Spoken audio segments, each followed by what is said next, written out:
All right. Thank you very much, Trez. And hello, everyone. Hope that you're all doing well today. We are going to be getting started with Skyward Sword HD any percent here. I'm, of course, Gymnast86, so I've been running this game over the past few months, and should be fun to show off. Me, I have community member Copernicus doing co-commentary. If you want to introduce yourself. Hello, I am Copernicus. Mostly trying to find some glitches for this game. And also commentating today, trying to give you the idea of some of the tricks we'll do. So yeah, I think that's all. Yeah, so between us, we should be able to provide pretty in-depth details on what's going on in this run. But with that said, we can begin. This run is going to take place on a hero mode file in Skyward Sword, because the hero mode files have several advantages over normal mode that we will get into when they are relevant. So let's see, we can do the typical ZSRM 2021 file name. I can remember where the numbers are. There we go. Yeah, luckily we don't have to have a short name or something like that, because just display everything. Yeah. We'll see. So without further ado, I will give a 5-second countdown and we will begin. So 5, 4, 3, 2, 1, go. Alright, so this run is about 5-ish hours, a little bit less if I manage to do well.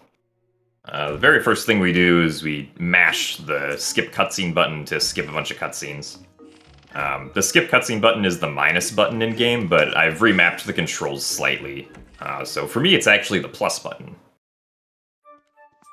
that I use to skip cutscenes. And so right away, we're just going to be rolling around, exiting the academy, going through the Skyloft route that the game wants you to go through to start off the game. Since this is Skyward Sword HD, it's a remake of the original Skyward Sword on Wii, and there are actually some very nice quality of life changes that this game has over the original. At least when it comes to, like, some of the stuff that we do in this run. So, by far the biggest quality of life change that I love about this game is the fact that all of the text throughout the entire run, or like 99.9% of it, is like basically instant text that's as fast as you can dream of. Yeah. It zooms by extremely quickly, significantly faster than the original game. And overall, I think it ends up saving something like if you compare all the text that we do in this run to what the text would be in the original game, it saves something ridiculous like 25 minutes to half an hour. Yeah. It's crazy. So thankfully, we do not have to sit through a lot of text. Loading times are also significantly faster than the original game, so we don't spend too much time like on individual loading screens, which is very nice.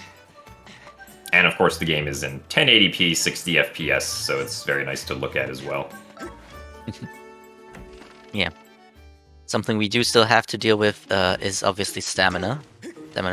But it's also the very interesting part about the game. It's always been having to manage your stamina, doing rolls or running around in order to maximize your time. And it's also an insanely amount of time that it saves. It's more than you think often with good movement. So yeah, there's either rolling or running. Rolling is just a few frames, 1 frame faster than running, but whenever you can, especially indoors, where running is a lot slower, rolling is quite important. But other than that, we'll run, and if we don't have enough stamina like here, we'll just wait for like a quarter, and then run again. Right, yeah, so the last quarter of the stamina wheel replenishes at the same rate as the first 3 quarters, but it only gets used half as fast when you're actually using it, so it's actually worth like an entire half stamina meter of the first 3 quarters of the stamina wheel when you're using the last quarter. So it's most economical to just reuse that single section over and over again for the most part, if you can't get any stamina refills.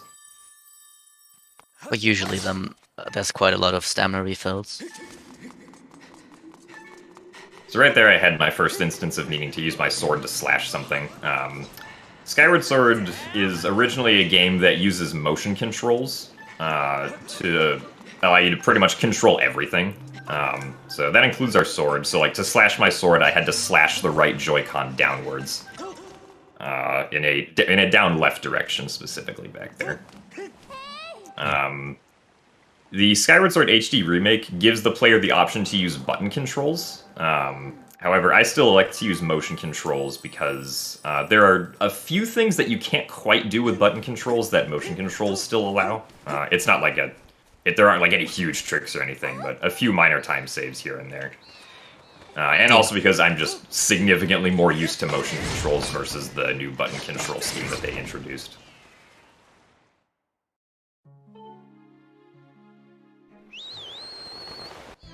Into the Loftwing tutorial.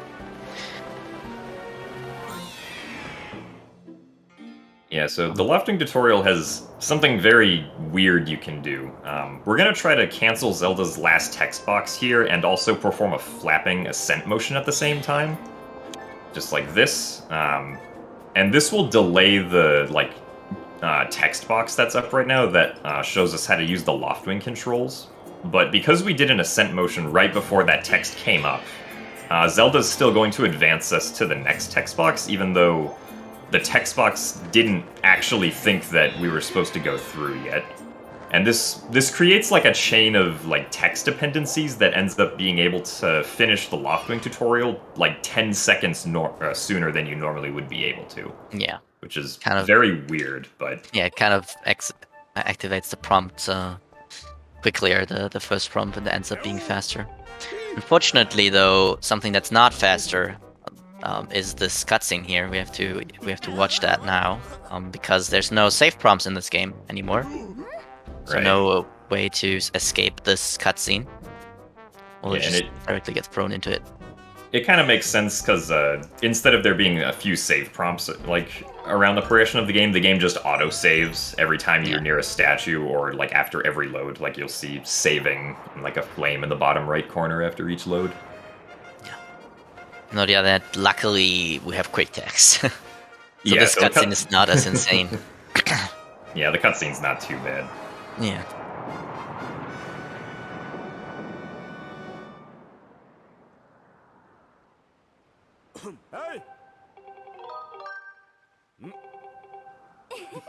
Now we will get into the Loftwing, or the wing ceremony. Yeah. No loft at the beginning. So this is our first instance of actually like needing to fly somewhere for distance. It's fastest to actually do a flapping motion and then use like the Loftwing speed bursts instead of just like immediately going for the speed bursts. Because the flapping motion will get you up to your maximum speed faster than the speed bursts were. Or speed burst will, excuse me. Yeah. Fun fact, you can't, even if you would have the diving ability here, you can't dive in this tutorial for some reason. They just disabled it. Probably some earlier version where you could dive here already, so they just disabled it. Just a random fun fact. Yeah, there are a lot of interesting things about like how the flags and triggers in this game work that we end up knowing a lot about thanks to research that was done in the original game, and the assumption that most of it was probably not changed in HD. Yeah, I mean, we have seen the codes already, so we actually, it's basically nothing, well, not, but just code-wise, when it comes to flags, nothing really has changed. So that's nice. The places where things have changed were, like, very obvious, so. Yeah. I unfortunately did get some kind of bad RNG on the Loftwing, or on the wing ceremony. For some reason, the amount of time that it takes the yellow bird to turn around is random during the second part, but the reason that's a problem is because the yellow bird flies past the bounds where Link can fly. So, like, it goes places that it's not possible for Link to go because there's a boundary that the developers didn't want you leaving during the wing ceremony. And The yellow lofting decided to stay outside that for a pretty long time. Yeah, But quite unlucky. usually we'll only lose like maybe 5 seconds at most, like if you're really unlucky. Also, this wall is apparently very difficult. I think having some trouble climbing. His first time.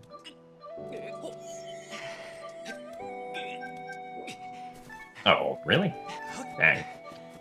Well, been a while since I've done that. I was just barely too far to the left. Yeah. Trying to drop down there. Yeah, sometimes also you get you get pushed a little bit. You were on it, but you get pushed to the side because you weren't. Yeah, quite unlucky. Yeah, sometimes it does. The collision really doesn't want you to do anything that could be remotely correct. So sometimes you just get pushed off.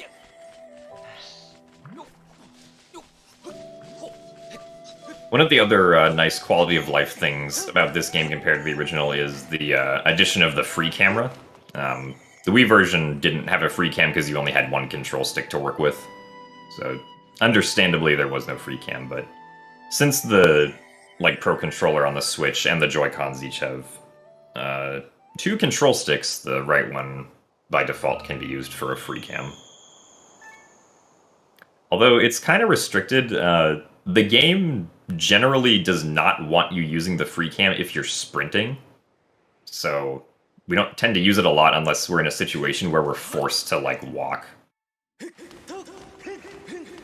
Or if I'm restoring stamina and needing to walk during some moments.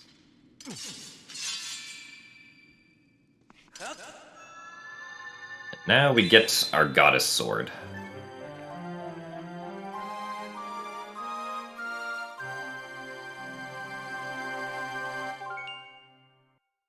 So here we see the Goddess Sword in the hero mode playthrough of Skyward Sword has, well, not just the Goddess Sword, but the sword in general has a significantly faster charge-up time whenever you're charging up a Skyward Strike in hero mode. So that's one of the advantages that we have with the hero mode file.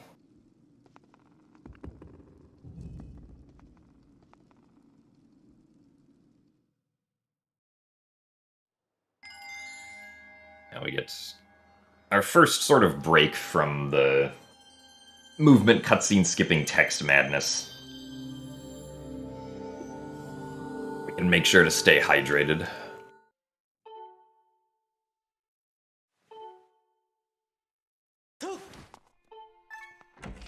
Yeah.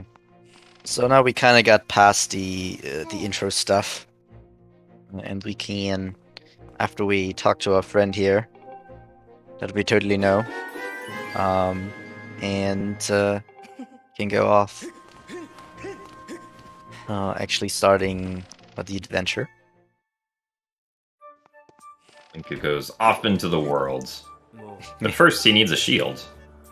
This is a very convenient shield to get, so... Yeah, and the shield does save time for a lot of the more difficult fights. Since the fights where you have a lot of swords fighting.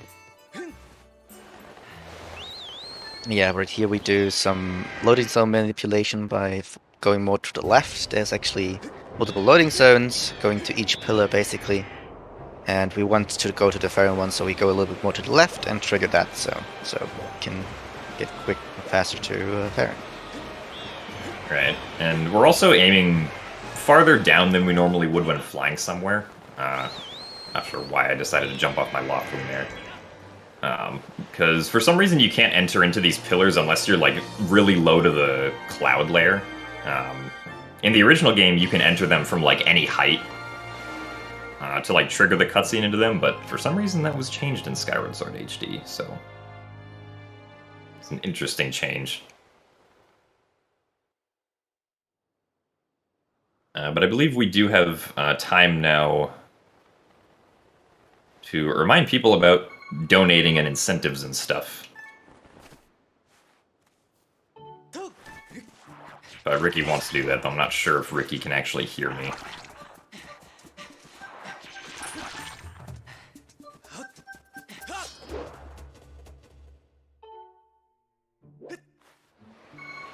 Yeah. Alright, thank you. Sorry, I needed to mute the wrong thing there. Alright, thank you so much, both of you. Hope everyone's enjoying Skyward Sword HD so far. And as they said, yes, we are running this marathon to benefit Pank 1. We are currently at $9,035, which is freaking amazing. Pushing to get that as high as we can before the marathon is over. In terms of incentives, right now we have 2 incentives left on the board. We have the blindfolded Majora fight for Majora's Mask run. That's currently at $1,178 out of a goal of $1,800. So it's almost there, just about $600 more to make the runner do it blindfolded. And we also have file name options. Currently, the options for Majora's Mask file name are Copper, which is in the lead of $100, My Dude, which has $75, Tingle, which is $75, and TLoZ to Bed with $25. So if you want to pitch in to either pick one of those file names or have a different file name, feel free to do that as well. In addition, don't forget we also have prizes based on how much you've donated. At the $30 mark, we have a custom artwork we have a custom Zelda artwork. At $20 mark, we have a King of Red Lions Micro Land Deluxe playset. At $75, we have a Nintendo Switch OLED. And on down the list, you can see the link in the chat as soon as I type it in there in just a second.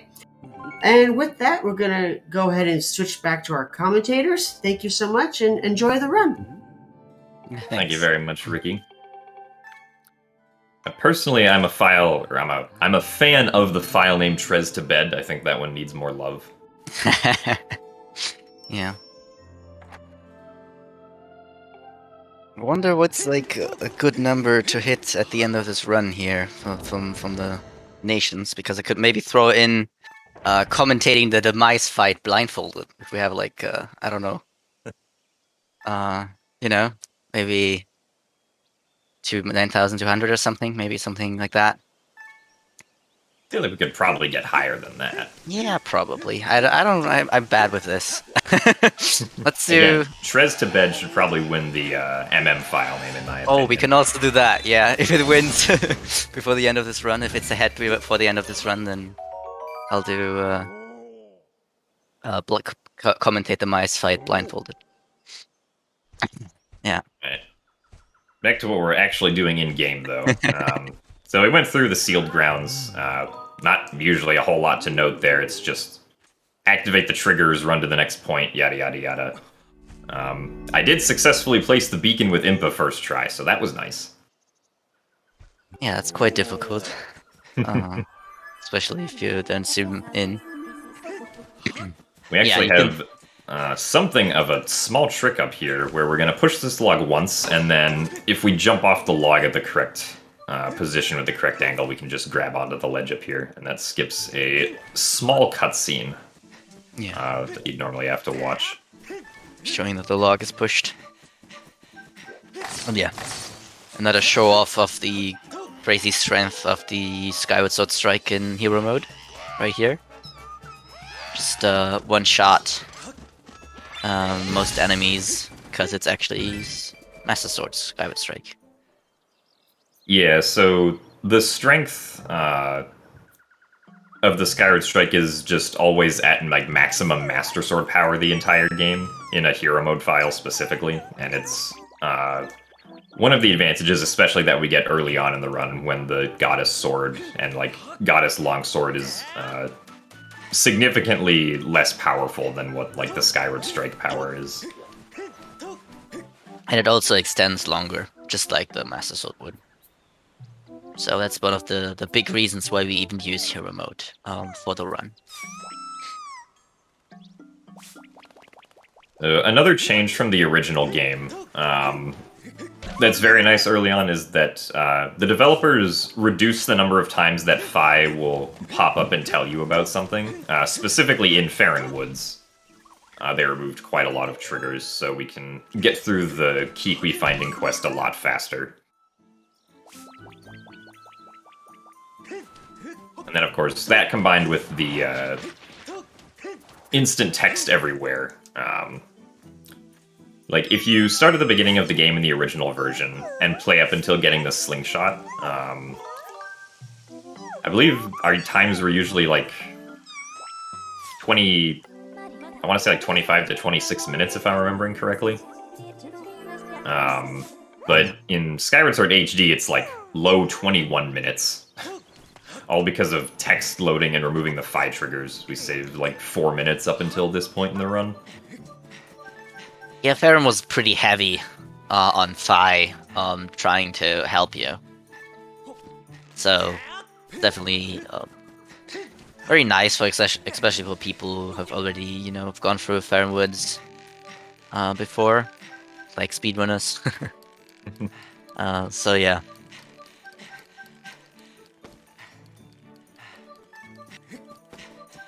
Alright, so we found Machi. Now we have to go find all the other Kikwis. The basic routing idea here is to just make like a loop around Farron Woods to get them all, and then make our way back to Buka, the Kikwi Elder.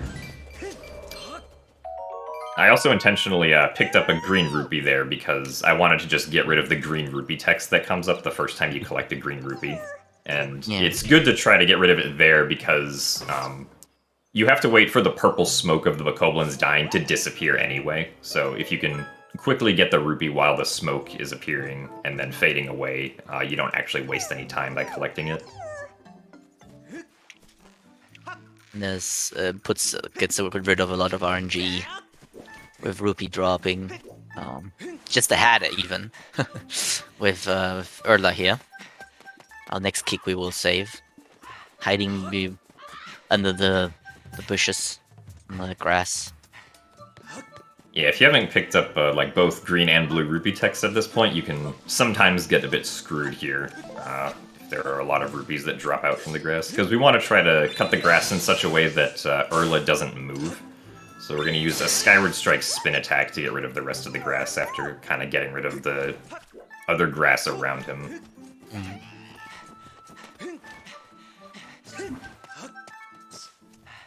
Even with that strategy, Erla still likes to sometimes move anyway, but thankfully that time they did not. Yeah, Erla is a little more,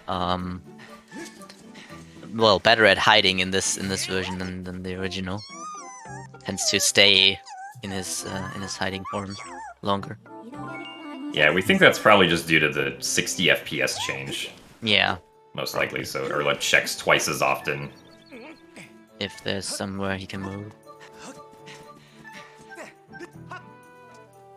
Yeah, no,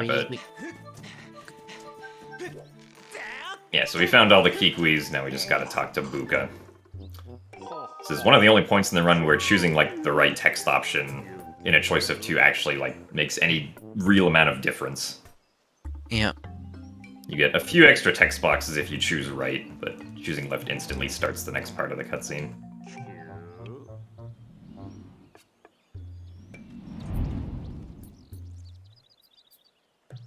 Get our first item. Yeah, we get our first item. And even if we could skip it, we wouldn't be able to. Yeah. The game very much forces you to get the slingshot first, before any of the other items, because the slingshot is also what unlocks the item wheel that you can use to select your items. So, like, if you try to get a different item besides the slingshot first, the game would just soft lock. Yeah, well, even if you could avoid that soft block, you know, you still couldn't have a B wheel, so you could never press the button to open the B wheel, so you could never equip your items. Yeah, and the reason we call it the B wheel is because... yeah, sorry. In the original Skyward Sword, you use the B button to equip your items. And yeah, I have a lot of trouble not saying B wheel also. Old habits.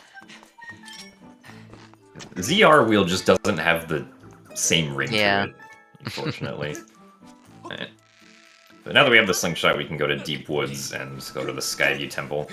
We could technically shoot down that vine previously with a Skyward Strike, but again, we need to get the slingshot anyway, so just skipping the slingshot wouldn't have helped us at all. And we're also going to go for what's probably the flashiest trick in this game right now, but it's probably not going to work because it has a lot of RNG involved with it. They will work for sure, I know it. It will work. Right now. Well, I tried. unfortunately, we got a big bounce.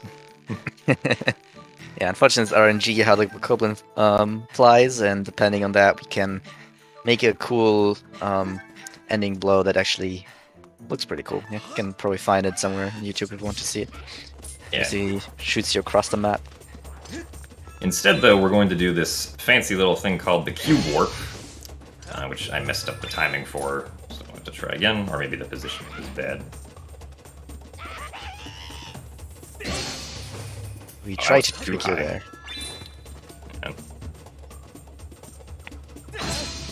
Yeah, basically we're trying. Well. No Cube Warp today, never mind. Yeah, the Goblin was not cooperating. Basically, we want him to be in the right position to get like an upward Skyward strike and hitting that Goddess Cube. And there's a cutscene connected to that actually puts Link into the position, so we actually teleport up there. Alright, the Goddess Warp, or excuse me, the Cube Warp is harder in HD for some reason. I'm not entirely sure why, but you generally can't get like the same trajectory of Skyward Strike that like you're able to get in the original version using like the small Cube Warp here. Yeah, here we skipped going across the bridge. Yay. Yeah. So yeah, yeah, I think it's probably because the Skyward Sword gets blocked more easily. But yeah, now our first dungeon. To the Skyview Temple. One of the interesting things about aiming with the slingshot is that obviously this is like you can aim around with gyro controls, but there are some weird limitations to aiming around with gyro controls where like you can't exactly like begin aiming as fast as you want to with gyro controls a lot of the time. You have to like wait a little bit before you can actually like begin aiming in a different direction somewhere. Just due to how the game works. So usually to start off aiming with something, I'll actually use the right control stick to aim around, because the right control stick you can aim around with instantly.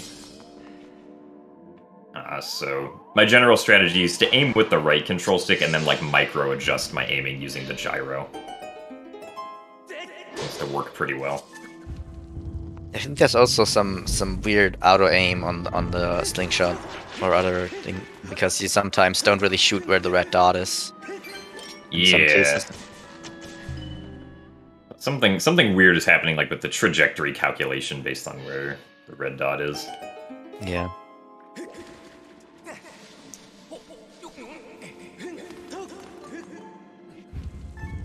And so here we have a little bit of a small trick.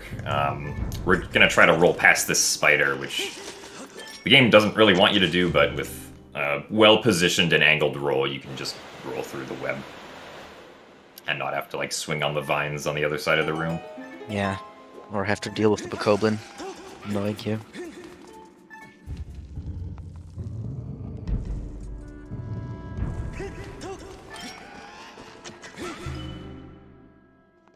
So in this part of the dungeon, we have to go back and forth between these rooms to raise up the water level, so that we can then get a small key and progress on to the rest of the dungeon.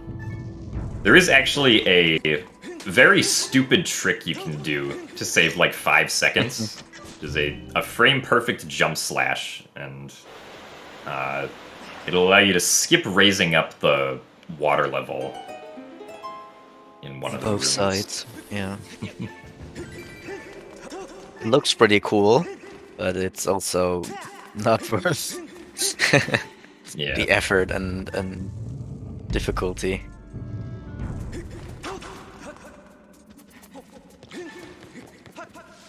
Okay, nice. I was able to avoid the spider. Spider was not in a very good position, but thankfully we didn't get grabbed by it. So here the fastest way to get rid of this spider is to hit it with a horizontal attack to make it spin around and then stab its weak point twice. Get rid of it fairly quickly. Get our second small key.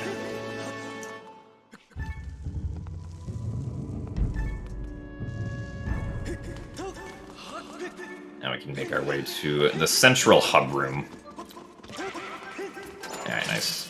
I was able to get a jump onto that ledge without grabbing it, which can be pretty finicky sometimes due to like the shape of the log and how high the ledge is. Yeah, and then the log like wobbling up and down. And we're gonna get a seed refill here. I'm also just gonna get this one because I can. So we're good on seeds. Yeah, at the start we tend to use a lot of seeds. Especially since the next item we'll get here if there's a fight. Often you can still use the slingshot. Yeah, so the basic strategy for the Stalfos is to just kind of like keep on spin attacking.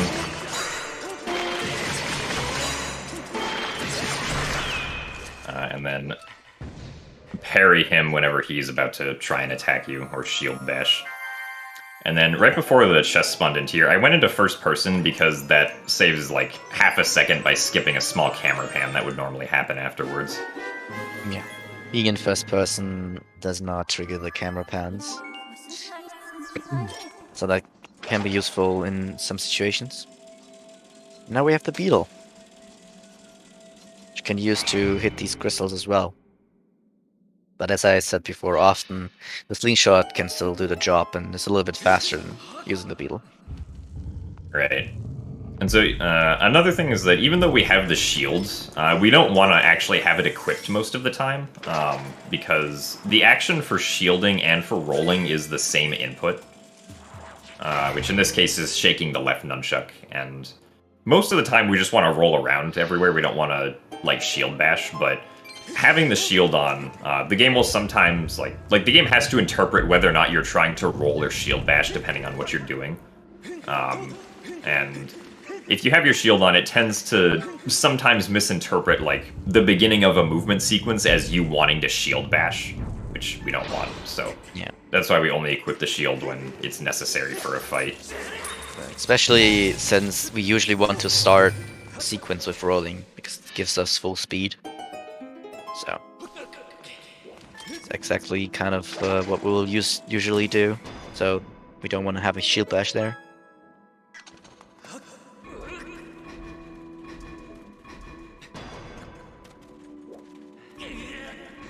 Alright, so now I have to pull this block a lot. We can get our third small key. An interesting thing here is that if there was actually a way for us to die here, it would be faster to do a death warp, because we get an autosave at a statue in the center of the, like, in the central hub room where we got the beetle.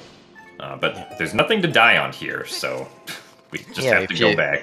Yeah, if you don't kill a spider, even if you get rid of the eyes, the bars don't fall. It's actually both that you need. So you can't even do, like, the whole box pushing and trying to ignore the spider. Oh, nice. We're destroying. Nice. That's the most precise slingshot target that we have in Skyview. Because normally the game wants you to use the beetle for that, but as long as you aim it just the right angle, you can hit it with the slingshot.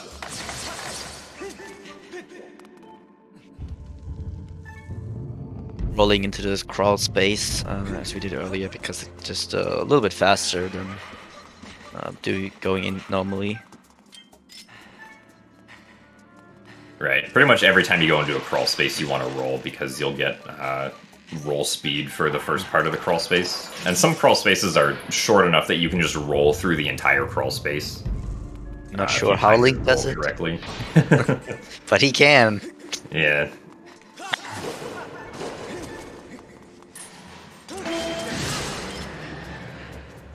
Ultra fight.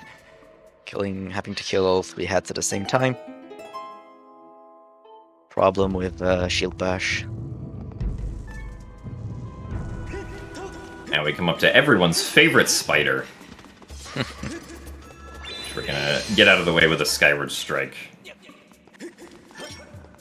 But it moves from side to side. And then we don't need to like hit this crystal switch to beat Skyview, but because we're coming back to Skyview later, because the game makes you do that, it's faster to get through by just skipping the Nostalgia room, of course. Yeah, it's a lot faster. Not have to go all the way around again.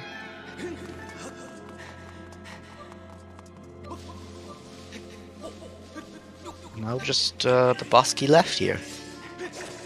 Yep. Thankfully, the boss key takes very little time to get, so... Even if we could boss key skip, I wouldn't really save much time. Although, the movement on this ropes can be a bit tricky to get down. Because ropes are something you have to take time to learn in this game, weirdly enough. Yeah, and instead of going the intended way back, we'll actually use the ropes again.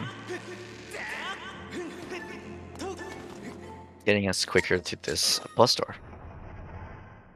Yeah, and then each of the boss keys in this game is like an orientation puzzle where you have to figure out what the correct way to orient the boss key is. But thankfully they start in the same orientation each time, so we just memorize how we need to like move the right Joy-Con around. It always works. Now it's time to fight the Demon Lord. If I can quick spin. There we go. Yeah, basically the idea is to move his hand to one side and then do quick spin on the other side for the first phase. Second phase, if you're lucky, you can get an instant hit there. But sometimes gearing doesn't want that. And otherwise than that, we'll just try to react to his patterns and try to hit him. And you don't want darts. We really don't want darts. Yeah. You don't want these darts especially, because then he also jumps. Thanks for showing it off, Gary, but now you can be a nice guy. No, it's just more darts, more jumping back. Yeah, his charge you can also interrupt with your sword. You don't need shield bastion, although no normal playthrough, it's probably what you do. That was particularly bad Girahim RNG, wow. Yeah. It's just like jumping back, giving you darts. Girahim was like, yeah, darts, jumping back, and more darts. It's like, no, please, just charge at me.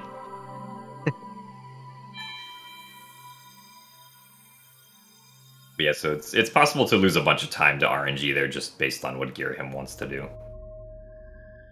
This is also the only heart container in the game here where it's a lot faster to collect instead of skip, because since we're going back through Skyview a second time, if we don't collect that heart container now, we're going to get an extra cutscene of it forming up again when we come back later, which is very slow. Yeah.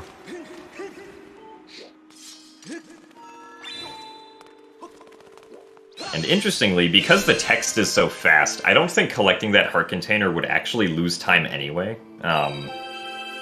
So there's this really weird thing about the doors at like the end of a boss room in this game, in that in their animation they kind of like glow and dim in this like brightness cycle. But even regardless of when you open them, the door will only begin like the actual opening animation when it's at the lowest part of the brightness cycle, or the dimmest part of the brightness cycle. So, like, I don't think collecting the heart container there, like, makes it go another brightness cycle forward. Because the text is so fast, so I don't think it would lose time anyway. Yeah, it's very also nice to have a heart container in general, because in hero mode, something we have not mentioned yet, you actually take double damage from everything. So just having more heart containers is a nice thing to have. Although I'm sure Jim doesn't need it necessarily, but in general. Well, I mean, it's nice. Yeah, it's nice. It's nice for sure. And at the end, we got a new tablet to open up a new area, which we're gonna do right away. Flying to the statue and placing it.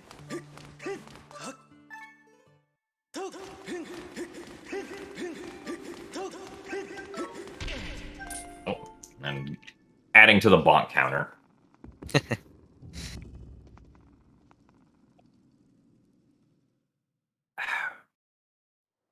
Also making sure to hydrate again.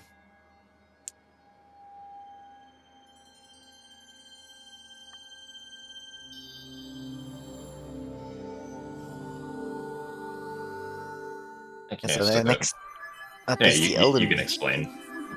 Yeah. Next up is the Elden region, and probably not the most liked dungeon.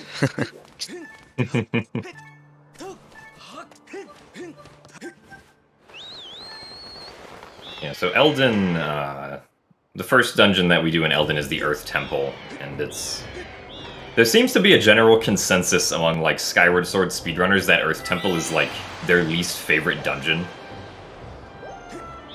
Not that it's, like, a bad dungeon, but just, like, the other ones are a lot better. Yeah, it's also, like, a bunch of not as easy cutscene skips, and it always feels like you're losing time randomly, and then the bosses feels RNG for the most part. So... Yeah. So even though Earth Temple is abbreviated as ET within the community, but ET is also an abbreviation for expected time loss. That a lot of us like to use. As, will you lose time in Earth Temple? Yes. Yes, you will. Will it be your fault? Maybe, but... Also Earth Temples for gold. For making it so difficult. And so we get introduced to bomb flowers here. Basic strategy is just going to be, you know, throw the bomb flower and then make it blow up with the slingshot pellet so that it blows up faster. Right here, we're going to do a small cutscene skip by shooting this pyre-up with a slingshot seed. Otherwise, we have to watch the pyre-up crawl into its hole over there. And then, like, blow it up with a bomb, which is pretty slow. Luckily, it triggers. Oh. That's a unlucky. little too far forward. It's okay, we can just try again. Yeah, we want to roll the bomb across the bridge, and ideally not touch the lava. So, that time was much better.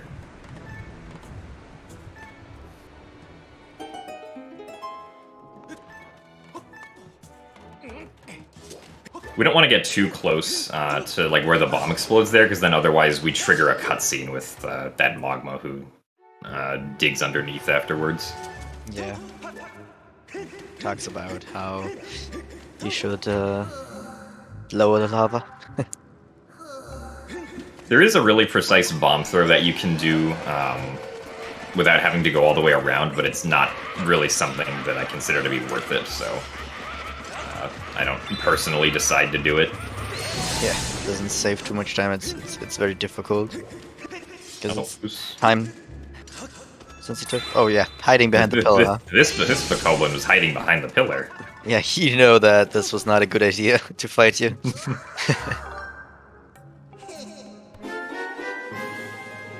Yeah, you know we can dig. And now we can dig into dig spots and make air vents appear. I think one thing to just put out there is that because of the quick text, obviously we can play on whatever language we want to. Basically, it's almost no difference. Right. At least not really notably. The theory, though, is that Italian probably saves a few seconds over the course of the whole run. Yeah. Oh, darn it. Ah. Well, run invalid, reset. Yeah. There's a funny thing you can do in this cutscene. If you roll into it in the correct way, Link will begin to run around in circles during it, but unfortunately I did not get that, so... We just had the regular old boring cutscene. He tries to get into a position that he can't quite get with the turning angle. He just starts running in circles. So right here we'll trigger the guy a little bit early on with stutter sprinting, staying in the same place with pressing A repeatedly. And then we can just move past him and don't have to worry about him. Faster than using a slingshot. And also saves a slingshot seed, which is nice for ammo count. As the slingshot gets used pretty frequently for like the first third of the run, and then it like never gets used again. Pretty much so.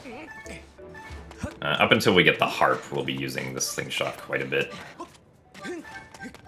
Yeah, it's just no other tool you can do the same thing as of then, but after that we'll start to get more and more tools, and the slingshot will be less and less important. So during this part, we do like a bunch of waiting for stamina to refill on these platforms. The fastest way to refill stamina is to just like not touch any buttons at all. Because if you're targeting or moving around, you won't refill stamina as fast, so you want to make sure that like you're just standing there completely motionless without targeting if you want to refill stamina the fastest. Yeah.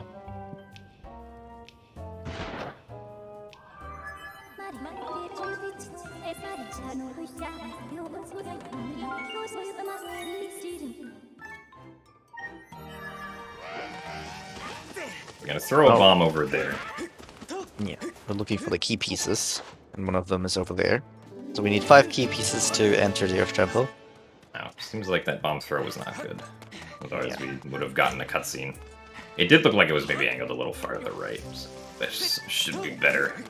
Yeah, it can be a little bit finicky sometimes, because if it's just, sometimes it's just hangs on the side or something, or rolls past. Yeah, the bomb reacts kind of weirdly to the slopes, occasionally.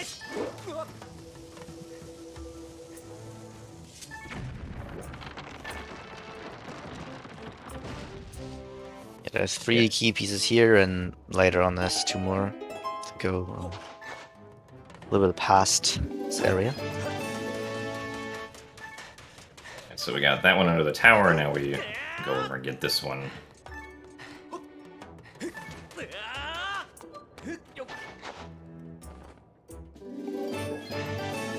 Now we wait for our stamina to refill again, so we can run all the way up back here. And using the free cam, we can put the bokoblins up there back on screen to make sure that they're in like a proper cycle for us to run past them without us getting stomped by them. And then right there, I ran near the bird statue near the entrance to Earth Temple so that I could trigger an autosave. So we want to trigger an autosave there because our strategy here is going to be that we're going to go and get the last 2 key pieces, and then we're going to do a death warp back to the Earth Temple entrance, so we don't have to get all the way back up there, like, manually. Yeah. Obviously, just trigger the autosave because it's faster than actually saving, because it just does it on its own. Yeah, and it's basically the same properties of normal save. We never have to manually save at all during this run. Yes. Which is very nice because it means that we never have to like overwrite the hero mode file that we have for doing runs. Yeah, although this game even has the improvement that you can save other files if you want to. You don't have to save on the file that you're playing on. But yeah, at the end it also saves time later actually that we never save. It's a little bit of a cool trick later. So I was. Yeah, you can use some precise positioning there to make sure Link doesn't grab the ledge after the second air vent. Just to save like a second. One interesting difference that like you don't notice in a casual playthrough of Skyward Sword HD versus the original game is that Link actually hops very slightly higher compared to the original for some reason, which is why we can consistently get up onto that last ledge without like doing a waist grab. Interesting that it ended up being like that. Nice roll right there. So as you can see, with the right timing, you can get some movement in before the cutscene triggers. And then here we specifically, well, we don't really have much of a choice for how to die, but we want to die into lava generally if we need to die, or in water, or in a void, because dying in those areas has a quicker death animation than dying on the ground does. Because with dying on the ground, Link has to like fall to his knees and then face plant, and then the game transitions to the game over screen. But with things like lava and water, it just kind of instantly goes to the game over screen. Now here, we have a pretty interesting strategy at the start of Earth Temple where we turn the camera around for a little bit. And this is to manipulate this platform cycle over here, because the platform cycle will actually not advance if the camera is not on the platforms. That's kind of a general rule with things in this game, is that if they're off screen, they're not, like, updating themselves or, like, moving at all. So there's a few spots where we can use that to our advantage. And then right there for those two ropes, we did a Skyward strike, and then we're jumping off of the staircase so that we could skip the cutscene that would normally play with them. So it would save a few seconds per rope. And already you can see there's a bunch of things in Earth Temple that you have to do already. It'll save time here and there. I was just gonna keep going a little bit with that. Next thing is right here, where we can also skip the boulder cutscene by being in the crawl space. So first we have to make sure the bomb doesn't completely roll through, because otherwise... Yeah. Otherwise you get the cutscene. Yeah. And there we have the expected time loss. Exactly.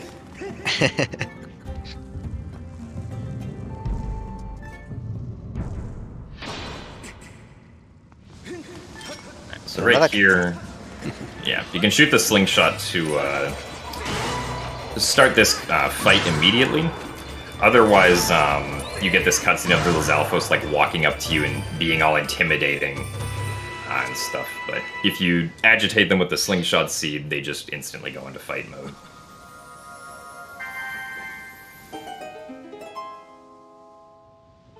We get our second item, bombs.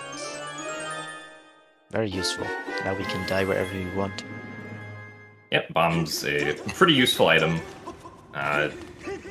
In most Zelda games, though, I guess unlike most Zelda games, we pretty much just use bombs for, like, aside from what they're normally supposed to be used for, we just use them for dying. Which is their use in the run. Boosting with bombs and scouts, though, is not really possible. It just moves you to the side. It doesn't really give you any upward height, unfortunately. It took, what, 8.5 years to find a useful bomb boost in the original Skyward Sword? And that was just because we ended up being able to have bombs in a situation where we shouldn't have bombs. Yeah. Yeah. Alright, it is now time for the boulder rolling section, which technically there is a way to skip this section, but it's not very easy, and I would likely fail it a lot if I tried it, so... Yeah, something you can call TAS only.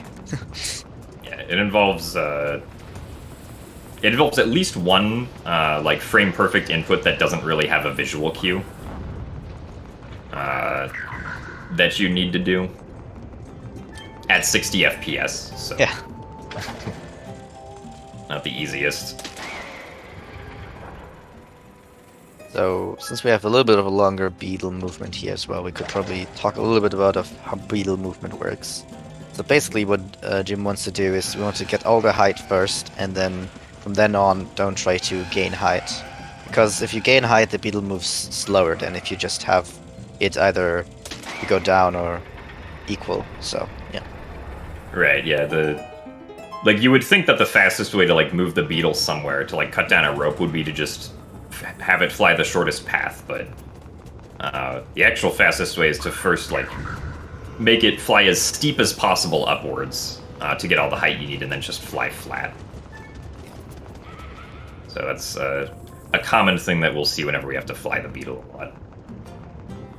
Or at least if we have to fly it upwards.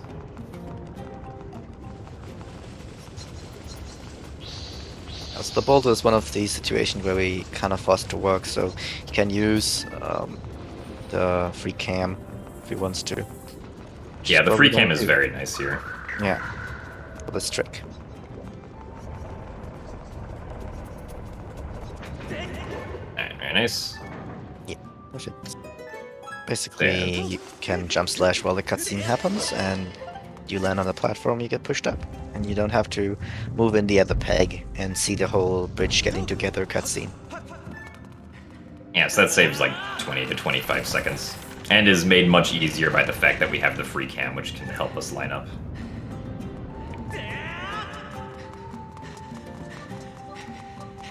Now we get to the stutter sprint slope. So normally the game wants you to blow up a wall to give yourself like a little cubby to restore stamina, but if we instead just intermittently let go of the B button while we're sprinting, we can use all of our stamina, or we can make it up to the top before all of our stamina gets used, because while we're not pressing the B button, Link isn't losing stamina, but he's still gaining a little bit more distance by coming out of the sprinting animation. And as long as we don't go too far out of the sprinting animation, we can stay on the slope without sliding down.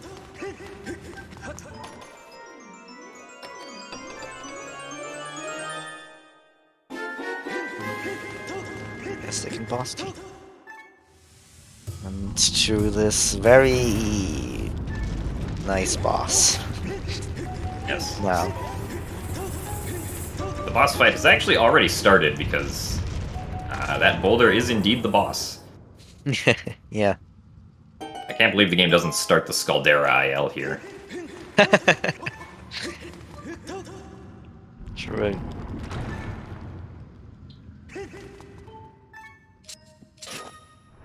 And another fairly easy boss key.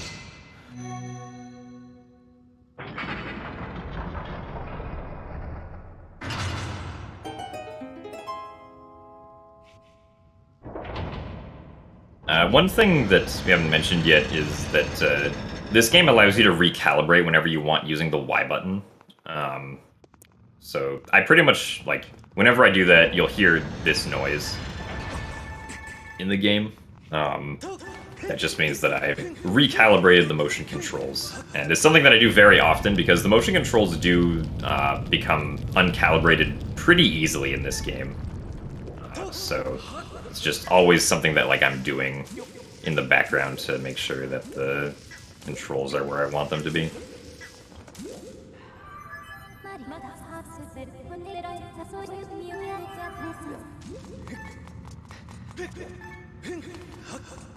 At least for when we get to the parts where I actually have to use the motion controls.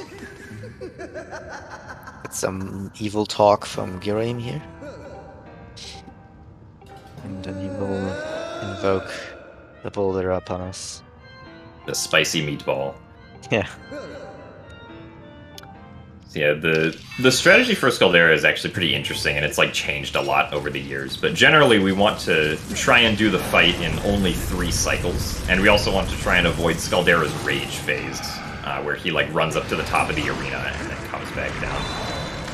I'm gonna start things off with a Skyward Strike, which again does Master Sword damage. So the Skyward Strike does a disproportionately high amount of damage for this early fight than is normally supposed to be able to. 2 more Skyward Strikes and Slash, and now for this final segment, or for this final cycle, we're going to try to do a Skyward Strike, a Slash, and then a Quick Spin. Unfortunately, my positioning was kind of off, so I ended up hitting the boulders. The eye was just Caldera. Very mean. It's the worst place. It's right there because there's a lot of boulder around still, so sometimes you hit the boulder. Nice recovery there with a Skyward Strike. Can hit him while he's starting to charge.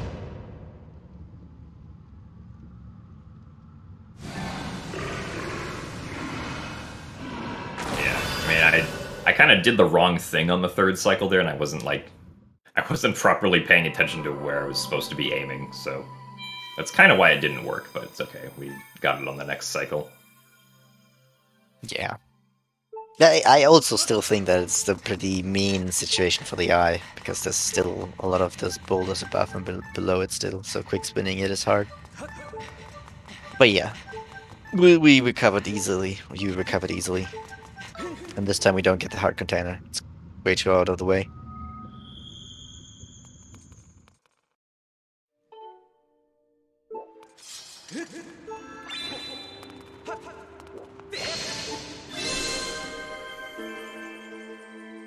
So that's 2 dungeons down in less than an hour, with not really like much sequence breaking or like glitches at all thanks to the power of the fast text and the fast loading.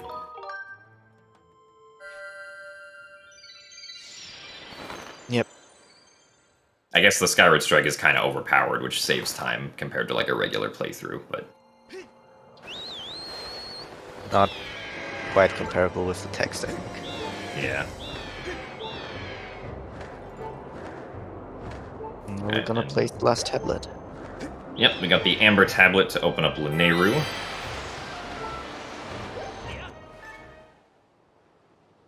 This is where, like, the game, or, like, where you can start doing other things in the game normally. Like, you can activate the Betrow and Gratitude Crystal side quests now if you want.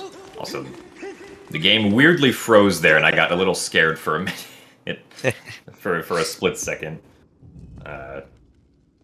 There was a time recently where, like, the game just straight up hung on me. Like it didn't crash, but, like the game just stopped visually updating for some reason. I remember that, yeah. I was like, alright, well, that's like 4 minutes lost. Thanks, game. But hopefully that doesn't happen again. Probably not. It's one So of these weird things that sometimes happen. Yeah. So this diving sequence is a little weird. Because Lanayru is all the way over here, we actually want to dive and turn around to try and hit a different loading zone. So that we can load into the sky facing the Lanayru pillar instead of facing the Elden pillar and then having to awkwardly turn around to go back. Yeah. Similar to the first time we did it with Baron, but this time a lot longer diving process in order to get over to this loading zone.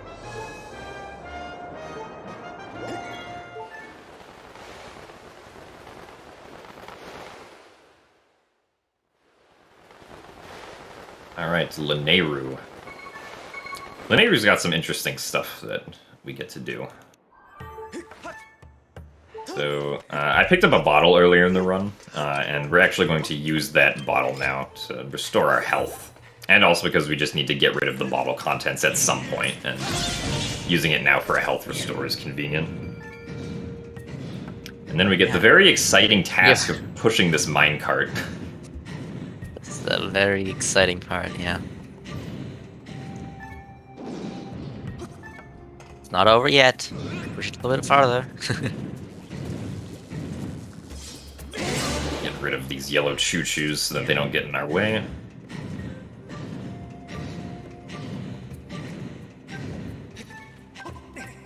Oh. Yeah. So with this we can activate this time shift stone from afar, allowing us to get quicker to the minecart we actually want to get to.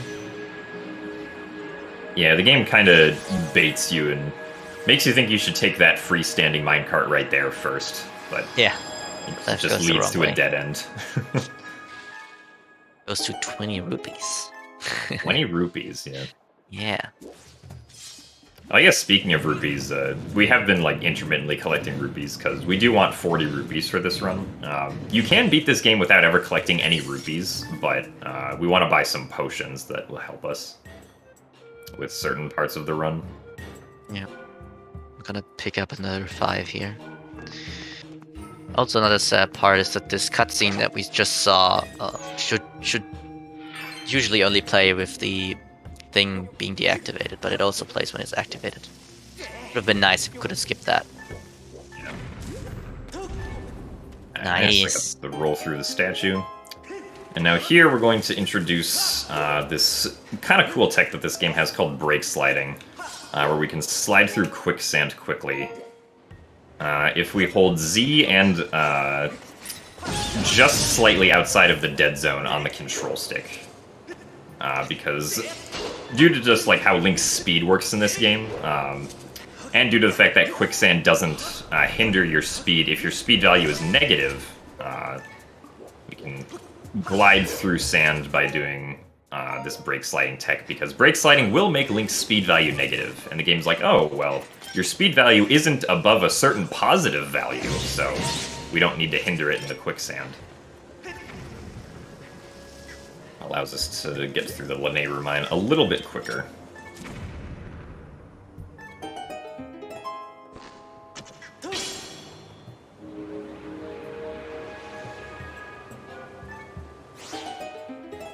Probably introduce time shift zones as well. So basically what they do is they change the time.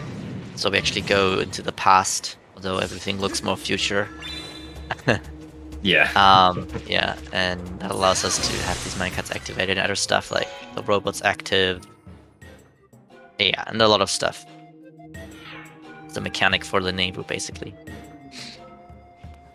We're getting introduced to.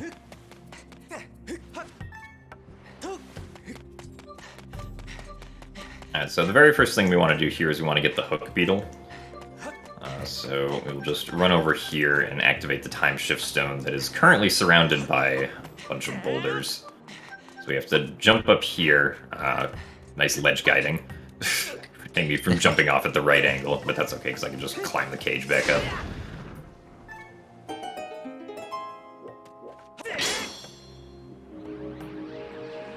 And then with a well-positioned quick spin, we can hit the time shift stone from outside without having to like throw another bomb in. And then we got good RNG here with the position of that Bokoblin.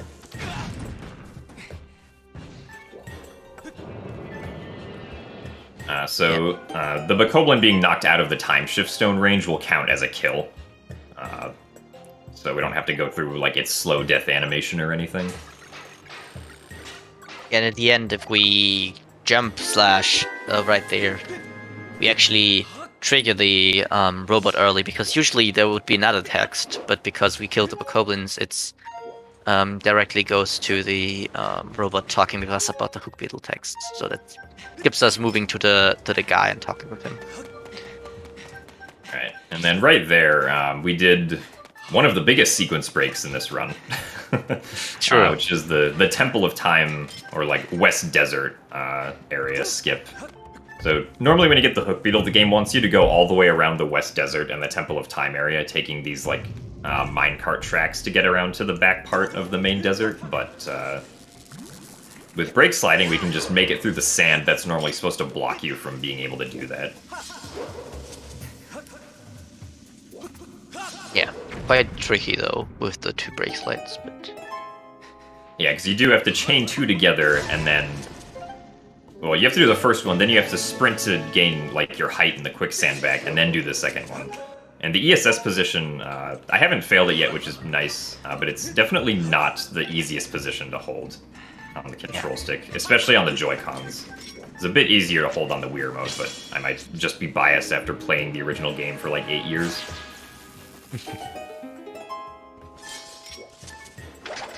Another thing of the time shift stone here is that these amphilos turn into eggs, electric eggs, that you can use to power these generators. Yeah. I occasionally will get people who are very surprised by the fact that you can hook beetle, or use the hook beetle to carry the amphilos shells. Because some people were able to solve this by like throwing the amphilos shell up onto like the platforms on the left-hand side and carrying it over, which is a solution, but the hook beetle is definitely the faster one, and probably the intended one. Sure, yeah. Yeah, so the basic goal here is to raise the Lanayru mining facility, and that requires activating 3 nodes. So the first one we just activated. The other 2 are around desert as well. We'll get to them now. Yeah, that node right there was definitely the longest one. The others are shorter than that one. And with the brake slide that we did earlier, the routing also works out pretty nicely that we don't have to like do any backtracking, basically, in the Lanayru Desert. I'm also trying to move in such a way around here so that the Ampuli that try to attack me go off screen so that they stop getting updated and then like stop moving towards me. So that I do not have to deal with them and their shenanigans. And this bomb we're going to roll all the way over from here, and yes, this is going to work.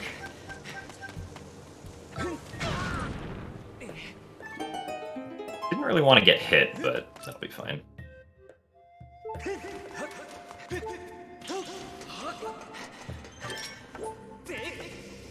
Yeah, rolling a bomb makes it go significantly further than you might expect a lot of the time.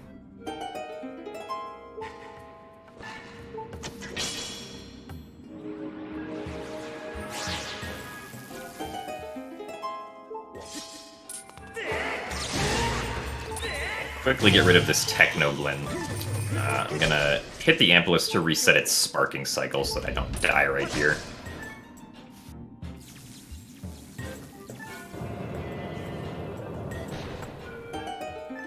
Because normally the Ampuli, like they'll like spark themselves, which will do like electricity damage to Linkets specific intervals. But if you hit it with your sword, it resets that cycle, so you don't have to worry about it as long as you're quick enough with getting it back into the generator. Another nice thing you probably have not noticed is that he just rolled through treasure, but he didn't get interrupted. It's another nice thing that's in HD. Because we have a hero mode file, we actually have put over some treasures. And it only shows the treasure thing once now in HD, which is very nice. Not having this weird RNG effect with treasure dropping. Alright. Another change was that they significantly increased the area that you can get those 5 beacons from Phi. In the original game, it was very easy to skip over them.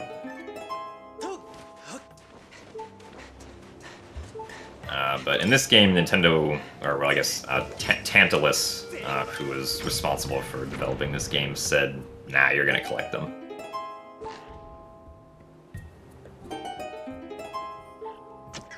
Where they replace the bomb nicely so it gets activated by the statue falling down. Activating the last node, and thus having all the nodes, so we just have to activate the main node, which you have to move in the right positions depending on the positions on the map for the nodes. As you can see here, it's kind of like a clock with these nodes. Yeah, it's a pretty clever puzzle.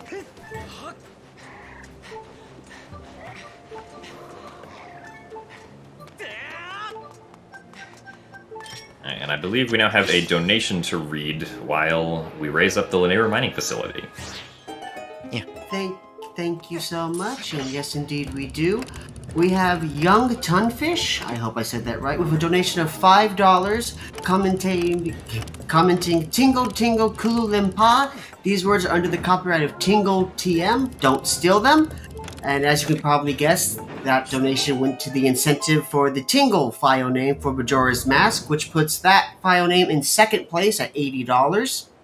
We also had an anonymous donation of $30, thank you so much, which went to the Blindfolded Majora fight, putting that incentive at $1,323, which is only $480 away from meeting its goal.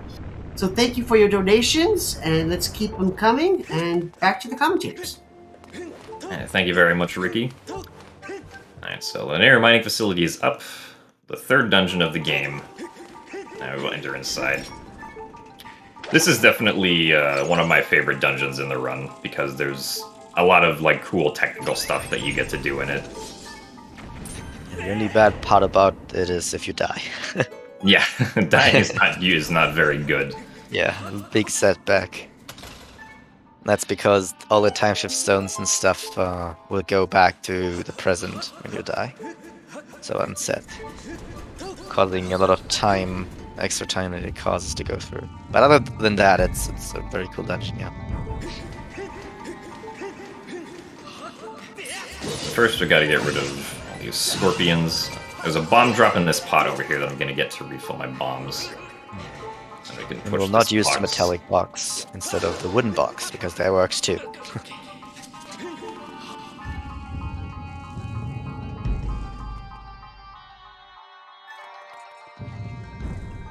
Alright, so now here there's pretty cool optimization we can do, where I'm going to try to shoot the bomb with the slingshot and then jump over during the cutscene.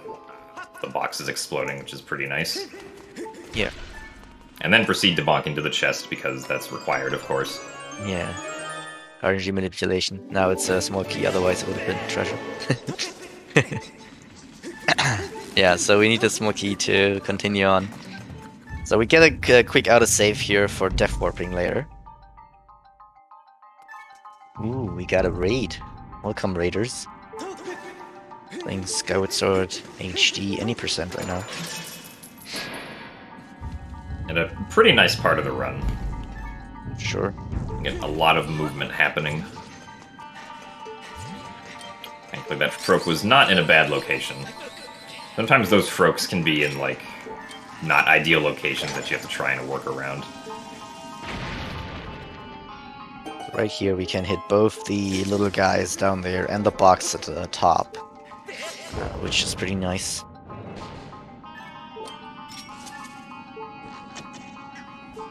A little too low. Kind of precise slingshot here to hit this time shift zone, but obviously a lot faster than using the beetle to fly over there.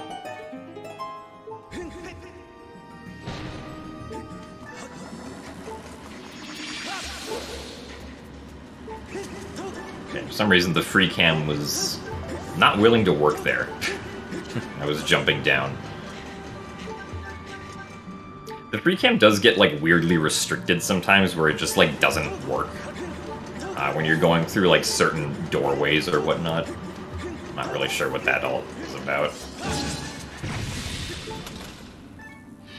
But right there, I slashed the BMOS to, like, distract its attention away from where I wanted to be so that it wouldn't try to shoot me while I was on the lever.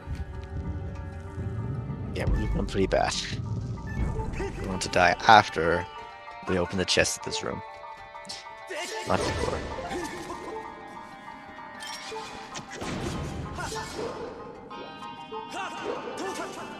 Yeah, so it's jump slash so you can get over there without having to grab. But having it to line up doesn't make sense for the other jumps. Yeah. So right here we're going to place down a bomb before opening up the Gus Bellows chest, because getting the Gus Bellows is going to automatically equip the Gus Bellows, which means that I would have to re-equip bombs, which would be a little inconvenient. We place the bomb beforehand that we use for death warping afterwards. Yeah, now we're back to the autosave we just did, which is pretty close to the next area we have to go to. Yeah, so this skips having to, like, get out of the Gus Bellows room the regular way. Yeah.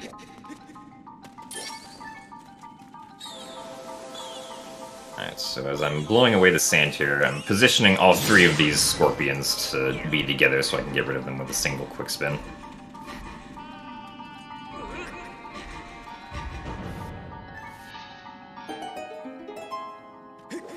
Now we can go to the west side of the dungeon. We get to see another break slide. Yeah, There's actually a really insane break slide you can do in this room to save like 5 seconds, but it's not really worth it, in my opinion.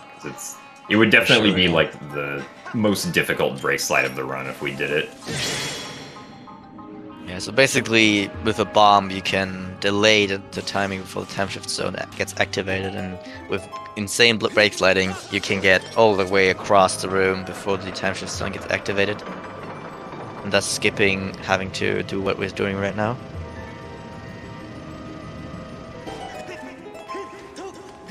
Yeah, with good movement, though, this doesn't take particularly long. No, it's not that big of a time save. Although it looks pretty cool.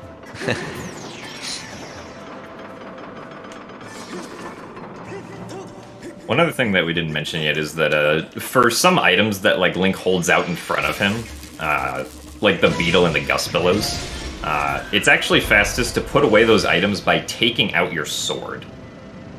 instead of like pressing the B button to put them away regularly. So that's something that we do a lot of. We'll like take out our sword and then instantly do a roll to like move out of using an item. Yeah.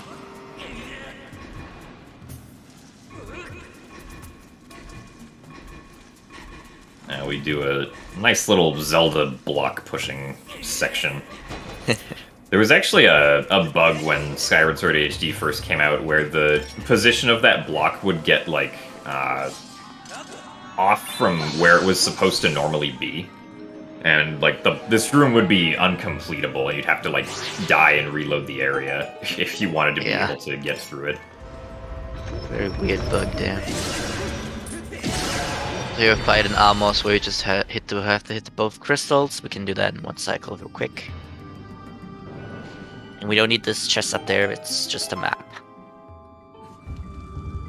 And we already know the way, so...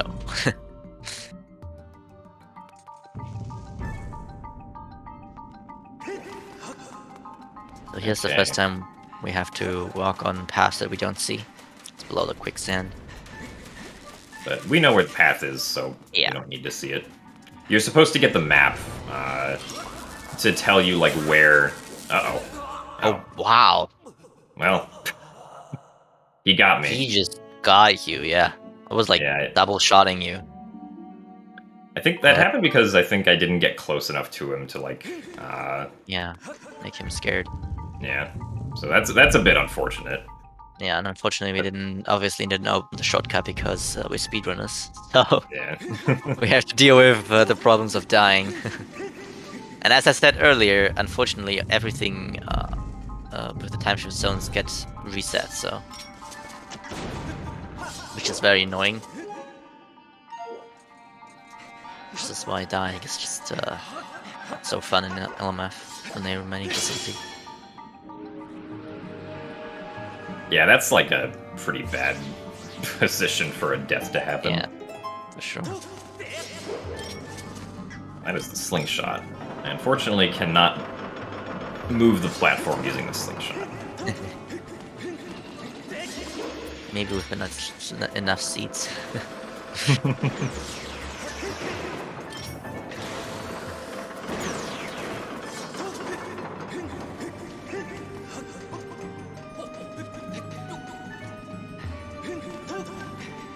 At least the way is still open, so you don't have to redo everything. Yeah.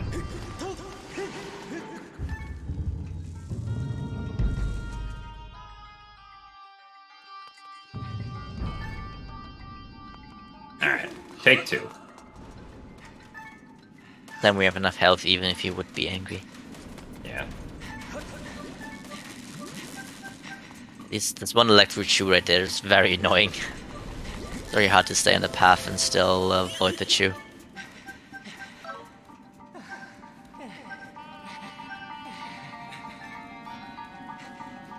Alright, so this is a very long crawl space. Yeah. And the reason we're running out of stamina is because Link's speed doesn't actually get any slower when he runs out of stamina, compared to just like refilling stamina normally. So we just use it up.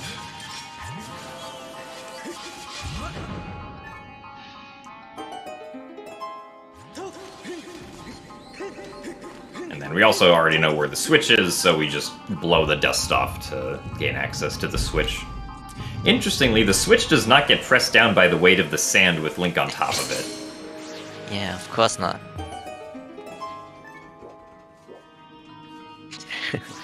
Of course, it makes sense from a game design perspective, but it's still funny to think about. Alright, so here we get a little bit of an interesting skip. We're gonna create an autosave right there so that once we get the boss key, we can just death warp back to where the boss door is. Because the boss key, or the journey from the boss key to the boss door is, kind of long. We're gonna place down a bomb right here, and then I'm going to jump slash up onto this minecart, activate the minecart, and then ride across it. Which is not, you're not intended to be able to do this, but we can just barely get up onto the corner of the minecart collision and stand up on it. And I can also use this opportunity to hydrate because I don't need to do anything.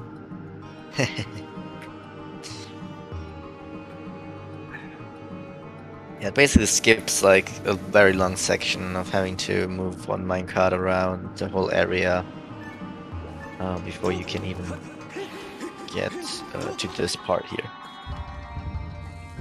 Very nice skip.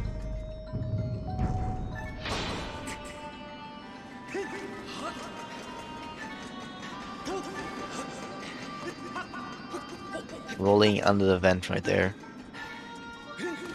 Because that actually avoids getting knocked back.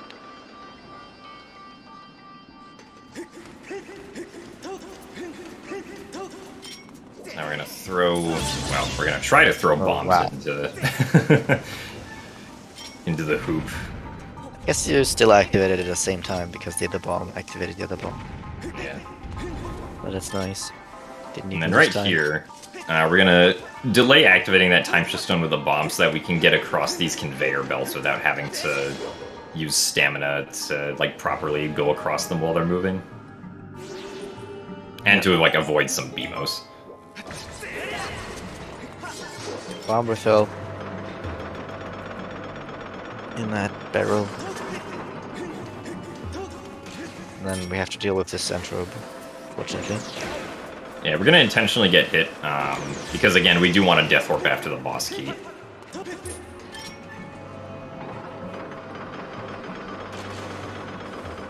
And since we had 6 hearts, it's safe to take some centrobe damage there. And I specifically wanted to take it when I had the Gustbellas out, so that Link wouldn't get like a stun animation when he got hit. Yeah. Oh. Yeah, the centrobe is being really aggressive now. That's okay. I think he's properly off screen enough. Still wanted you right there. Alright, so now, this isn't the way you're supposed to solve this puzzle. You're supposed to knock the statues down and then hit the switches, but if you just ram a bomb into the side of the statue, you can hit the switch on the other side of the statue, which is the actual puzzle that needs to be solved. Yep. And then you can just use the void because we weren't on a stationary platform, so we can just get back to the ground here and get the boss key.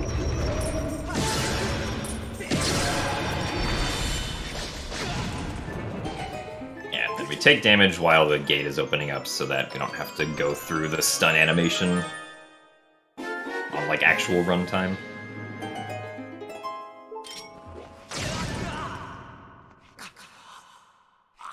And now we do our actual build.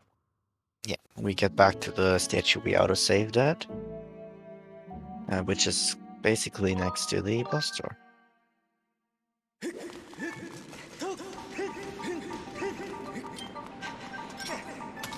Still need a time shift stone though for get rid of the fence. Yeah.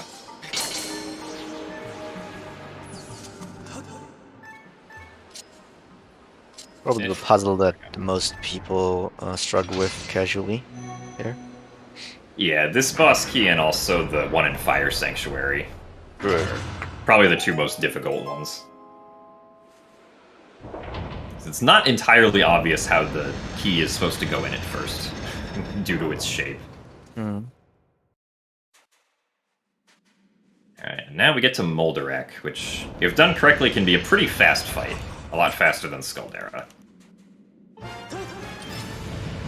Yeah. We're gonna push Molderak back at the beginning here, because by the time we're done getting rid of Molderak's claws, we want Molderak to be all the way back against the wall here, so that Molderak can't back up anymore.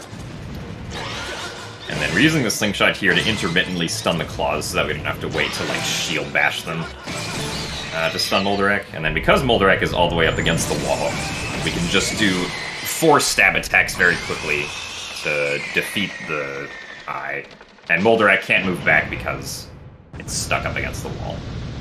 Usually he would jump back, and then we didn't have enough time to get another stab in, and he would just start to dig into the sand. Very annoying. So good that we can avoid that.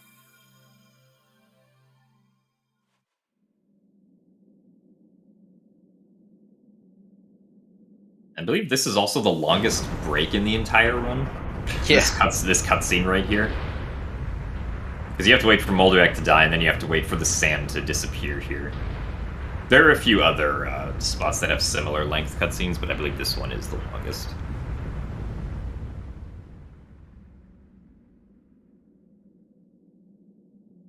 And then this is another heart container that we're going to be picking up. Just for health reasons. Again, doesn't really waste time because we have to wait for the door glow cycle to reach its dim point before the door actually opens. Unfortunately, here there's no slingshot use. Yeah, the slingshot doesn't really go this far. If we had the bow, though, the bow would easily get here, but you can't really get the bow early in this game. Not to our current knowledge.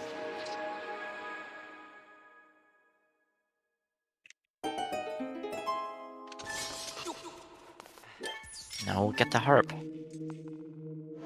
First, we have to clean up the statues, though. Yeah. Make sure they're all tidy. The gyro is very snappy in this game.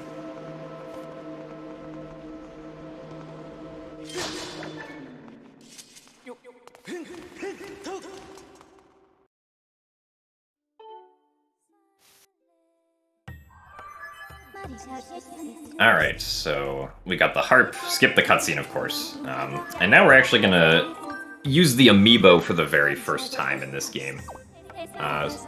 So the amiibo, the only amiibo that's compatible with this game is the Zelda and Loftwing amiibo, and what it allows us to do is it allows us to go back up to the sky from any point on the surface, and it'll also store that point on the surface for us to come back to later, as long as we don't go to any other surface regions. Yeah. So there we just use it to save a few seconds, because it's faster than going back to, like, the bird statue in the Temple of Time.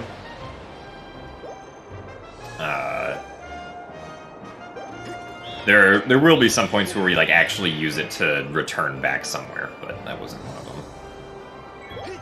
It's usually just faster to use the amiibo than to actually go to the statue, select it, and press go to the sky. Yeah, generally the rule is that if it takes more than 4 seconds to get to a statue, and you need to go to the sky, then the amiibo is going to be faster to use.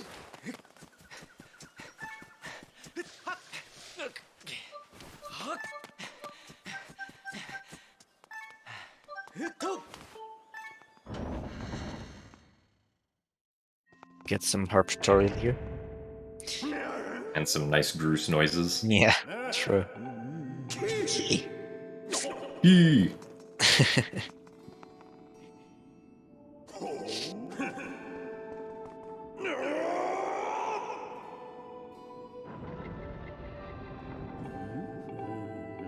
Yeah, Impa's going to teach us how to play the harp.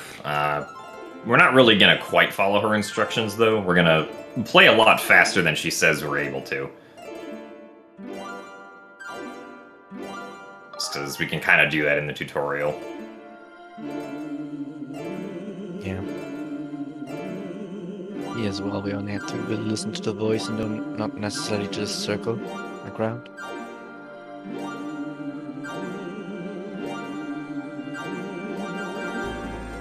It's some nice catchy music.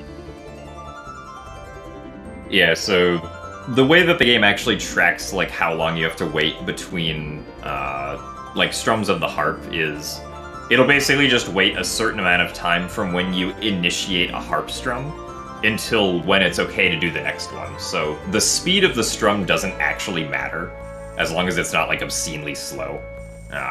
As long as you like wait long enough before beginning the next one.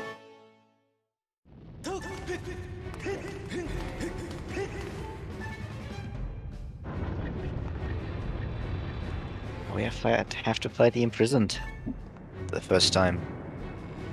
Yep. The Imprisoned is Angie, and we need to calm him down.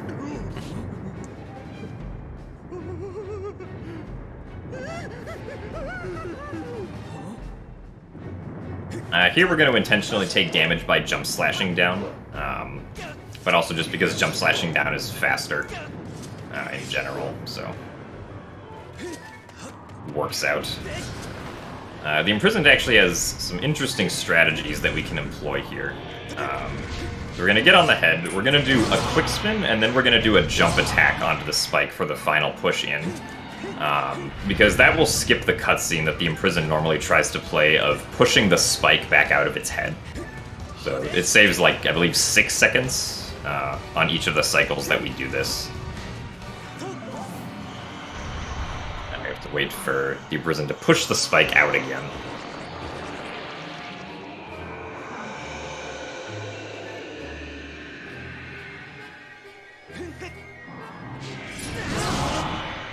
Do the same thing. You do have to make sure that... Yeah, you do have to make sure that your position and angle is good for it to work.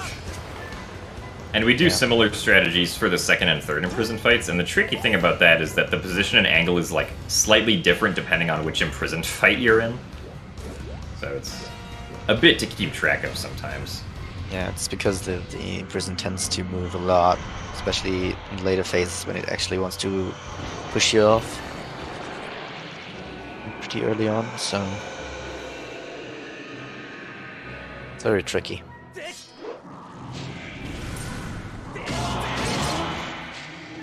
Alright, nice. Last one we don't have to do it anymore because we'll always get the cutscene. Yeah, and I was successfully able to backflip off the Imprisoned's head. Yeah. Otherwise, the Imprisoned throws you backwards up onto the ledge, and we don't really want to be up on that ledge. No, we have to go back into the center to seal him.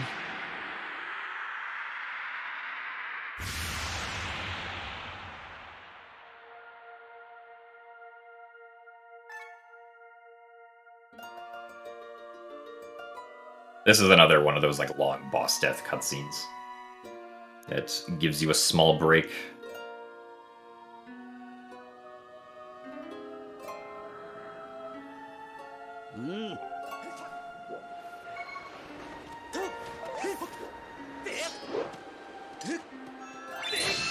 Alright. And then you don't actually have to follow where the pattern is here, I just shake the Joy-Con up and down. I almost said Wii Remote, but this is not a Wii Remote.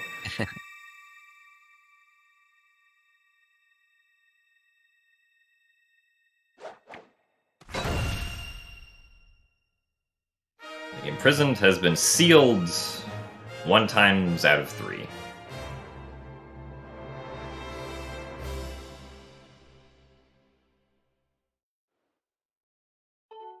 Skip the cutscene, and then we'll be calling Fi to use the amiibo again. Using the amiibo saves a bit more time here, because otherwise we'd have to go outside and get to a bird statue, but by using it here we just instantly warp away to the sky, which saves, like, I think 12 seconds in this instance. Yeah. Definitely quite some time.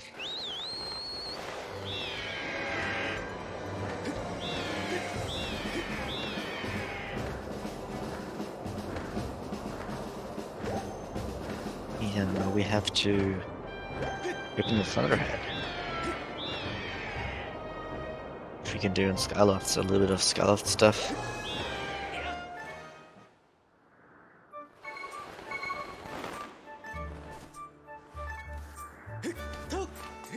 Yeah, so right now we just have to kind of basically go through and do a quest to turn the windmills and play the Ballad of the Goddess to open up the Thunderhead.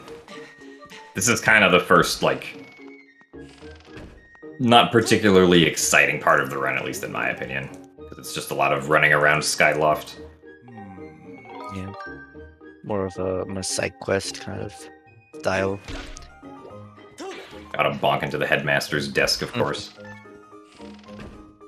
Interestingly, it's faster to leave the academy out of the bottom doors here instead of out of the top by like 2 seconds.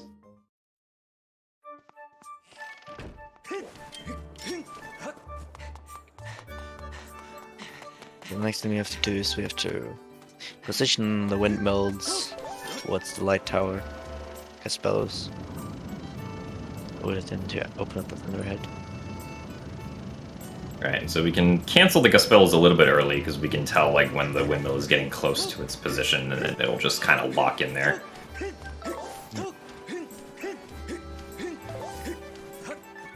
We can use the stamina fruit to not have to stop sprinting.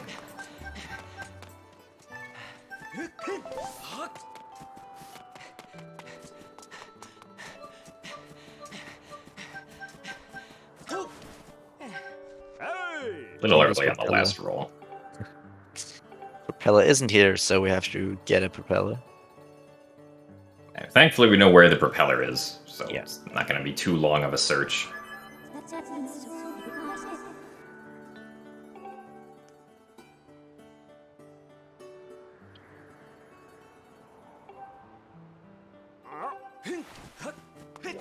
So now that we learned about the propeller, we have to go activate the Scrapper side quest.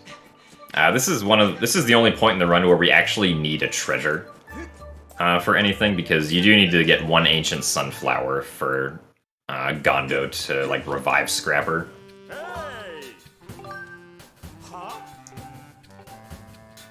But because this is a hero mode file, we started it with a bunch of treasures from the normal mode playthrough that preceded it.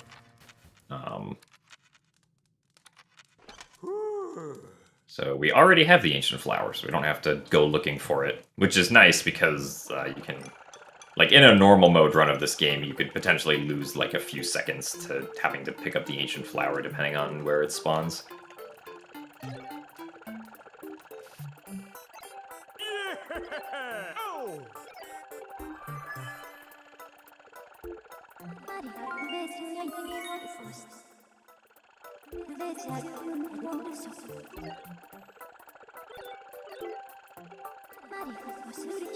The propeller is in Elden. We're gonna fly there, get it, complete the windmill, and then we can open the Thunderhead. We'll also get another bottle here. Could have gotten that way earlier, but now is the perfect time to get it. Yeah, because we didn't need it earlier, because we don't really need the bottle until we're about to enter the Fire Sanctuary. Yeah.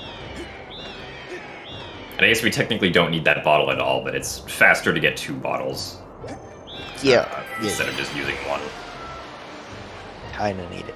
Be fast. One of the other things that we hadn't mentioned yet is that the bird statues in this game, bird statues and regions will just kind of automatically get registered once you go through like certain loading zones or hit like certain story progression beats in the game. So like we didn't check any of the statues that we have available in Elden. They're just already available once we make certain progress in Elden. And I think also getting passive with an autosave does also allow you to jump to that later. Right.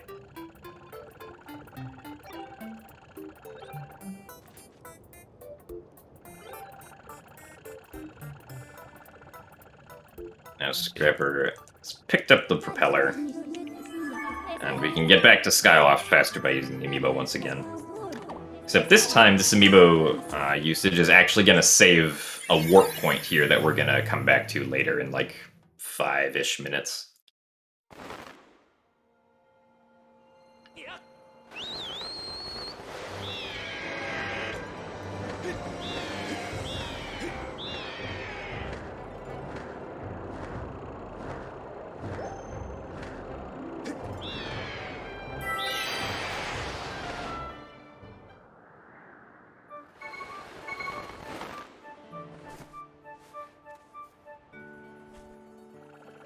Now we can repair the windmill and open the light tower.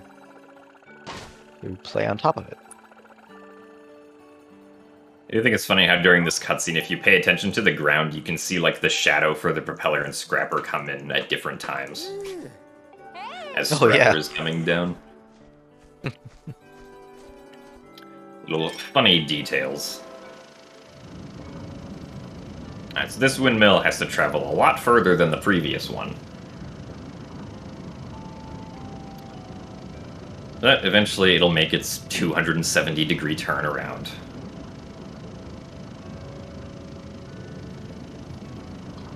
And then right before it snaps into place, we want to try and roll away,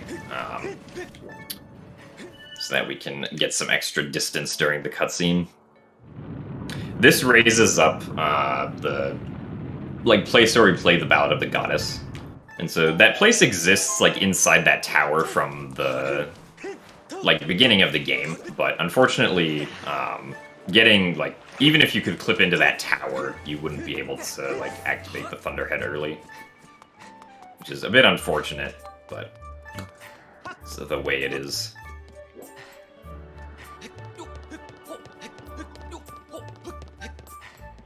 We're also going to hopefully see our first instance of harp cancel now. Yeah. So we're going to play this song all the way through, but right before we hit the last note, or strum the last harp strum, I'm going to try to cancel the harp at the same time that I do that strum. And if I do it correctly, the song will be counted as completed, but we won't have to listen to Fi sing an extra time. Alright, very good. And in this case, it also kind of makes the cutscene a little bit weird, because it first does the second part, and then it turns the light tower. Yeah, this is the wrong order for this sequence to take place in. Yeah.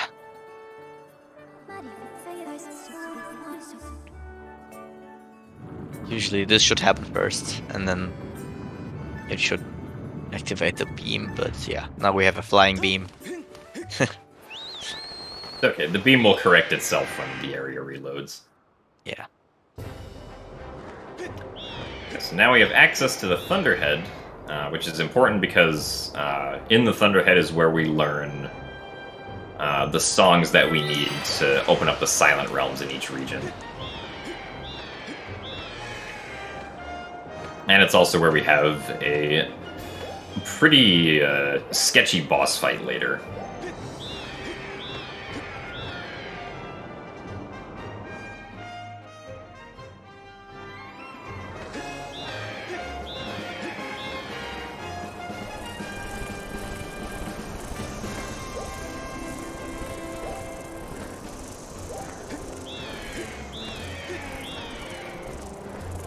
Next up is a little puzzle on the Elsa songs, which might be difficult for someone who doesn't know the solution, but it's fairly easy once you know what you have to do. Yeah. And we're gonna face plant because the cutscene will immediately start regardless of how we land on the island.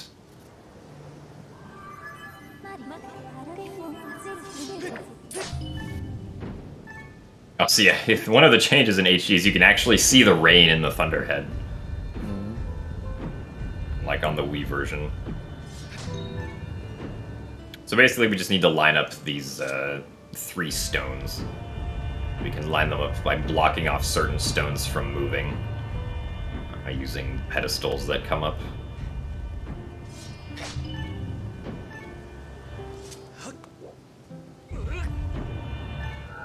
And right there's an opportunity to save a few seconds if you can hit a side hop input at a specific frame, but I usually don't get it because I'm lightly mashing at 60 FPS, so probably not going to happen.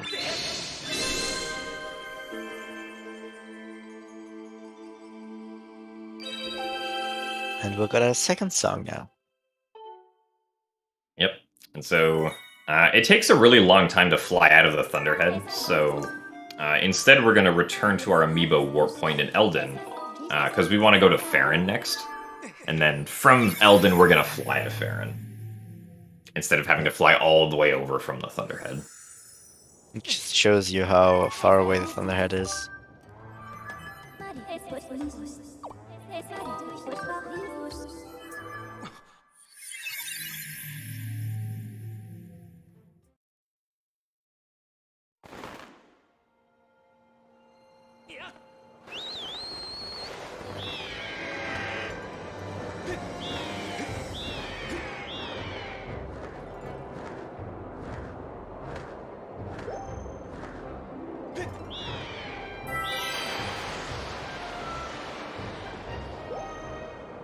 So yeah, next thing I'm gonna do is we're gonna use the learn song to open up a new trial and get the water scale to proceed.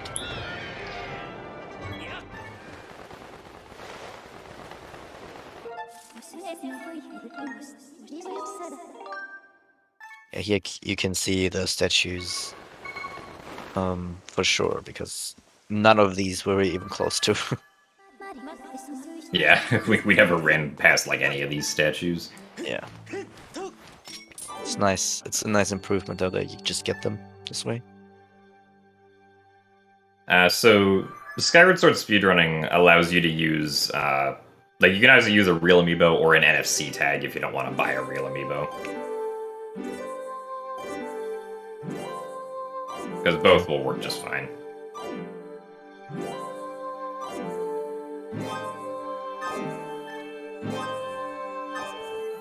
Alright, another nice harp cancel.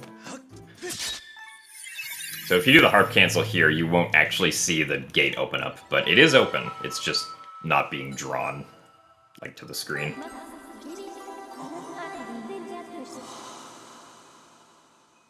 So in the HD version of the game, you can't skip the scale, so you have to get it. A lot of things you probably think of the SD version, the Wii version, rather,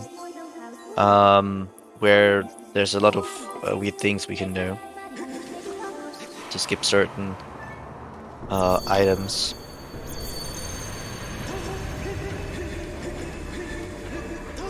Yeah, unfortunately there's... I would be pretty surprised if we ever got a way to skip scale in HD, at least with our current knowledge of stuff. Yeah. So there's quite a few barriers we'd have to overcome.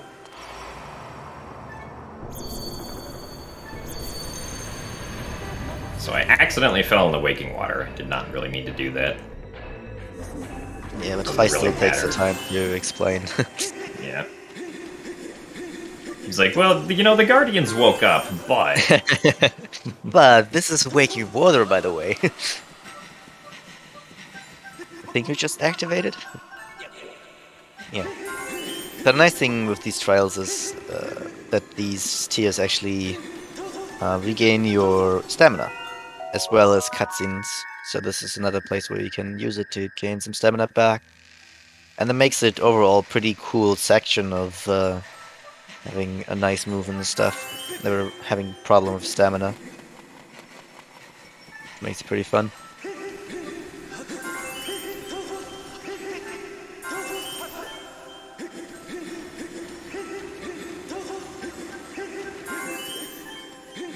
Ooh.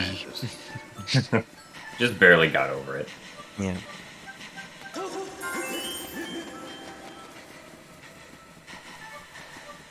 Yeah, so we have to collect all 15 tiers. This trial's... The Farron trial is definitely one of the shorter ones. Because there's basically like a looping path that you can go through around the area to collect all of the tiers. Interestingly, it's actually 2 seconds faster to like delay the two that like the game probably expects you to collect first, and instead collect them last at the end here. Yeah. A little bit scary, but aside from that, it's faster.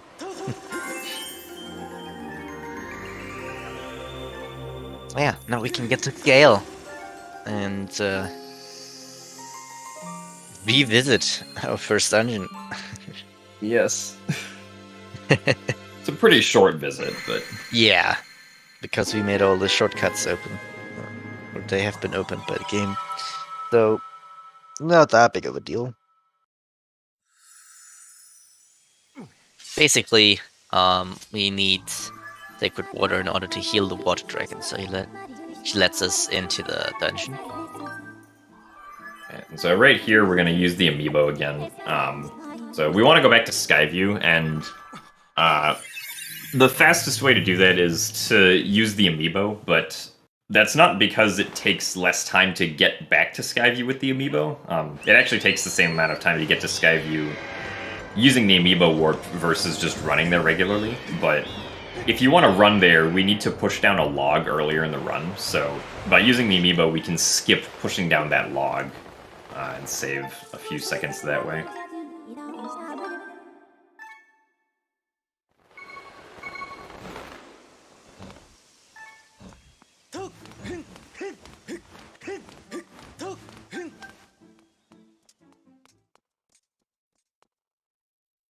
Yeah, so this is Skyview 2. It has slightly more threatening enemies this time around compared to the first visit. Now right here, we're actually going to play the harp to like unlock this goddess wall. That's because this cutscene with the magma that we're forced to watch is actually a lot, or not a lot shorter, but a little bit shorter. Yeah. It's a little bit shorter if you activate the goddess wall first. Because otherwise you have to go through this like other part of the cutscene where Link walks back to the magma really slowly, which is not very fast.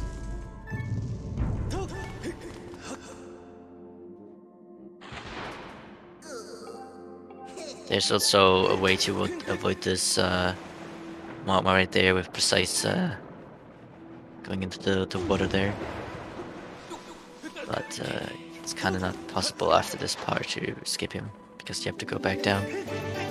Yeah, and the text is so fast anyway. Yeah, it's not so really fast, worth it's it. not really worth it.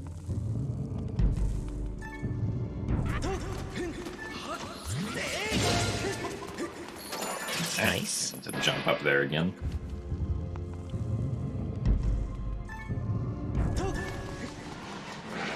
So now we just ignore all the enemies, basically. Yeah. Except for these two Bokoblin archers up here that we have to get rid of, or else they're gonna shoot us, basically. And with a Skyward Strike, we can just barely get enough distance to get rid of both of them. And then I waited for one of them to shoot an arrow at me because I want to be at lower health here, since I'm gonna be doing a death warp after we get the spring water at the end. Yeah, unfortunately, this time at the end you won't get ported out by Pi like the first time, so we would have to go manually outside, and that's obviously not the fastest way to go. So we'll just death warp. This fight is kind of interesting, though. So now we have to fight 3 Stalfos at once. The strategy here is we're going to try to use a bomb to get their swords away from them all at once.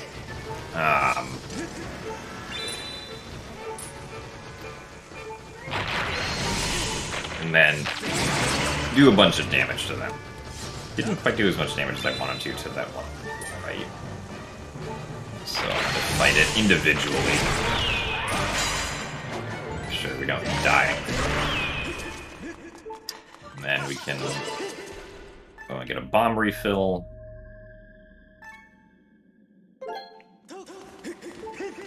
And exit out through the back. So not quite perfect, but pretty close. Now we can get the Sacred Water, and for those people who are wondering, no, you can't get it the first visit, unfortunately. Yeah, it's a pretty common question, like, well, why don't you just get it the first visit? And it's like, well, the developers thought of that. They really wanted you to go back through Skyview a second time. Obviously, the water isn't there at that point. It just magically appeared at the second time. We also pick up another bottle of water just because we will need the water way later. Yeah. And it's also nice to get the water there because, well, it's supposed to act as a stamina refill, but, like, I completely ran out of stamina, so it didn't really do what we wanted it to do. And then here we're going to use the amiibo. It probably seems strange that we death warped and then used the amiibo, but we kind of have to do this because Phi does not allow you to use the amiibo to warp away in the Skyview Spring. Or in the boss room. That's just like before the Skyview Spring, so it's fastest to death warp back into the main Skyview Temple and then use it. And now we can go into probably one of the most people like the dungeon the most here, so pretty cool dungeon. But first we're gonna do a pretty cool trick. Ah, yes. So, normally you need to go climb the Great Tree and meet the Kiwi Hermit and do a bunch of stuff and, like, swim through Lake Floria, but instead we use our trusty friend, the Fence, to just get out of bounds and go through the backside of Lake Floria. Yeah. Skipping basically everything of Lake Floria as well. Oh. We still need to scale though to get the whole quest going Right, and yeah. to enter the ancient cistern.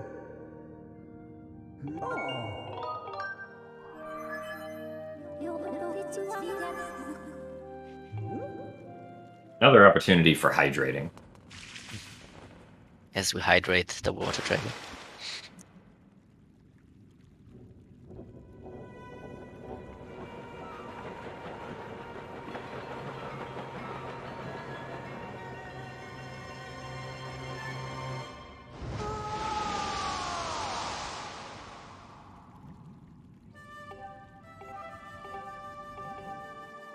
Coming up is probably in Ancient System one of the more complicated tricks. Yeah, when we get into the Ancient Cistern. Yeah.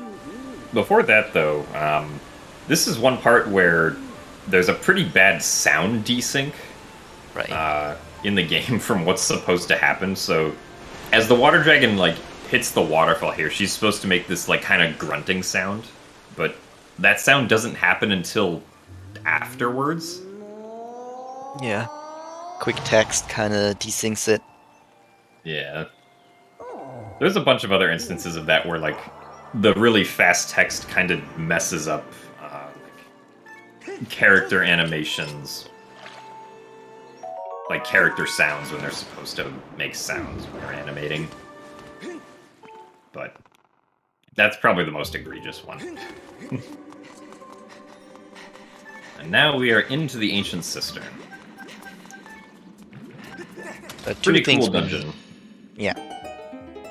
We need the whip from the dungeon item, and we need the boss key, obviously, to end up going to the boss. So for the whip, we'll get the small key here in this room. And for the boss key, we'll do something interesting. Get to the boss key a little bit quicker than you're supposed to. Yeah, it's probably intelligent to start right away with explaining, because otherwise might be a little bit difficult to get it in if we want to explain it correctly. Yeah, we'll probably start like after we get the whip. Yeah, probably. Also, this game really likes to tell you that you've flipped over lily pads. There's like a cutscene for flipping over every single lily pad in this dungeon. And there's also a convenient red ruby there that we can get without wasting any time. Yeah. Although this underground underwater section is kind of dangerous. If you get to the side, sometimes the boards don't break, and you're just stuck underwater for a little bit and usually die.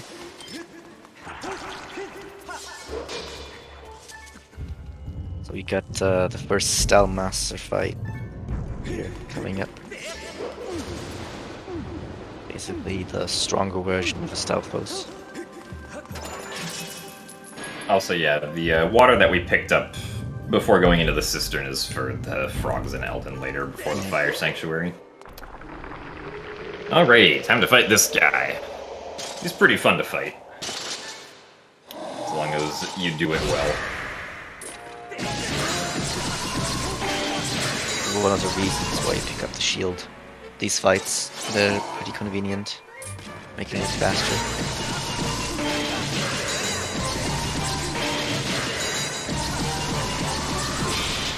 Alright, nice. Nice. Good RNG at the end there. Able to get all 6 stabs in.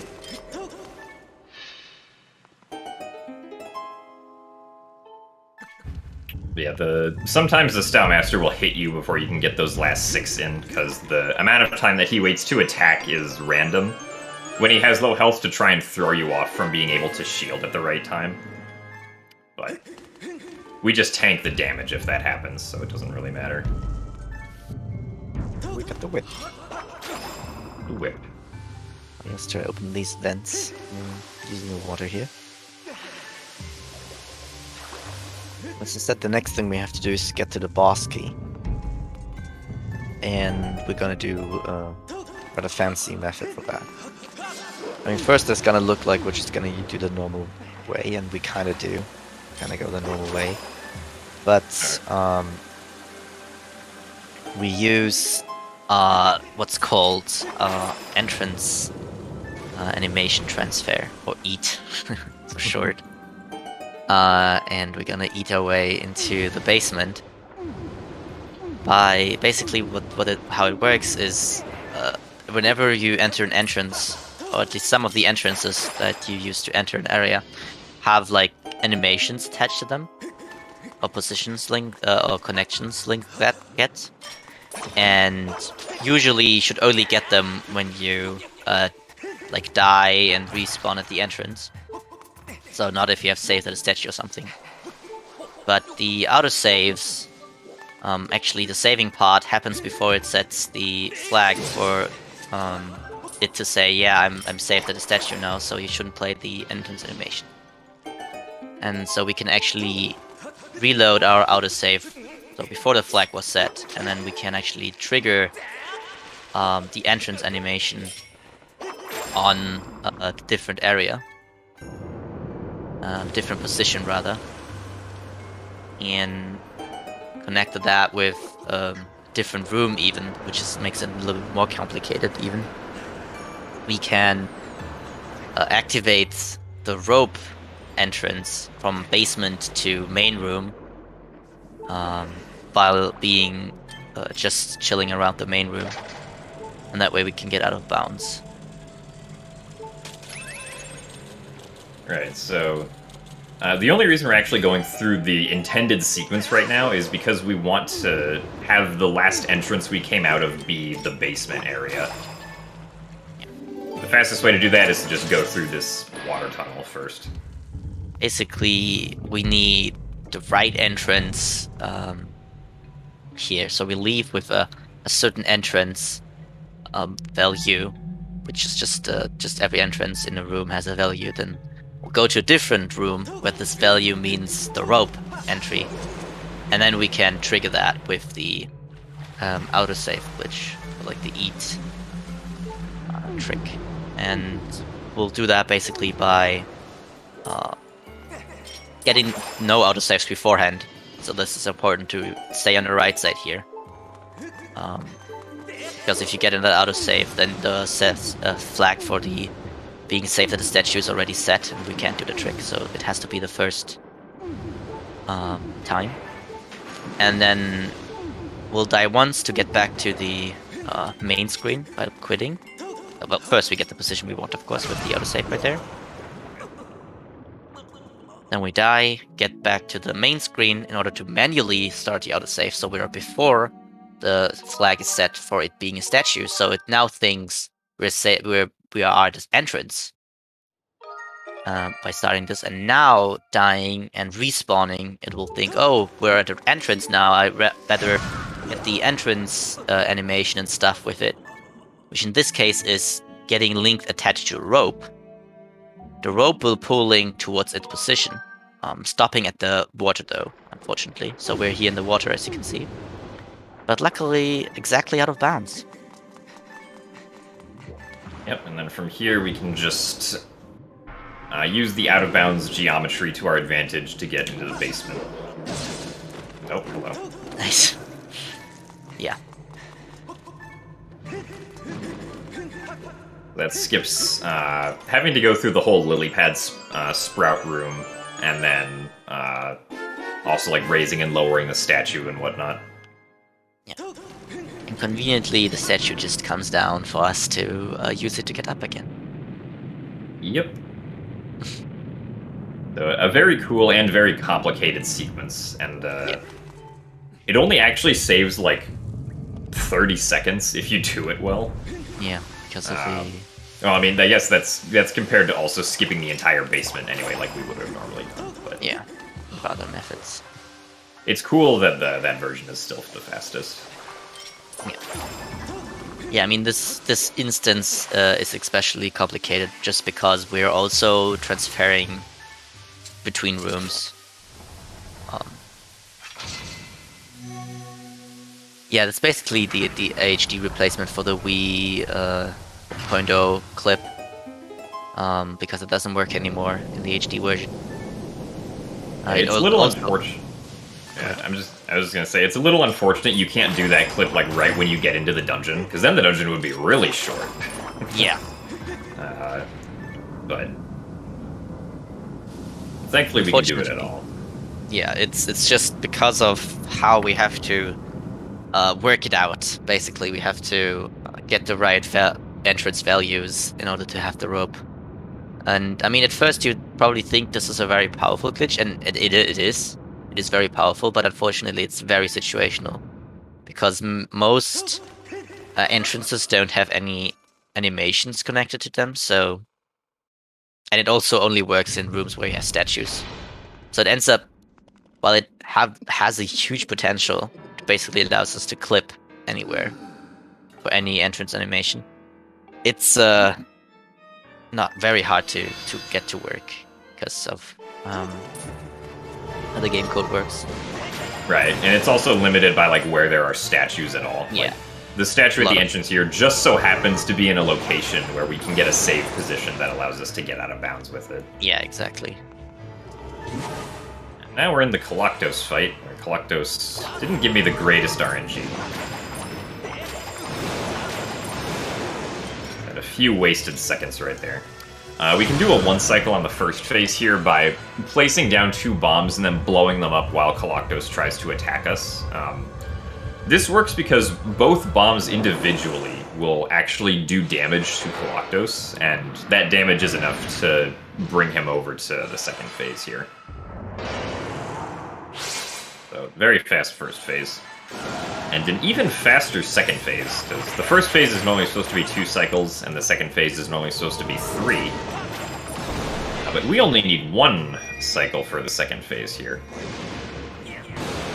Because we have our hero mode Skyward Strike with Master Sword damage power. So we do 2 Skyward Strikes onto the weak point of Coloctos, and he's dead. Yeah. Game kind of wants you to use the big sword, but the damage is not even comparable to the Master Sword. Skyward Strike damage, of course. So. Quick phase. 2.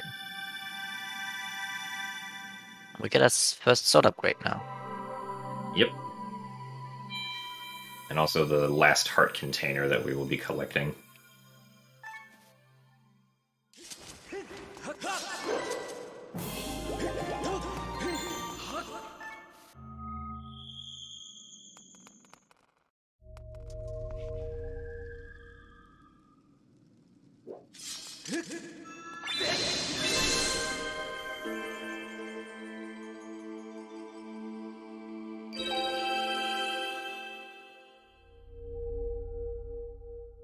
We have 9 hearts now, which is a good amount to have to like be safe at the end of the game, pretty much.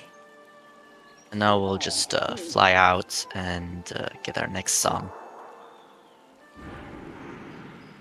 Yeah, so here it's faster to fly out using the amiibo. Yeah. So we will be using that.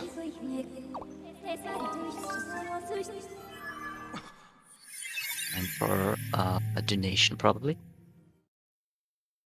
Alright, thank you very much. We have a $75 donation from EJ125 commenting, "Good job on keeping the tradition going yesterday of farming the weekly races for race time points. Good luck with the race to the run, Mr. Gymnast." Thank you, EJ. And as a quick reminder, that donation puts us at over the $9,100 mark for our donation drive so far, all going to Pank One. Thank you everyone so much for your generosity, and let's keep that going. And as a reminder, we still have those incentives to hit for the Majora's Mask run.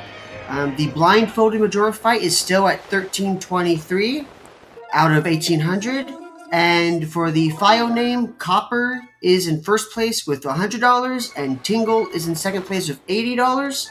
My Dude in third with $75, and Trez to Bed with $25. And back to the runners. Thank you very much, Ricky. Still sad that Trez to Bed is slacking. Alright, so interesting routing here. We're actually gonna... We went to Lanayru and we're setting an amiibo warp point, and now we're going back out to the sky to get Nehru's Wisdom, because Nehru's Wisdom is all the way in the Thunderhead. And if we go into the Thunderhead now and then just use the amiibo to warp back to Lanayru, this saves about 30 seconds compared to just flying to get Nehru's Wisdom and then flying to Lanayru.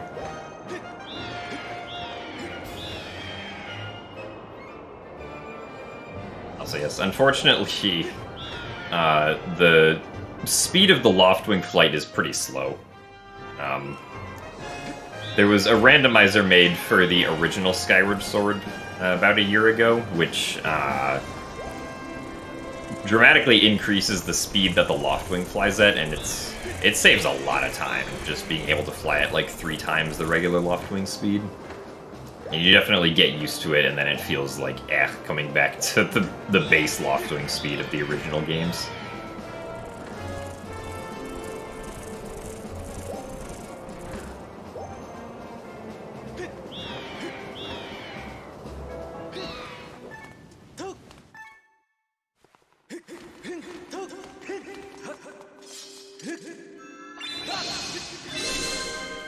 So now we strike the Goddess Crest again, and we get our second song.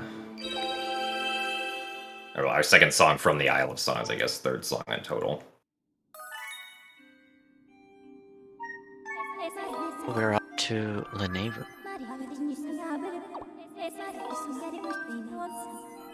Now we don't have to fly back. Yeah.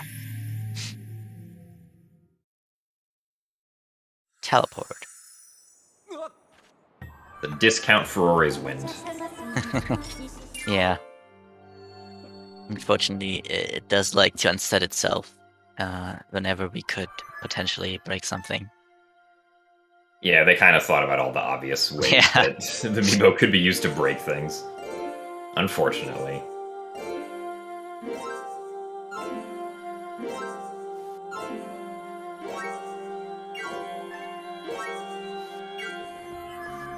Nice. Third harp cancel.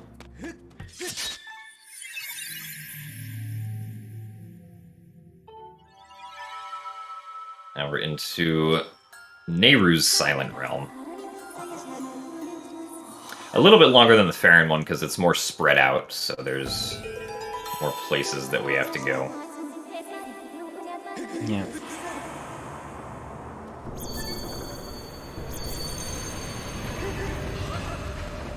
Again, not taking the obvious tier first, so just going a little bit out of this way because it ends up being the better route here.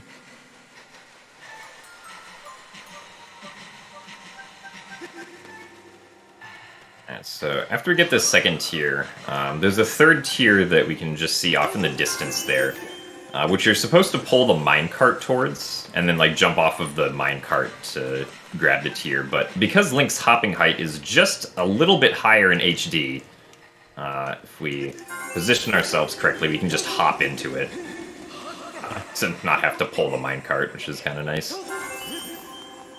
And the only reason we know about that is because a guy named Jeremy commented on one of my YouTube videos of one of my runs and was like, hey, you can just hop into that tier. We were like, huh? It's like, oh yeah, you can. Thanks, Jeremy. Yeah, good job, Jeremy. So shoutouts to Jeremy for the 6-second time save. No idea how he randomly did it, but props. Yeah, because it's not very easy. Yeah. It feels like it's kind of the obvious move to push the minecart, so... It's also not possible in the original version. Yeah, because of the height of the hop.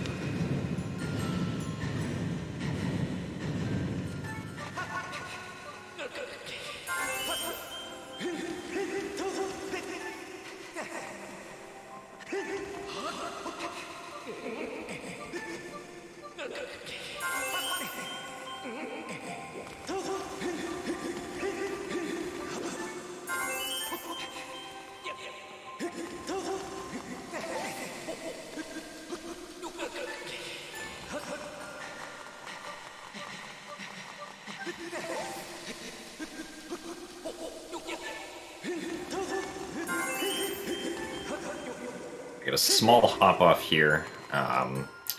Should we get down to the tier? Yeah, not a great watcher cycle for trying to avoid them, so we'll just get caught temporarily. Yeah, sometimes they're positioned in a way that you can actually move past them, but often they're just in a way.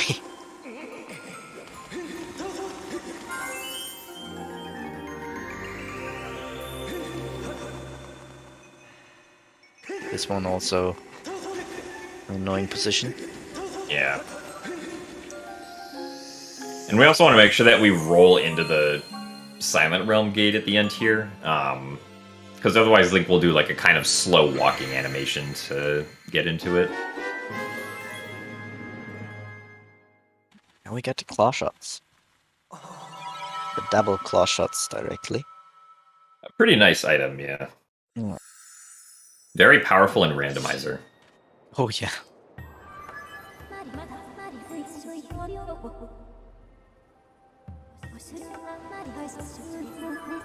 Guy's like, these targets that have always been here now seem very suspiciously interesting.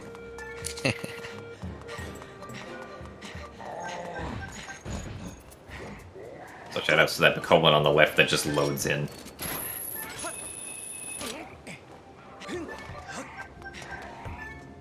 Alright, so now that we got the claw shots, our next mission is to go to the Sand Sea, and then eventually find the Sand Ship dungeon. This is the longest, like, quest before a dungeon that we have to do, because the Sand Sea is just a very long area. Yeah. Get some nice boat stamina going. The music is also nice, though. True. Very somber. This is another place where we're going to go into first person before talking to an NPC. Because this will skip the camera pan between finishing talking to the Goron and then getting that small key. Saves just a little bit of time.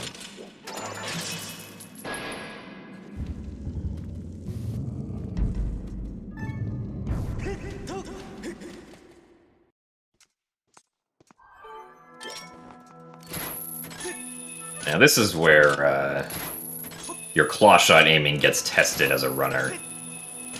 Yeah.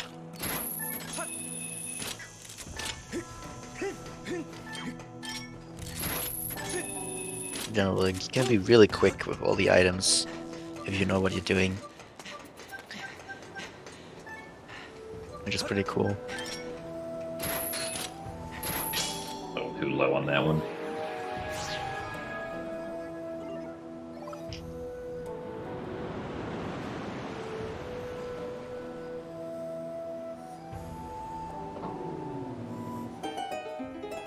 Now we can talk to Skipper. Another place where I'm lucky we have quick text. Yeah, the text in the original here is really slow. Yeah.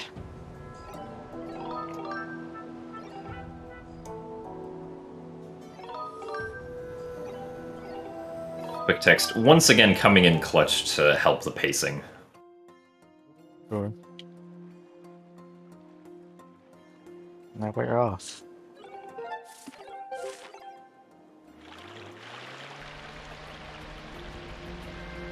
And yeah, boat stamina. Mm-hmm. Of course. You know, sometimes the engine just gets tired. Yeah. I'm just stone engines, that's how they work.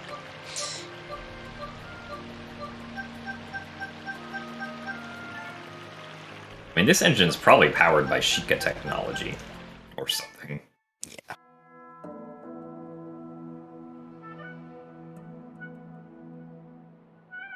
Now we're at Skipper's Retreat.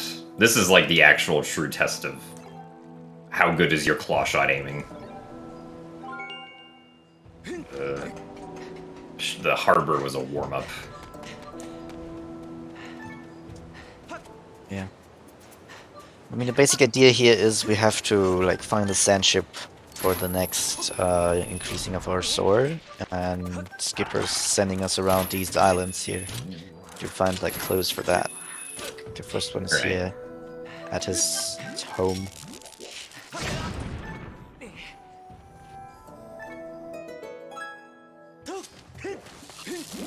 Sure, we do a Unfortunately- roll there. That's pretty dangerous there, actually. Yeah. It's possible to get wrecked very easily if you do not Yeah. move through there correctly. If one shoe gets you, they all get you. Alright, so starting now, I'm going to be using the free cam to try and keep a very specific actor on screen, which is that P hat that's kind of floating up in the background. If I can keep it on screen most of the time, then I will be able to get a good cycle with it flying, so that I won't have to wait for the other P hat on the other side to move very much.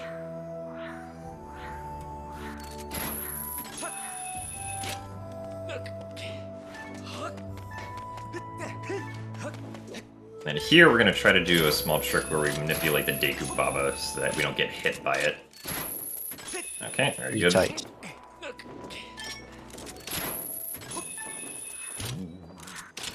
And alright, very nice. Good P hat cycle. So very nice skipper's retreat.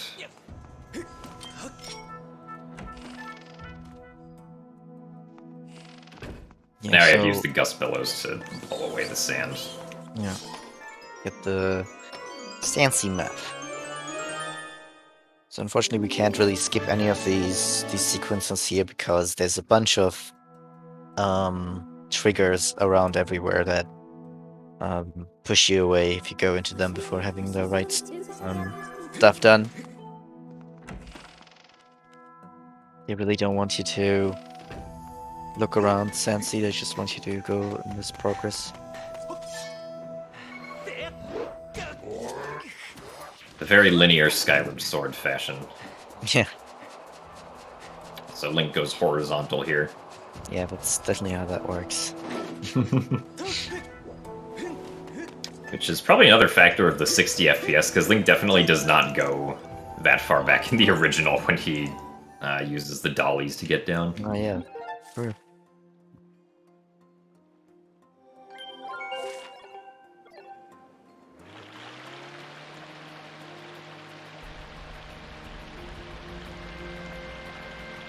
Now it's time for more boat stamina.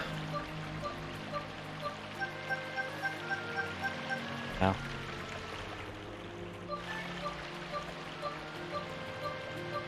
Boat stamina has the same principle where we only use the last quarter because it gets used at half the rate of the first 3 quarters. Yeah. The problem is just that there's no refills, Yeah. which makes it a little bit more annoying than usual stamina.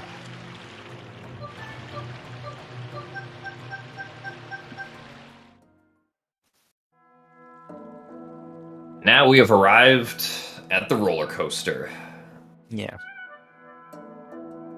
otherwise known as the Ancient Shipyard. Or Disneyland. Ancient Disneyland. Yeah.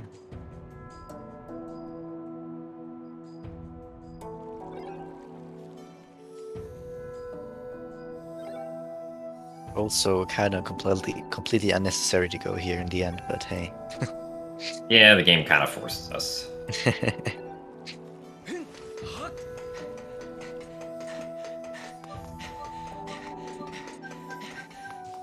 At least we can go on the roller coaster, so that's something.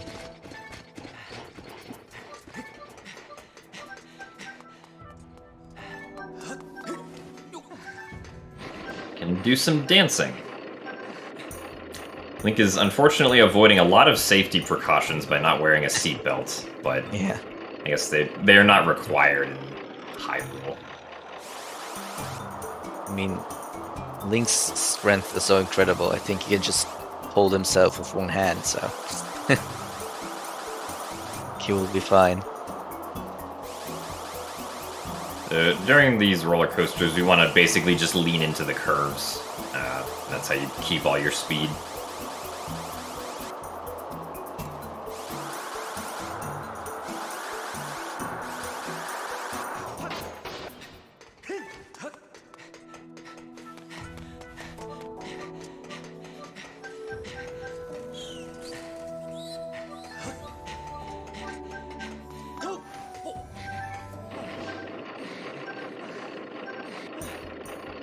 Go again. Now it's time for round 2.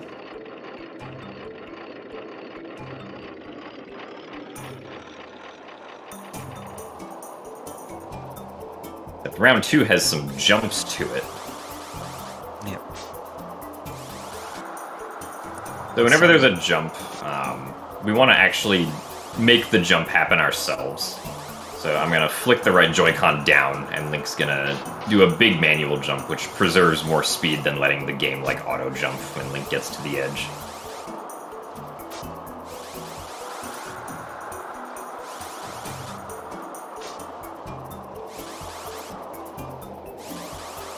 Right path here is a little bit faster. And then the minecart kind of like drifts from where it's supposed to be back there, so we actually hold the opposite direction of the curve on that one turn. Yeah. To get the fastest speed.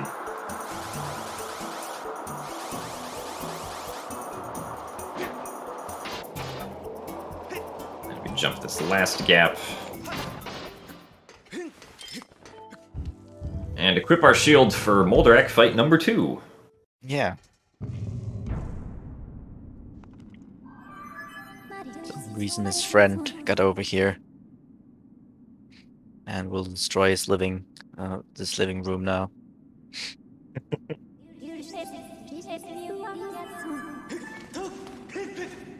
So we're gonna get rid of this first scorpion, throw a bomb to get rid of that one, so we don't have to go all the way back there.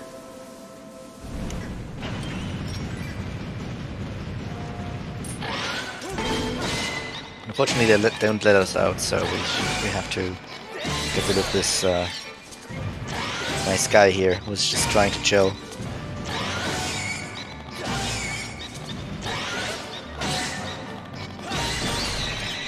Alright. We have a good angle. You don't want Molderak to be like, you know, at like a 45-degree angle compared to the wall, because then it'll still back up quite a bit when you stab. So it's important to make sure that the orientation is correct as well as the positioning for that one. Yeah, now we realize that there's nothing here, and we have to go to the next area. Thanks, You know, Skipper. Yeah.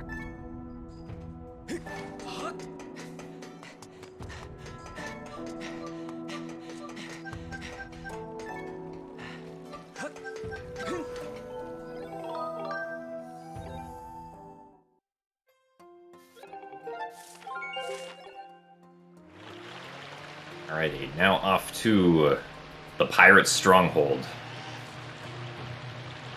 Yeah. Or, as I once said in a sleep-deprived state 2.5 years ago, the pirate stringhold.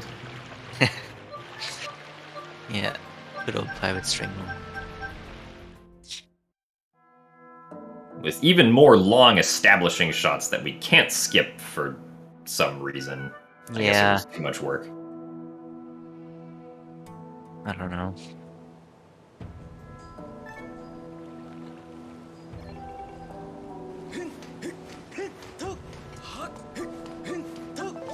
The first time we get introduced with the time shift orb that you can move.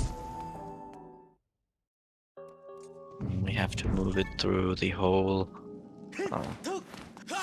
area to get back here to start, where we can place it to activate, to open the shark head. Yep.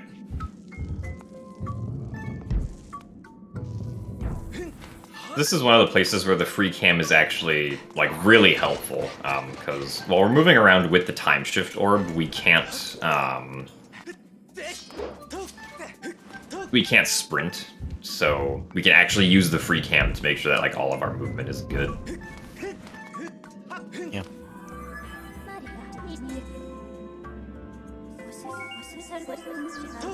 It's quite a long walk.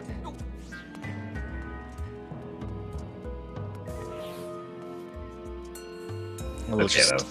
ignore Link- the enemies. Link doesn't get tired, and yeah, we can Right. just ignore like all the enemies pretty much, Yeah. including that Beatles. Squeezing by.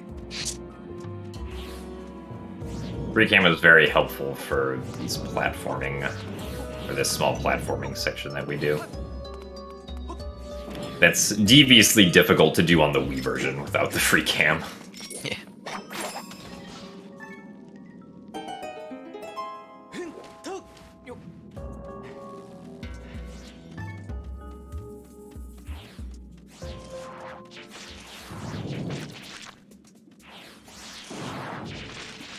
Here we'll just wait for them to be de-aggroed.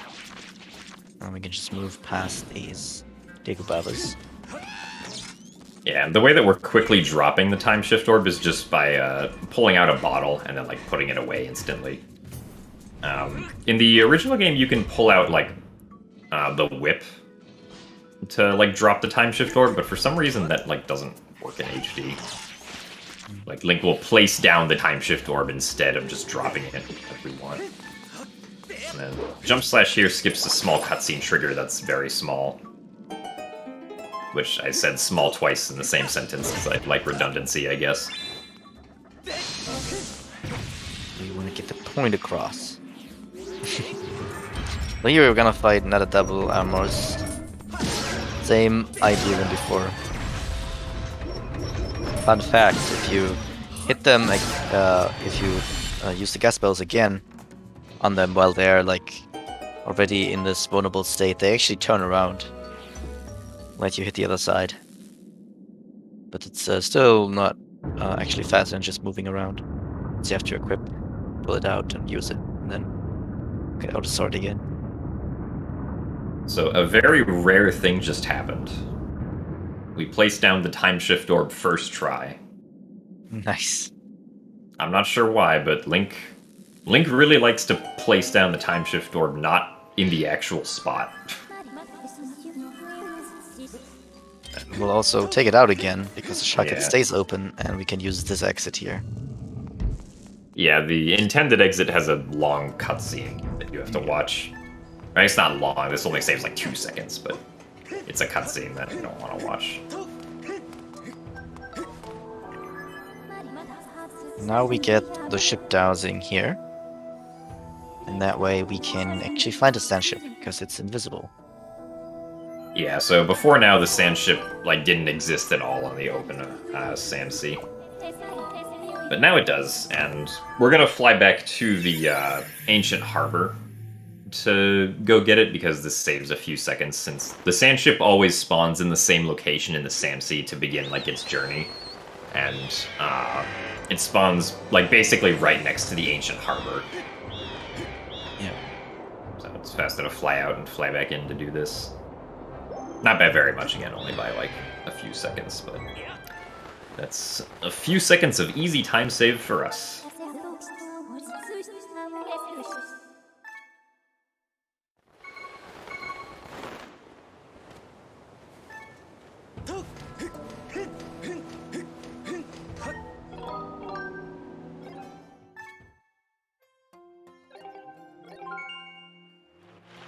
The sand ship is right here.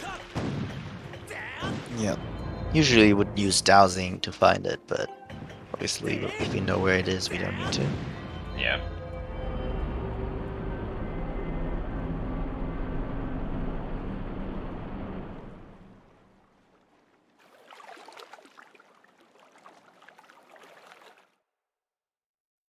And we go. And so the sand ship has the most death warp set of any dungeon. Yeah. Doing 3 different death warps. Actually, I kind of need to save at the statue first, though. Yeah. That would be helpful.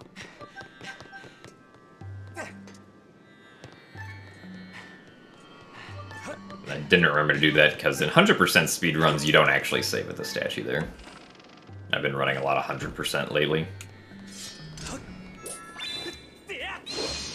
Oh, okay. Ooh. Okay, how did you... Okay. Okay. Yeah. Let's try that again. Yeah. Was not very friendly. There we go. You Alright. can walk past him, but...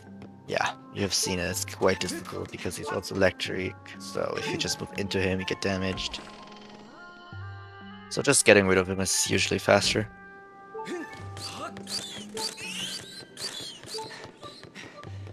Not a huge deal because like we wanted to take damage anyway, but the Yeah. void out lost us some time. So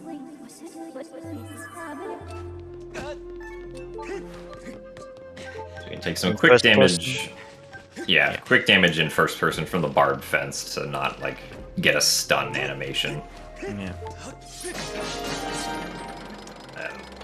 And the combination luck is always the same on this puzzle. It's down, Yeah. up, down, right.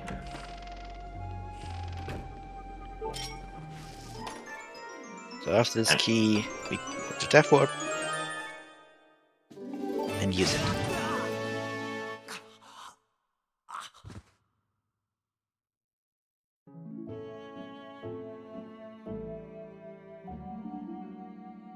Yeah, so this skips climbing back up the sand ship back to this point. And now we get to fight Skirvo. Pretty fun fight. Be a little annoying sometimes depending on whether you can stun Skirvo consistently or not. Or have to wait for like a shield bash to do that. Usually doing stabs here is pretty efficient because you can't really block them.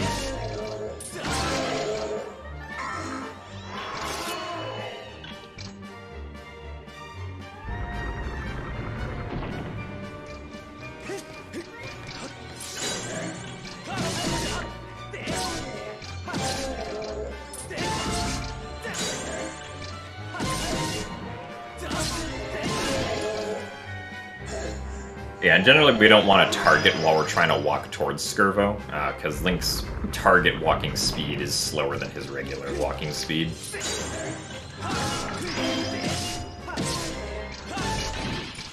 And he walks the plank. Yeah. Don't worry though, his brother will be back later. Yeah.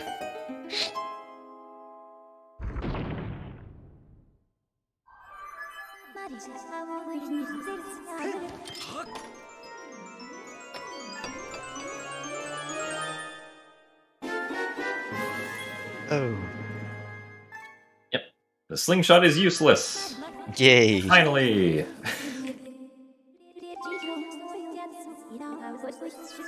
Well, not exactly, but more or less. Yeah.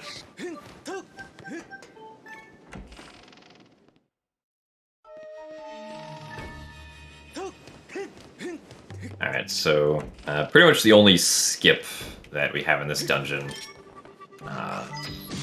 is a masked skip. So we're gonna shoot that switch to make the time shift stone appear, and then we're gonna take some damage and then shoot the time shift stone over by one of the ladders.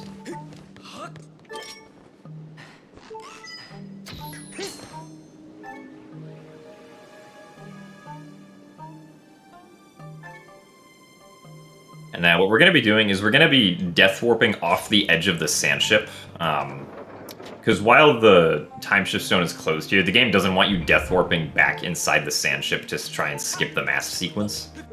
But I believe the trigger that it uses to try and do that doesn't quite extend All the way down. all the way out here. So by dying out here, we can get back inside to where the statue is that we last saved at.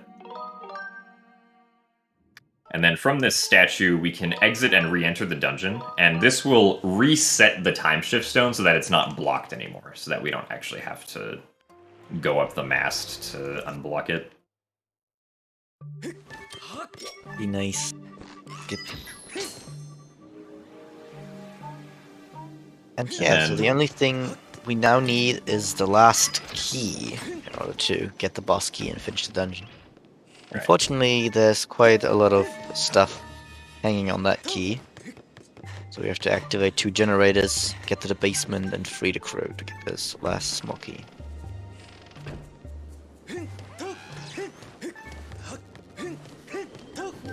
There's also another small cutscene skip we did there when we shot the lifeboat before going into the inside. Right. Normally the game is like, hey, look at this, the lifeboat is lowering down. It shows you this for like 10 seconds, but if you turn the camera away so that you're not actually looking at the lifeboat when you shoot it, then you still get the effect of it being down, but without the cutscene.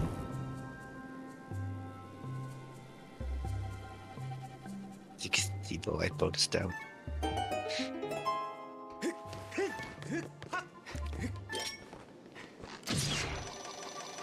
And we'll use that to get back to the time shift stone.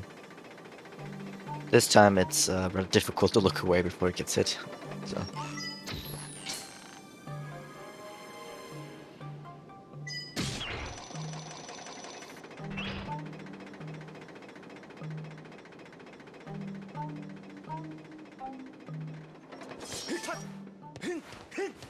Alright, so yeah, one of the generators is here, but we're not going to activate it now so that we can activate both generators with only having to shoot the time shift stone once.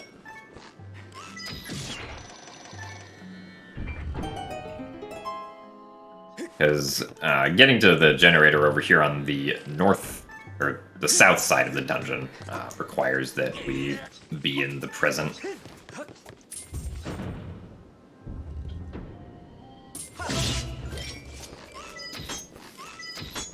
Oh.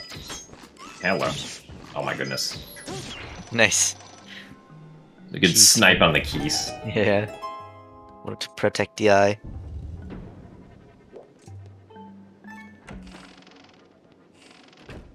Take some damage from the barbed fence here. And now we activate both generators.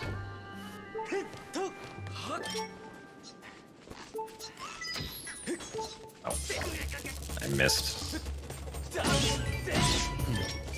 Almost died, but... Yeah. He was coming for you, for sure. The angle there is like one of those places where the trajectory of the projectile you're shooting gets kind of messed up sometimes. It likes to shoot a little bit higher than where you're aiming for whatever reason.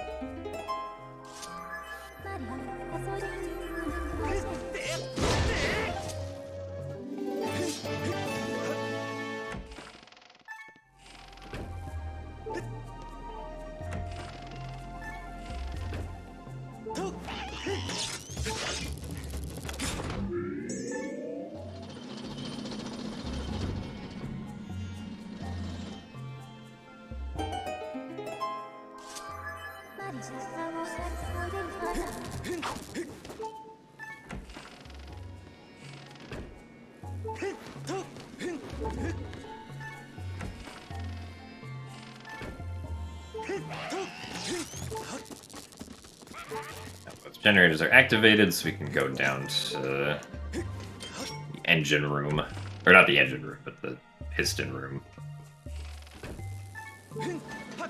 If we move fast enough here and swing across the gap with the whip, we can get an earlier piston cycle that saves around 8 seconds. We roll here, instantly go across with the whip, so that we don't get crushed here. And then move to the side and swing across here. And we can make it to that piston cycle a few seconds earlier.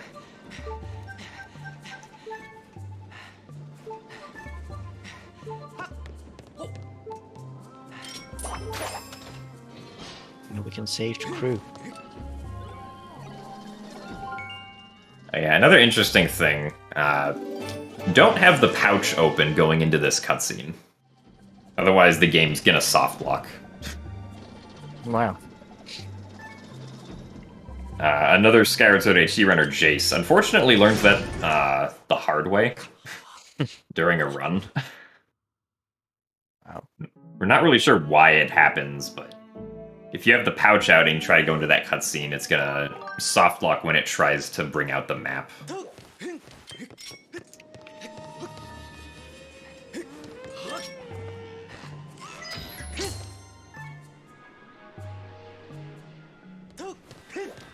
now that we have the key, we can go to the captain's cabin and get... I forget what the technical name is, but the sandship boss key. Yeah.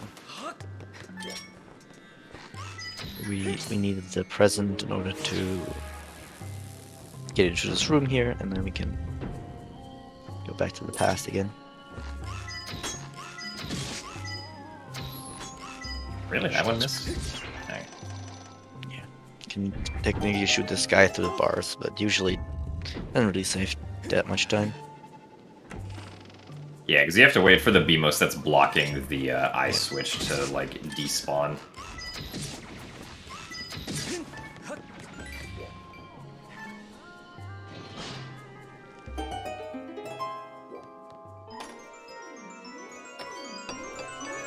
The squid carving, that's what it's called.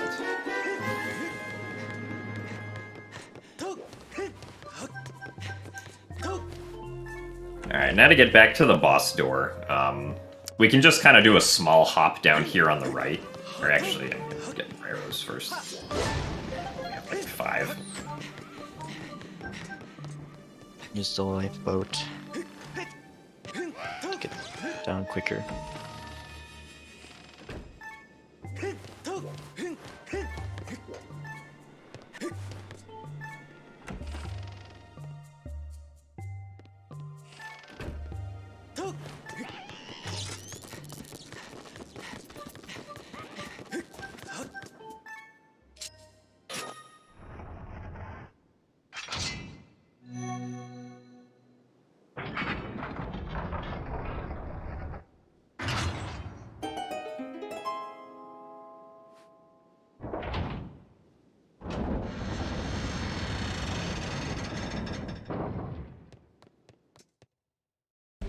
Okay, now it's time for everyone's favorite boss fight. Yeah. Well, the beginning sequence is cool, but... Yeah.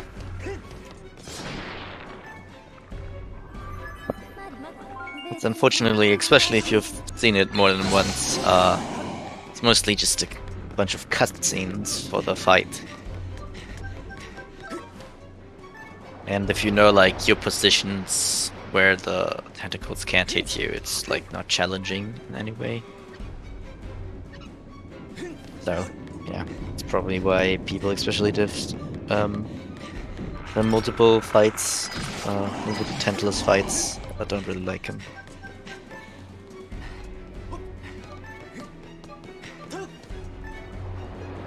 Also, we've now reached a point in the game where the developers decided that the amount of talking that Fight does is okay. Yeah, true. Like up until this point, there were certain sometimes when Fi would normally talk in the original, she wouldn't talk in HD. But past this point, all the original Fi texts are still in. So by going here at the edge and killing this one guy here, you basically can just chill and shoot. Yeah, because the tentacles can't spawn on the edge. Yeah. It's one of the places where the motion controls have an advantage because you can actually quick draw. But right, yeah. For some reason, they don't allow you to quick draw the bow with button controls, which is kind of weird.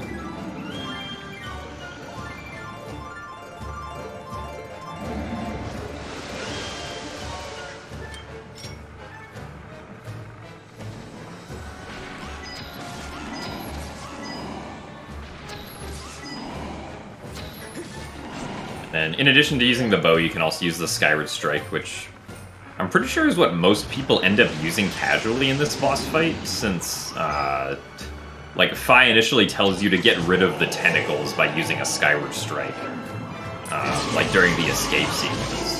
So, I know I used Skyward Strikes to get rid of them when I first played. True.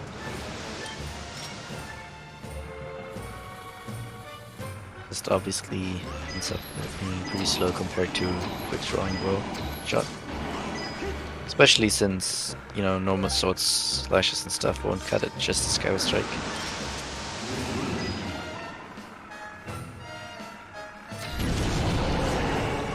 So each time we shoot the arrow at Tentolus's eye, we kind of have to pay attention to which way TLoZ is moving to make sure that we can get the shot in.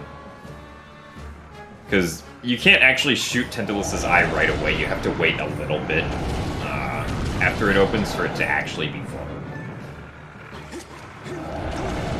Now we have some we will RNG. see Okay. It's a little sketchy, but we managed to avoid Barreldorf today. Yeah.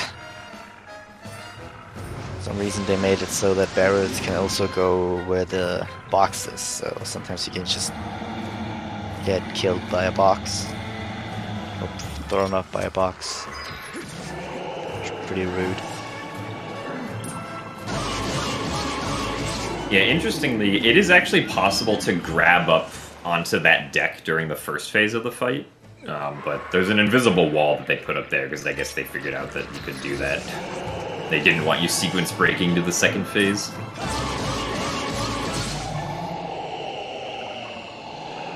Oh, I didn't know you can grab that actually. That's cool. Yeah, because like due to how the ship like wobbles, if you like if the ship is at like, you know, a high point and you climb the wall while the ship is wobbling down to a low point, then you can make it up there. At least like with the grab, but you can't actually pull yourself up.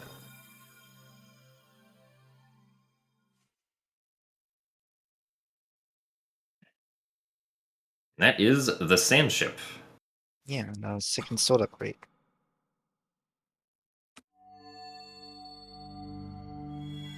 Which means going back to the Isles of Songs. Get our last song.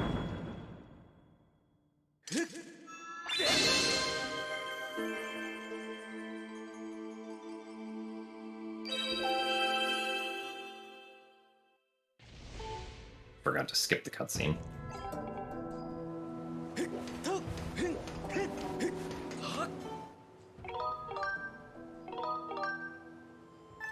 Alright, so just like with Lanayru, it's faster for us to fly to Eldin and set a warp point with the amiibo, and then fly to the Isle of Songs and get Din's power and then warp back instead of flying back.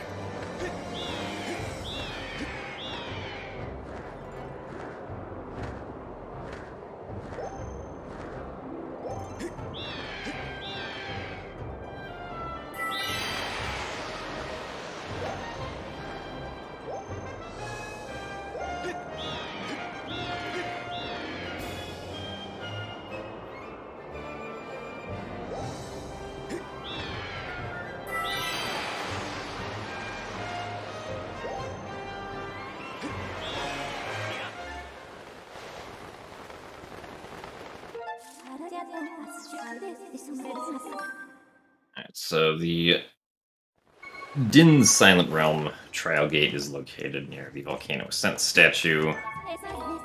We'll be right here after we get the song.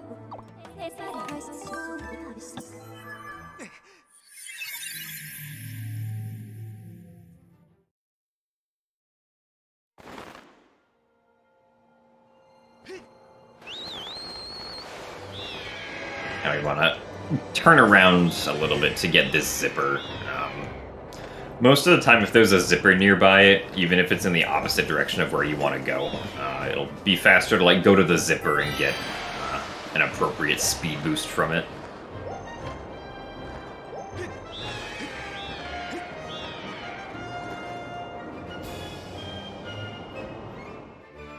Longer fly back to the Thunderhead, but this is...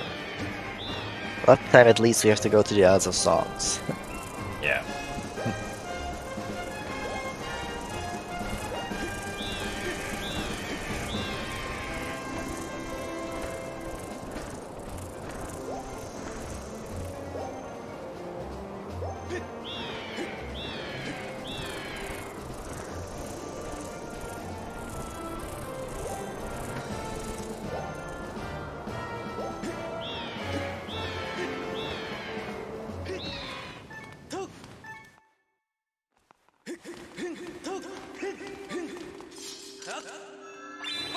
At least we don't have to fly back.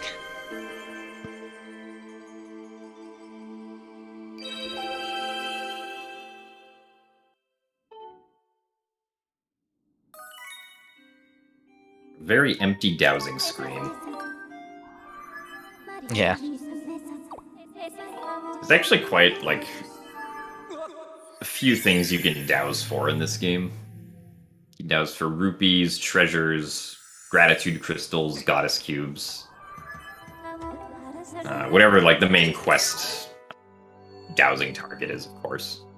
And then there's also, like, a side quest dowsing target that you can use for, like, trying to find specific things. It looks empty now because we got the second upgrade, which gives you more spots for these dowsings. Otherwise, you only have 4 before that. Nice. Another hard cancel number 4. Thankfully, I found at least a way that works pretty well for harp cancel for me, which is recalibrating the Joy-Con like 2 strums before the last one.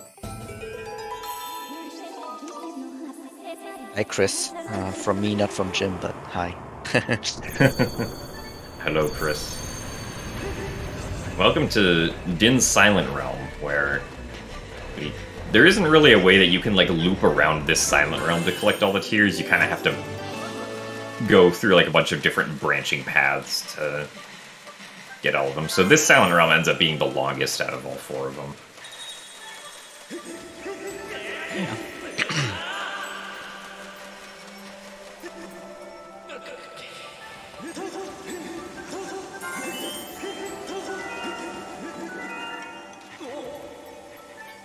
You go through a really weird path.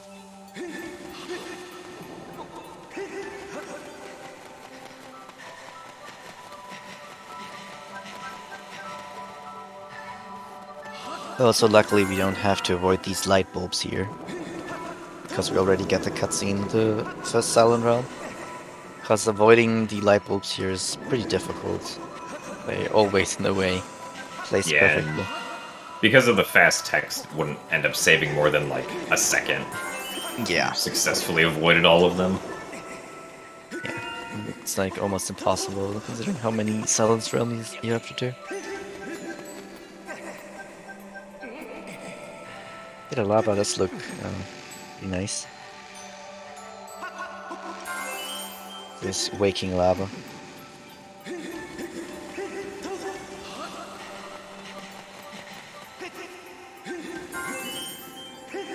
Small hop there, because if we get a regular jump, then we couldn't get a roll out of it.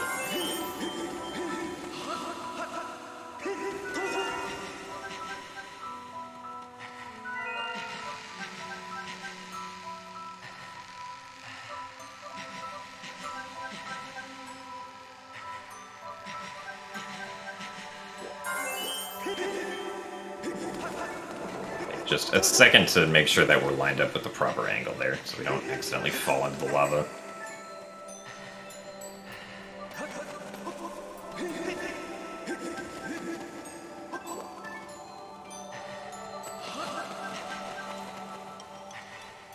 Now I have to go all the way back around here. Yeah. There's no other path we can really take. That's why we let some of these tiers still sitting around for the way back.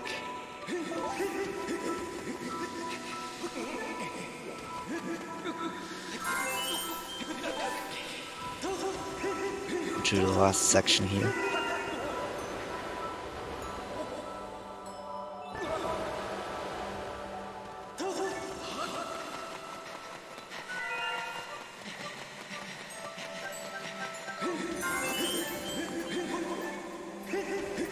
Here, faster. Yeah, so they kind of want you to like end up doing this part of the Silent Realm in 2 trips, but you don't have to do that as long as you just know how to roll and run. Yeah, just run up a little bit, and then you get the tier that's right there. Make sure we avoid the waking water, because we don't But I mean, it's not really a big deal if like the Guardians wake up because we know how to avoid them, even if they're like right next to us. But it's just like a waste of time to watch the cutscene of them waking up.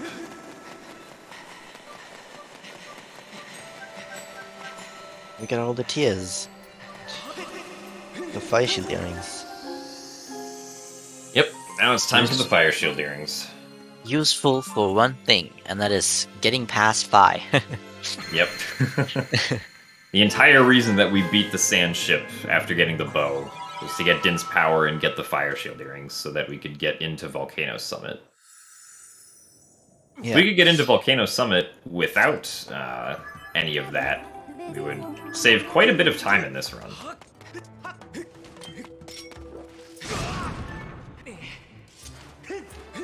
Be pretty nice.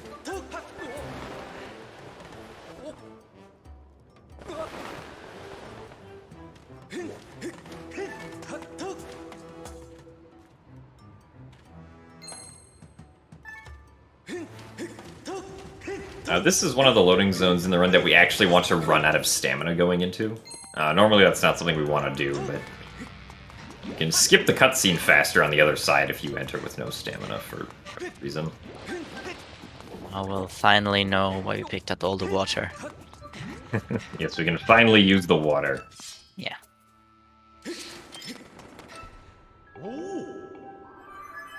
Up these thirsty frogs.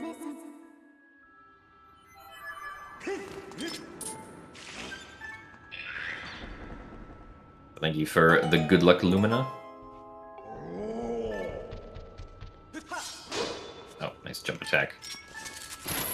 One thing that kind of throws me off from the original, occasionally, is the fact that in this game, pressing A in mid-air will make Link do a jump attack. Even if you have, like, motion controls enabled. Which is sometimes is useful. Like, I do use it, but there are some places where, like, when I'm trying to just do a hop really fast, I'll accidentally do a hop and jump slash. Also, thankfully, the quest to begin Fire Sanctuary is not as egregiously long as the quest to begin Sandship. Yeah. We still have to deal with Scrapper, though.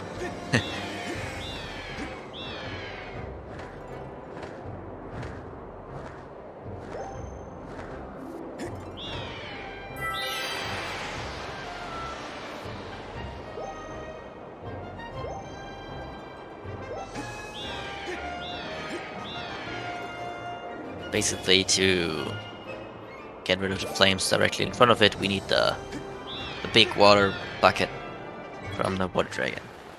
Yep. And we need Scrapper to carry it. And usually we would have to carry it through the whole area of Eldon, because I actually don't remember the actual reasoning of the game why they tell you have to do it. I think that's just Scrapper being stubborn. Yeah, something like that. Oh yeah, we landed in the wrong location, and he's like, yeah, no, we can just walk. Yeah. Something. I don't want to fly up anymore. Yeah.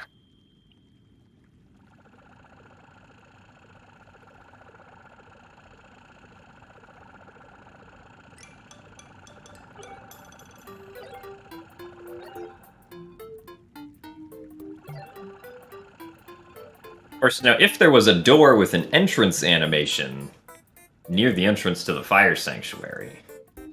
Yeah. Now we could just walk right past it.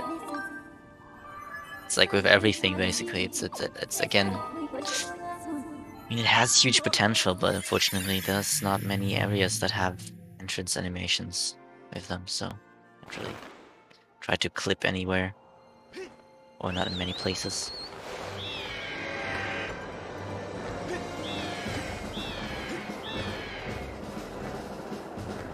Yeah, this game, it has a lot of potential for, like, things to be skipped. Like, if you could get through a wall somewhere, or, Yeah. If you could, like, you know, get, like, across a gap. But none of them usually ever work out. least currently we have not figured anything out. Do something like that.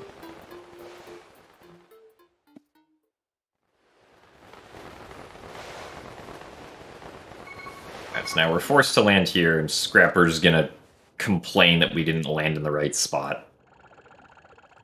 And then Scrapper's going to request that we escort him up the mountain. Which we will do, but we're not going to do all of it. He'll fly a little bit for himself.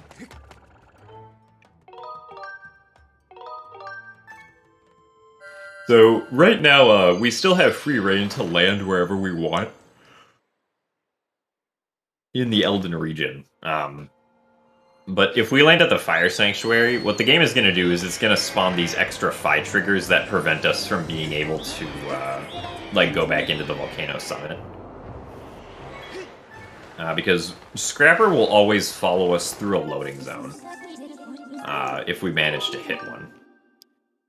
But if Scrapper is on the same map as us, like right here, where Scrapper's all the way down at the bottom, he'll also follow us, or respawn with us if we death warp. So that's what we're gonna do here. We're gonna get hit by the Bokoblin and then fall in lava.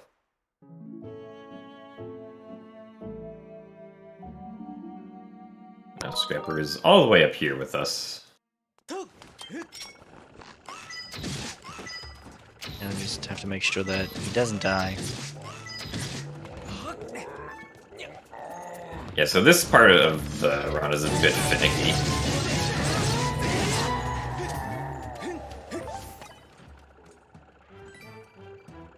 Wait for him to come over here. So we want to essentially lead Scrapper just close enough so that we can run to the Volcano Summit entrance without Scrapper dying. Because if we get too far away from Scrapper, the game's gonna... Or, like, Scrapper's not going to allow us to move any further. But we also don't want to get him so close to the Moblins and the Bokoblin archers that, like, he ends up dying. So, just like that.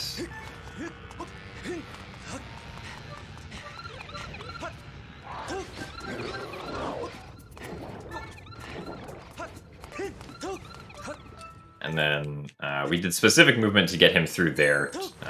We could have probably gone all the way up here the first time, but to be safe, we always go into like the little waterfall area. Yeah. There's also like these fire keys that sometimes attack him, and that can lead to him going down earlier.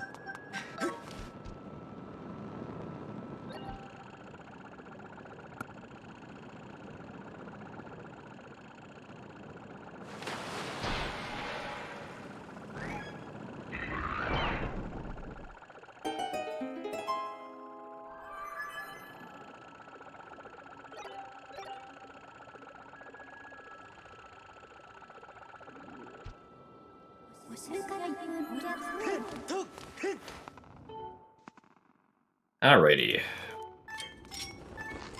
Into the Fire Sanctuary, where we will promptly miss our bow shot.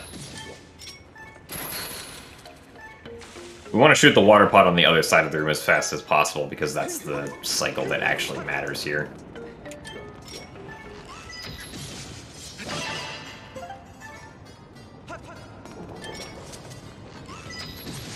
We want to get this platform we're standing on to be moving as quickly as possible.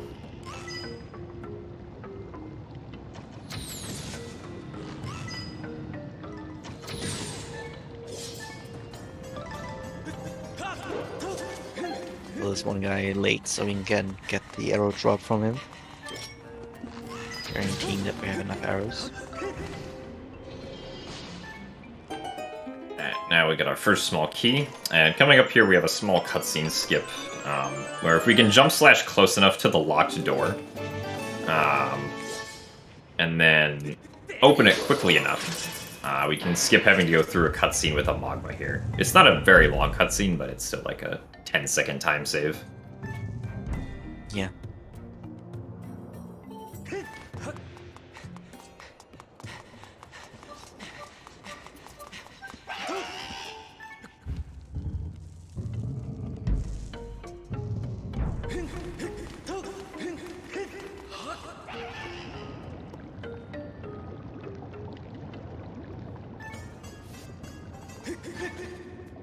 Now, hopefully the Magmanos here behaves. It's not going to behave. No. Alright.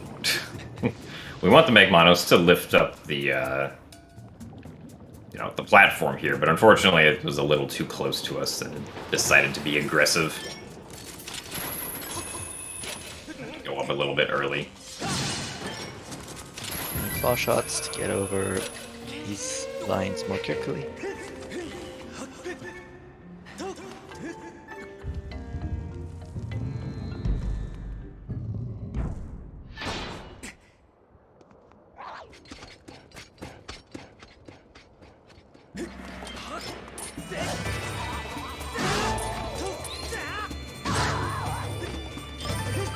Pretty quick work of the Lizalfos, not a huge challenge. We have an interesting strategy in this next room. The game wants you to use the hook beetle to get a bomb flower that's in like a tunnel near the back of the room, but instead we're just going to use our own bomb and fly it into the rocks that the game wants us to blow up. Saves like 5 seconds, so we're using the bomb flower. But it is pretty precise. It might not look like it, but it definitely needs a little bit of practicing.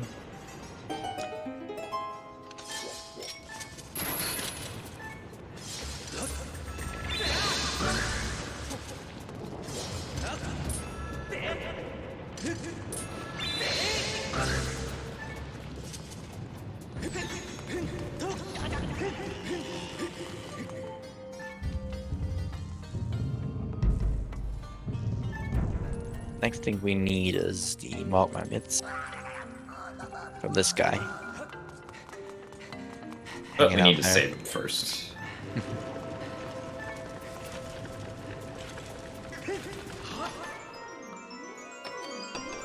So we have to go around a few more rooms.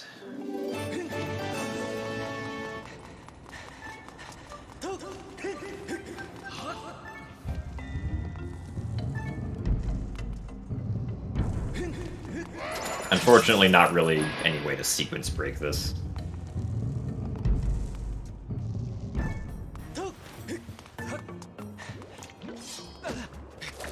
Do a small trick here where we jump slash to get the water pod into the frog.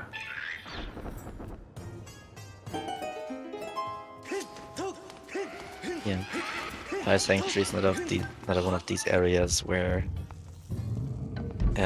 almost we could do some clipping with Eat. But it ends up, the values don't end up working out. Unfortunate. Alright, so the goal here is we want to try to hit both of the Magmanos with the same water pod. Alright, very nice. And then we can blow them up with a bomb.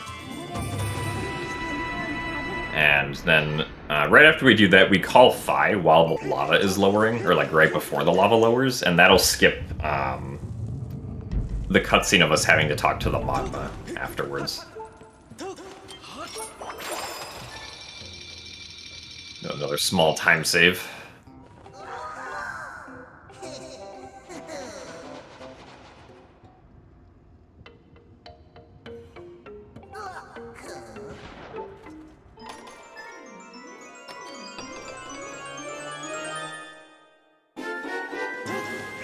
Can dig underground, even.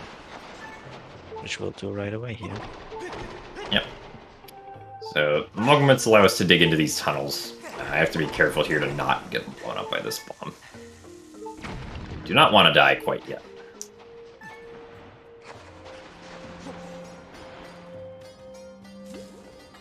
Also, now we get this cutscene.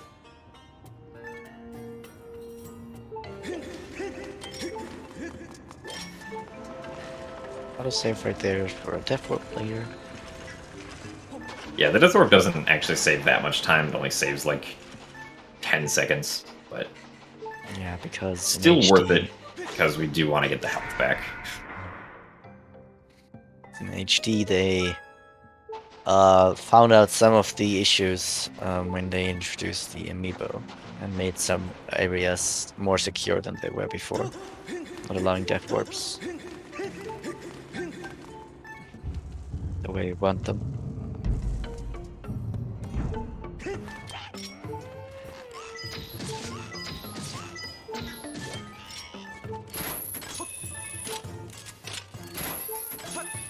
I don't think there's an arrow drop. Hopefully we get some arrows in the sealed grounds.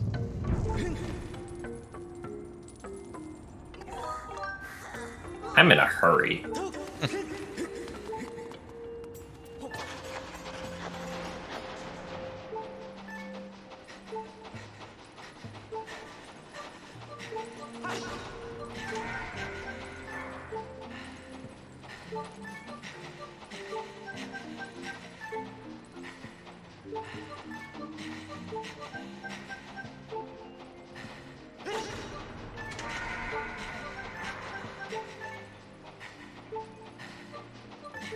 Now there's not really like a whole lot of freedom you have with how you can do that puzzle, because you have to hit the lower switch there before the upper one, because otherwise the upper one locks you out of being able to like open up the lower one. Now we jump slash onto the frog again. We're gonna place down a bomb next to this wall, and then we're going to wait for just a second before using the whip to lower the lever. And so now the bomb's going to explode during this cutscene, and the cutscene that would normally play to show us that the bomb wall exploded is now not going to play.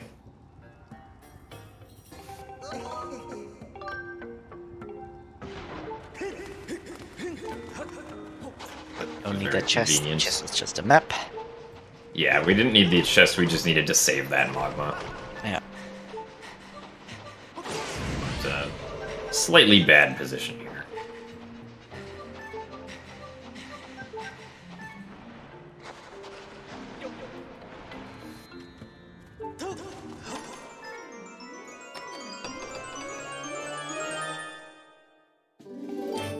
We got the small key. We can death warp. So this death warp only works properly if we save the magma first. Because if you don't save the magma, then otherwise the game's going to recognize that you didn't like complete what you were supposed to do in that room, and it'll just respawn you in that room. Because technically you could just blow up the wall and go get the small key, but you know, doesn't let us. Despite the fact that they let us do that in the original Skyward. Yeah. Probably just found that because the amiibo, they wanted to make sure that the amiibo doesn't break anything. And then just like, oh, wait. Well. Amiibo, by the way, also doesn't work. She tells you that she won't let you. And now it is time for us to chase plats. Hehehe, he says. What? Ooh. He's gonna see us right away, and he's gonna begin moving pretty fast.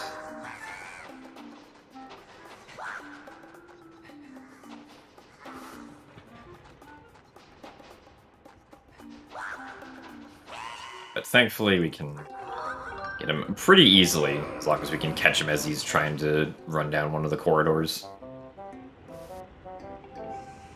We don't actually need to get what's in the heart piece here, we just need the gate to what's in the heart piece. What's in the chest, which is a heart piece. But we just need the gate to move.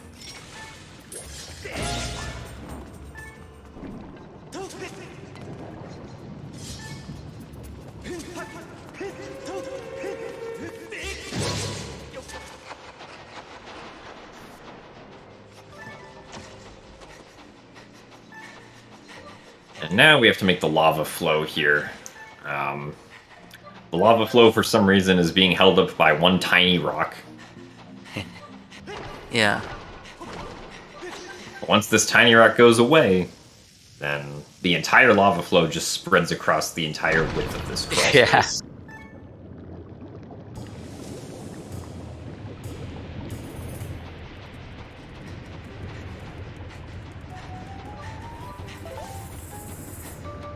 Thankfully, it's not very difficult to outrun.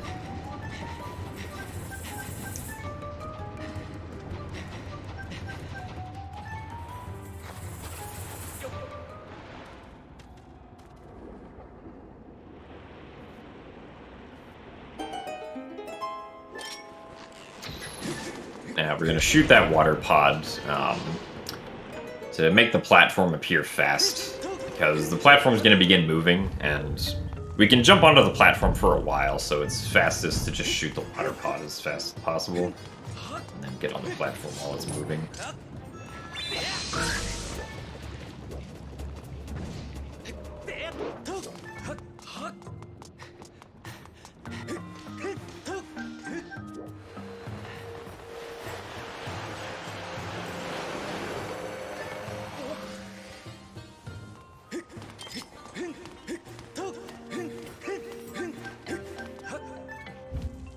Now we get into some of the more intense rooms of the Fire Sanctuary at the end here. First, we have the TLoZ Alphos, which thankfully I was able to do a shield bash to get rid of both of them.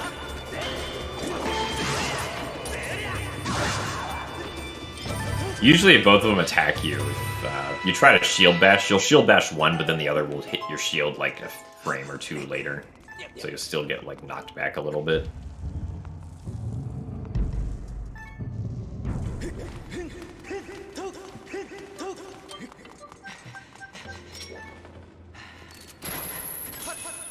Flush out here to get up with quicker, and have to move all the way around.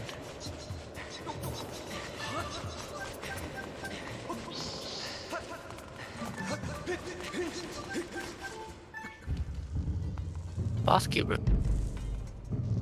And yet, time for the boss key room.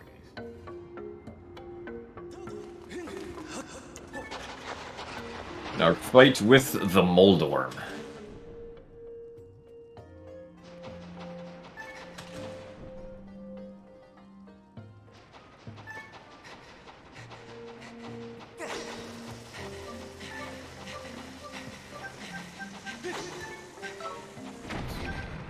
I don't know why I moved back there.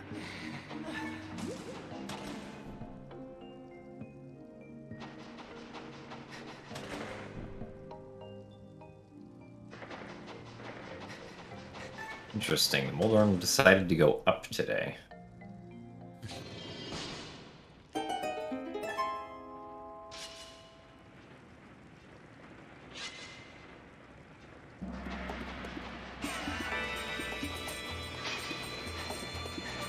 Oh, because I messed up the movement a little bit. But it's fine.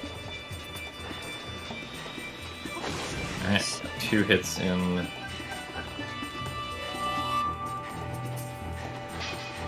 Oh, now I'm facing the wrong direction. Yeah, that's sometimes very annoying.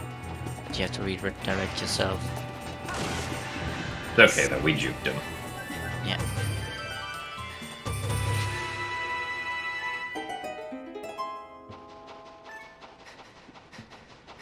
Now we can finally proceed on to gear him too. Yep.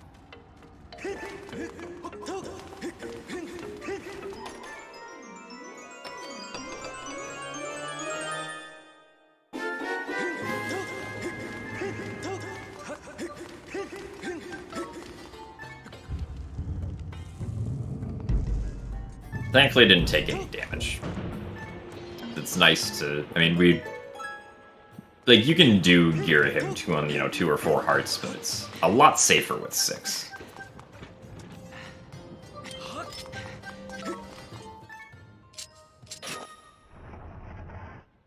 A chance to hydrate. Hopefully, Gear Him 2 will give us better RNG than Gear Him 1 did. Yeah. Gear Him 1 was particularly bad. Yeah.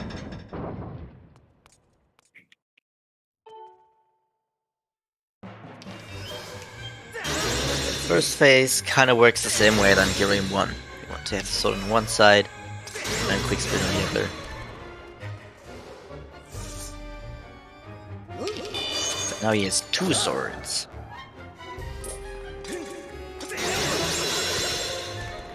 not a great attack sequence to start off with. We don't want these attacks to start off with because we can actually get more damage in on gear him if he did some different attacks. Like this one. But because we've done enough damage now, we can't get that like extra damage per cycle.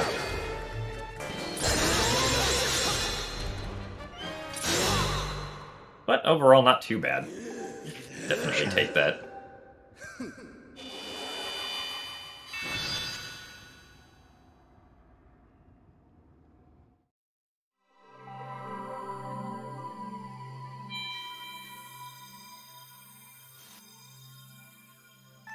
And we're just going to ignore the heart container. Upgrade our sword to the Master Sword.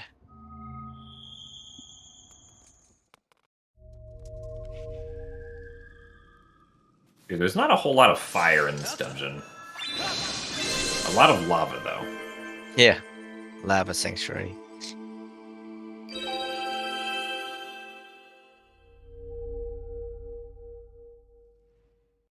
So next we'll have to do a little bit of side questy stuff.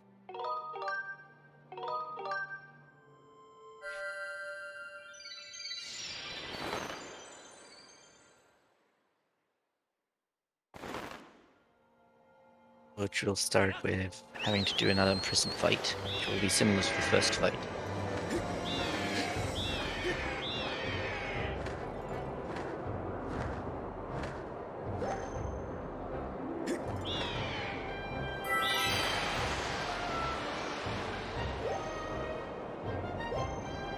Alright, I'm just gonna jump in here real fast to remind everybody that we are running this charity marathon for Pank 1, and we are looking to get donations. We're already at $9,145 so far, which is amazing. Trying to get one final push for our final day. We do have a few incentives still to be met. We have the blindfolded Majora fight for our final run of the day in a few hours. That's at $1,323 out of a goal of $1,800, so just $480 more for that. We also have the file name incentive for the Majora's Mask run. We have Copper in first place at $100, Tingle in second at $80, My Dude in third at $75, and TLoZ to Bed in fourth with $25. Also, if you hit certain levels for donating, you get put into a pool to possibly win a prize. Amongst other things, we have a custom Zelda artwork, a Nintendo Switch OLED, a Philips CDI 210 console, Switch Joy-Cons in the Skyward Sword style, amongst other things. So please take a look at that. And thank you so much for your generosity thus far. Let's push for the final day to hit 10K if possible. Back to the commentators. Thank you very much, Ricky.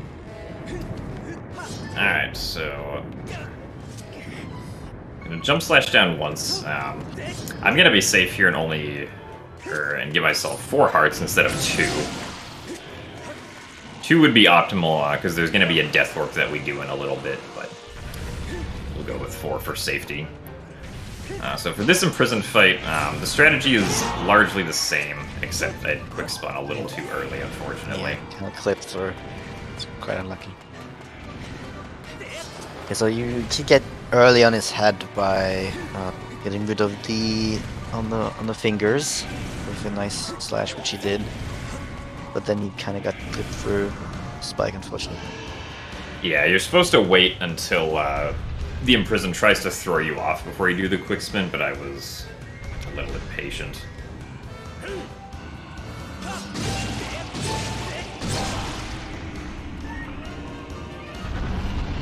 Thankfully, I only did 1 hit on the spike, though, so should still be able to do the fast strategy. Alright.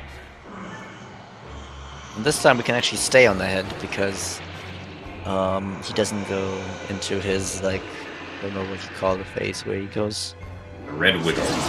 Red wiggle, yeah. Yeah, so now we can just chain the cycles together really fast. It's So then just one more slash and quick spin, and that will be it for Imprison 2.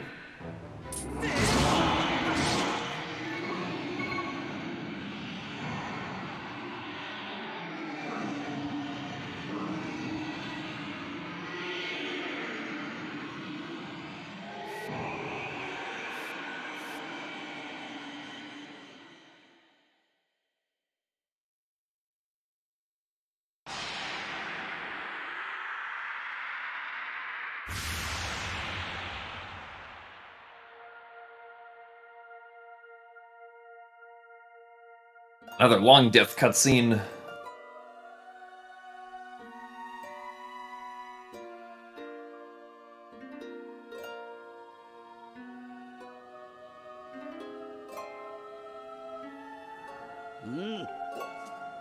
Sorry, I accidentally put my sword away. It can be kind of hard to not put your sword away there because you're trying to mash B to go through the text, but you don't want to mash it into having control of Link.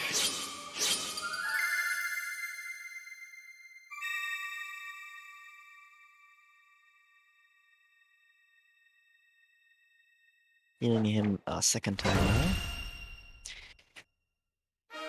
And we The can... third time will happen in like half an hour. Yeah.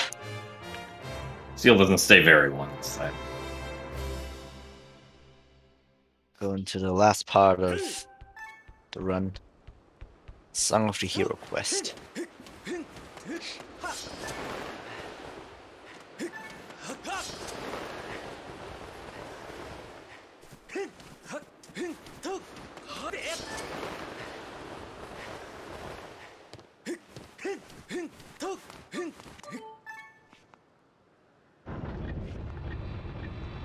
Yeah, so all of this was in an effort to activate the Gate of Time, which is necessary to activate for us to be able to get to the past. And eventually beat the final boss. Yeah.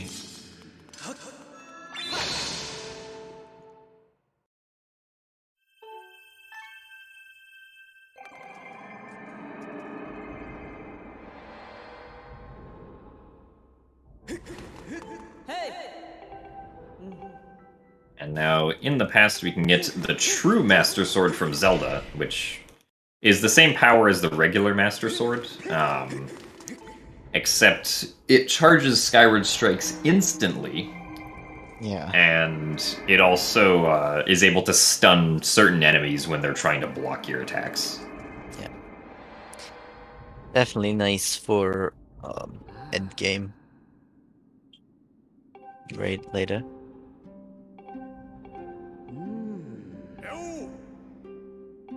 Yeah, there are some runs on the original Skyward Sword where, like, you go through the endgame gauntlet with just the regular Master Sword, and it's a lot harder. Yeah. Not having the stun of the true Master Sword. Alright, now here we're going to use the amiibo to walk away. It's a lot faster than getting to a save statue, or a bird statue. And we will begin our quest to find Levias.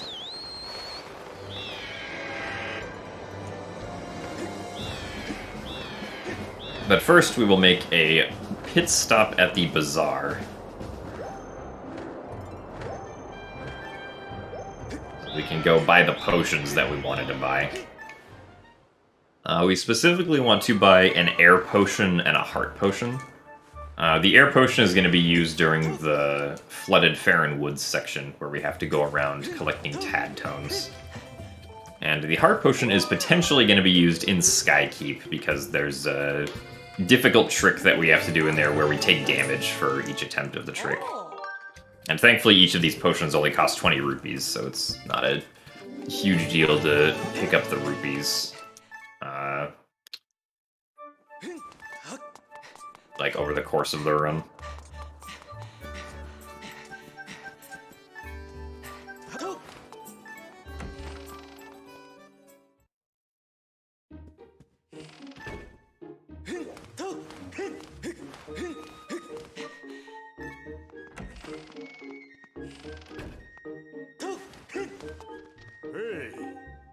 I got lots of text. But Thankfully, it doesn't take very long.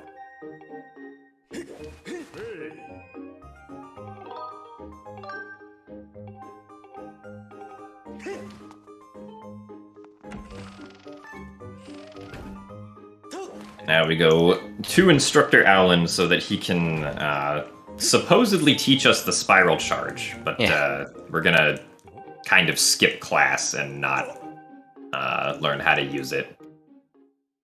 Yeah, Olin really gave us a lot of ways to avoid his tutorial.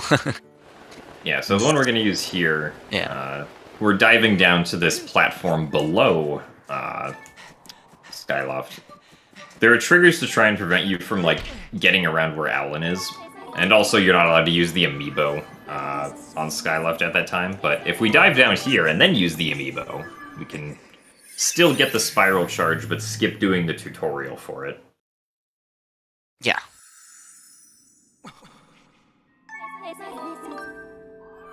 This does come with the caveat that we can't really jump off of Skyloft easier anymore, but we don't really have to go back to Skyloft at all, except for the very end, so it's not an issue. Because if we try to jump off of Skyloft to, like, fly somewhere, we're going to end up starting the tutorial with most of the loading zones around there.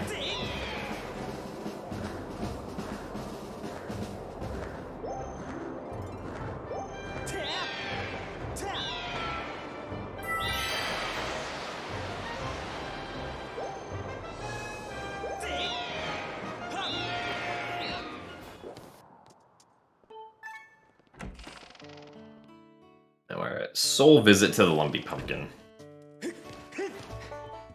Pumpkin soup. Not causing any collateral damage this run, unfortunately.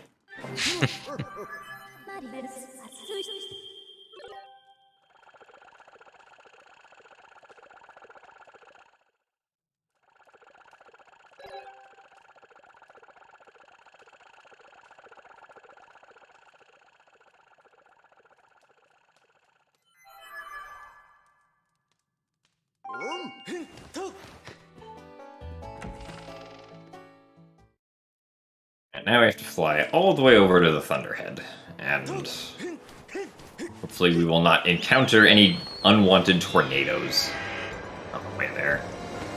Yeah. There are these areas where the tornado spawns, and sometimes it's just spawn just right, so you can't avoid them. I mean, we now learned, like, the dash, which allows us to go through tornadoes if we time it correctly, but sometimes even that is a bit finicky.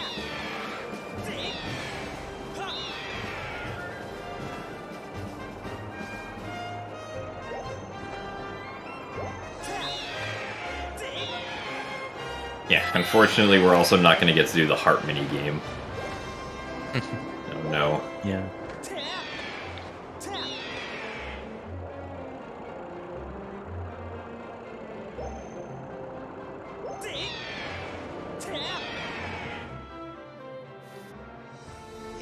Levias.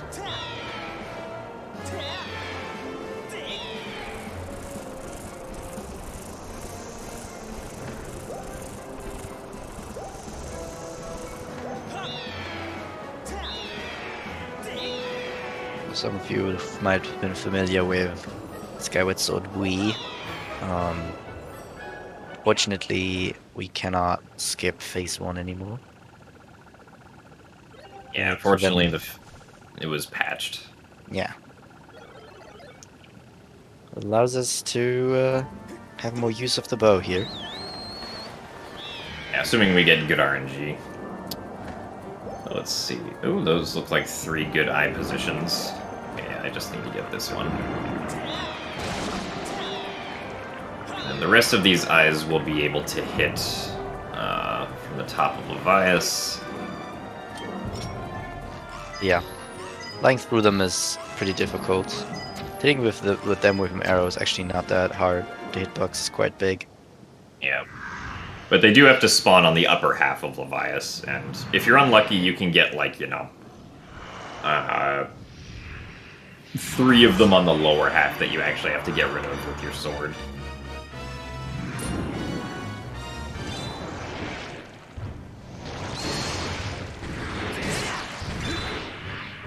Now you can at least see by the side a little bit, and you actually see what we're doing here.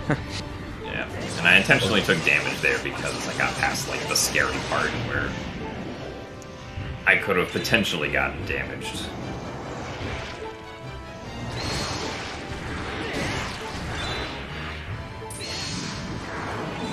I'll back up this time to make sure we do not take damage.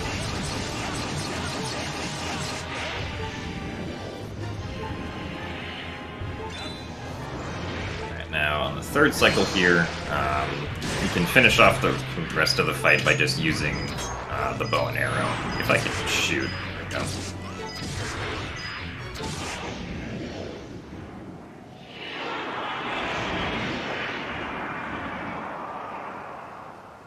And Bilosite has been defeated.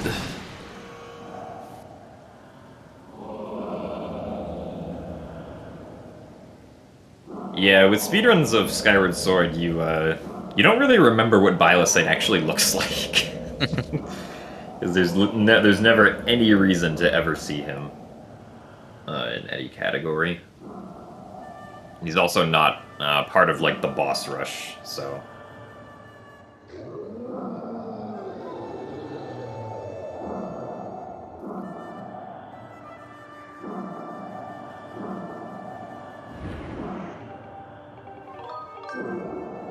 Alright, so the position that Levias spawns in right here is RNG, so the consistent way of being able to get back to the beginning of the Thunderhead is to do a Death Warp just like this.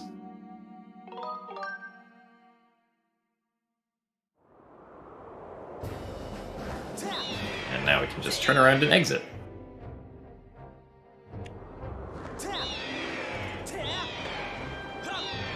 And be on our way.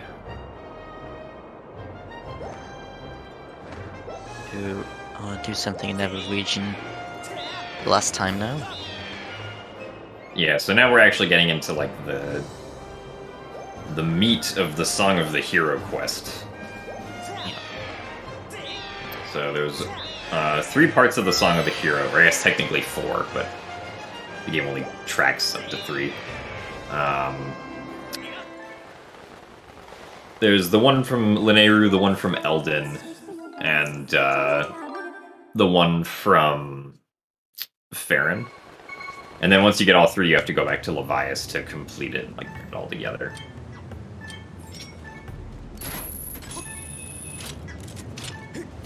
There's the Thunder Dragon here.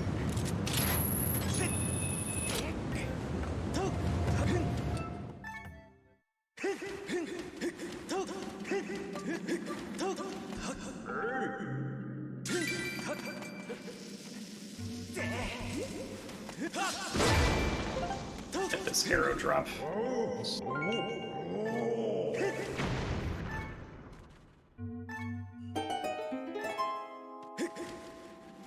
Surprisingly, Golo did not get scared by the bomb.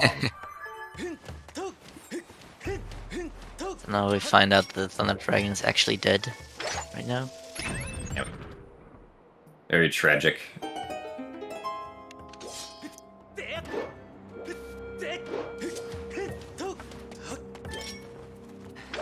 There's still a little bit of life in his eyes if you go up to him, though. Yeah.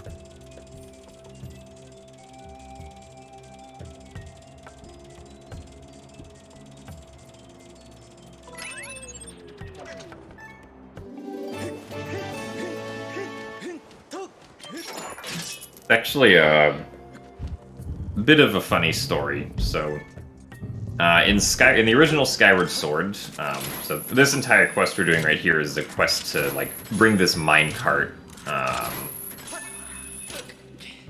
around to, like, or to bring this time shift stone around in this minecart so that we can actually talk to the Thunder Dragon. In the Wii version, there's a way that you can actually set the minecart to just be at the end of the track immediately, but that doesn't actually make the Thunder Dragon, like, revived. due to like a stupid layer change that needs to happen in the game. So what ends up happening is like you can get the minecart there and activate the time shift stone, but then the Thunder Dragon is still just dead in the past. And it's very sad. It looks pretty funny. It also would have saved a lot of time if we could do that, but nope. Yeah.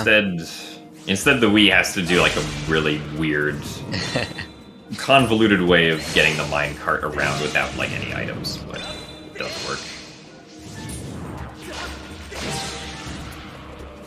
Yeah, the area is, has been quite protected by a bunch of flags that need to be set. If there's anything that will always be constant in Skyward Sword speedrunning, it's this minecart escort. And I guess, like, Skyloft.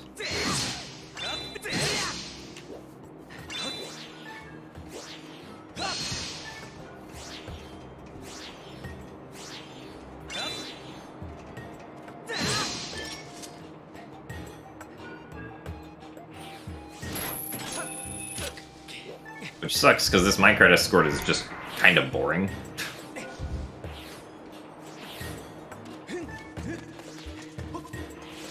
Basically 8 minutes of auto-scroller. This is probably what I would consider to be, like, the most boring section of the run. And then after this, you just have to, like, fly over to Farron to put the life tree seedling in the ground and then fly back.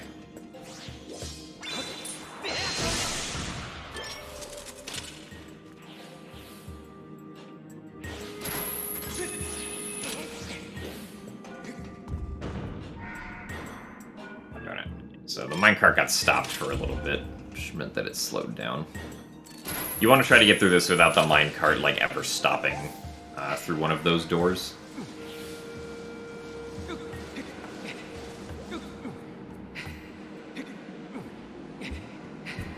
We do like yeeting our bokoblins.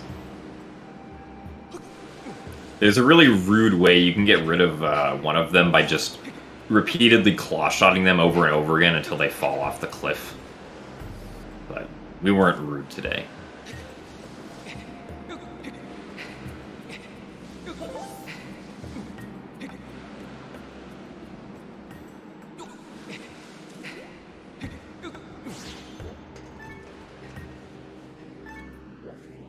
Now we'll wait for the platform to spawn.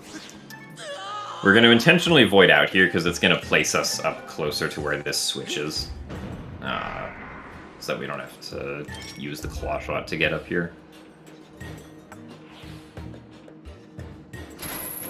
Since there's certain void out checkpoints that this escort has.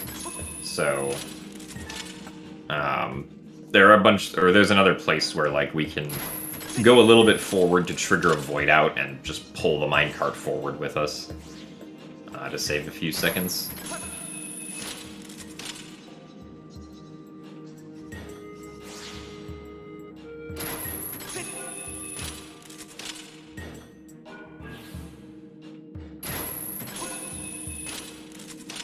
The one moving back there is, I mean, it's kind of weird just having Link like repeatedly do only like the first 2 frames of his vine animation.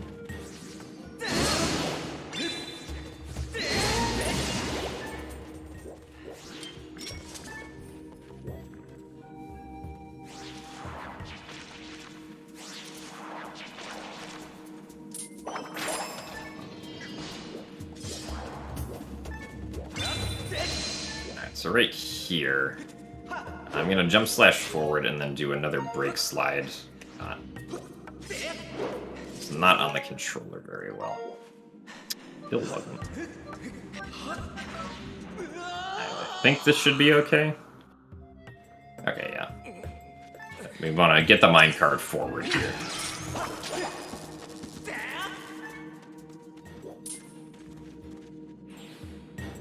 Ideally, I would have actually jumped into the void, because that's a faster void out than drowning in the quicksand is.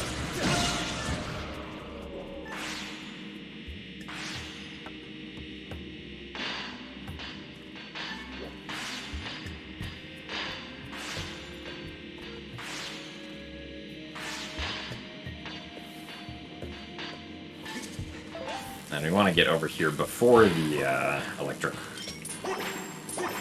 fence comes up.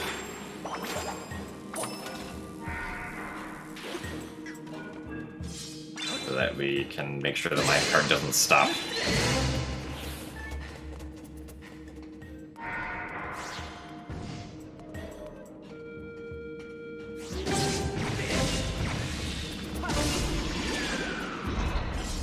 There's a Centro right here that can be a pain to deal with, but as long as we just keep the camera off of him, he's not going to care. And then this Beamos we want to get rid of as fast as possible with stabbing, because stabbing will push the Beamos back, giving the minecart a little bit more time. Unfortunately, I did kind of fail it there.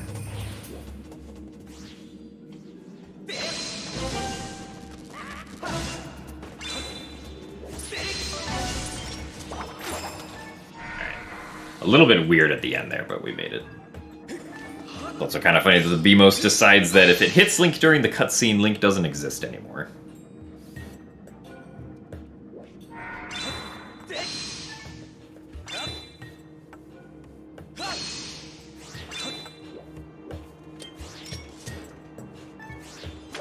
And now we're going to use the beetle to get a bomb flower here.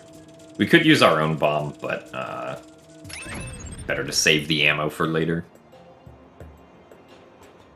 Yeah, and we're no time hurry, so we still have to wait for this minecart anyway to go the path.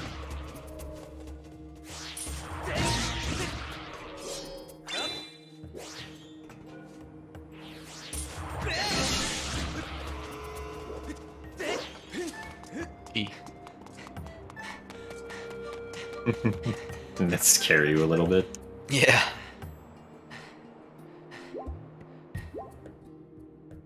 Take some time to restore 2 hearts.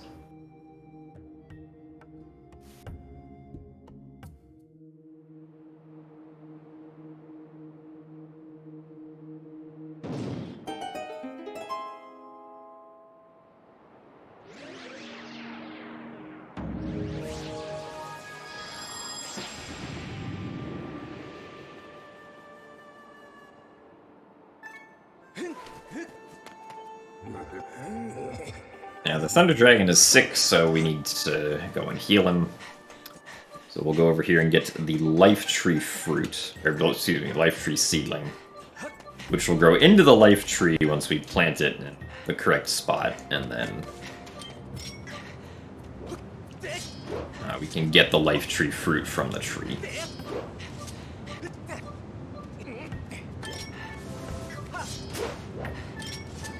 Not quite enough. Good enough. It was exposed, though. I should have been able to hit it. Yeah. Well. The game thought differently. And here's another good opportunity to use the amiibo.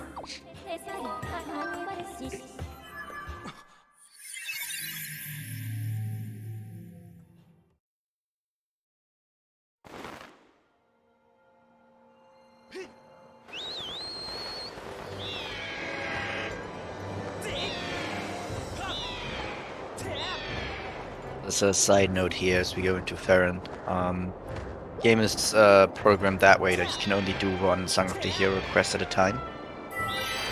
So even though we do have to go back later to Farron to do the Farron Song of the Hero part, right now we're still in the Lanayru Song of the Hero part, so we can't do that. Yeah, I'm not really sure why they lock you out of doing like multiple of them at the same time. At least with regards to like Farron and Lanayru. Yeah. Elden, you're kind of forced to do all at once you start it. Yeah, I don't really know why either. Guess they just want to make sure that nothing can happen, you know? Which then caused a glitch. True. Where, yeah, in the original 1.0 version of the Wii, if you talked to Golo the Goron after doing the Lanayru Song of the Hero quest, he would re-enable the Lanayru Song of the Hero quest. which would then lock you out from being able to do the other Song of the Hero quests, but because you already completed the Lanayru one, you couldn't, like, get rid of the flag that says you're stuck in the Lanayru quest, and so you were just stuck without being able to do the other two. Yeah.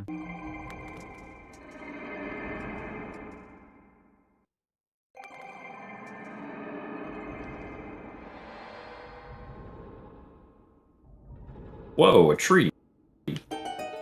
Nice. And bonk. Nice too.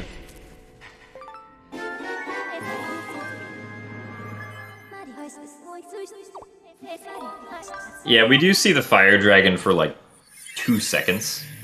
But that's about it. Yeah.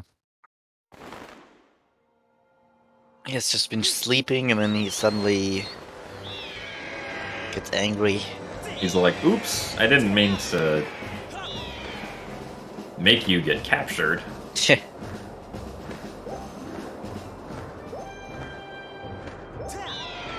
But yeah, the fire dragon is not really used at all. For whatever reason.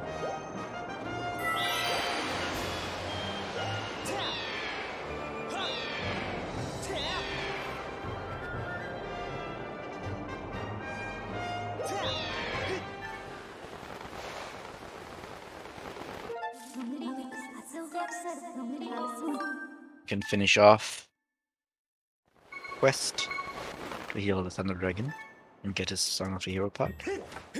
Yeah, this is by far the longest Song of the Hero quest, so... It's also the most boring, so the other ones will be a bit more exciting.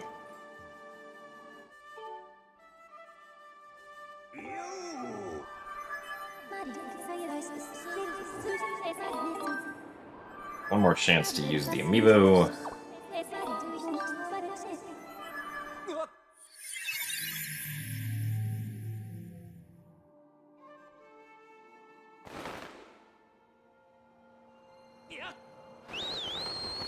And we go back to Farron, because we can actually activate the Farron Song of the Hero quest this time.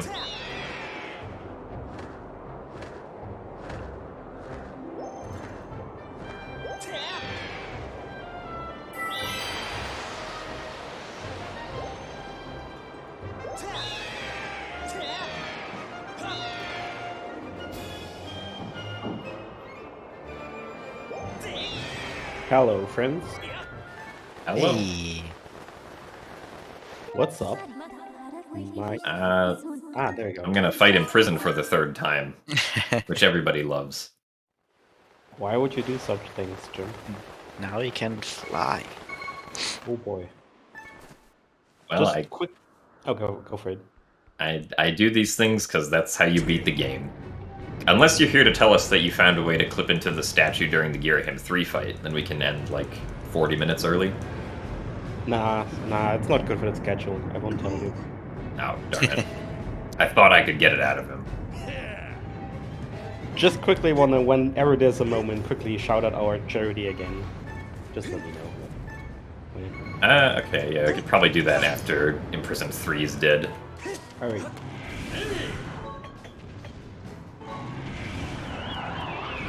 Right there, we quickly cancelled out of Gruz, which allowed us to move while the bomb is flying. Didn't do it at the right time, though, because the air vent, Yeah. unfortunately did not stay up, so we have to wait for Bruce again. Just got cancelled before you were up. Yeah, you do have to shoot the projectile at the right time.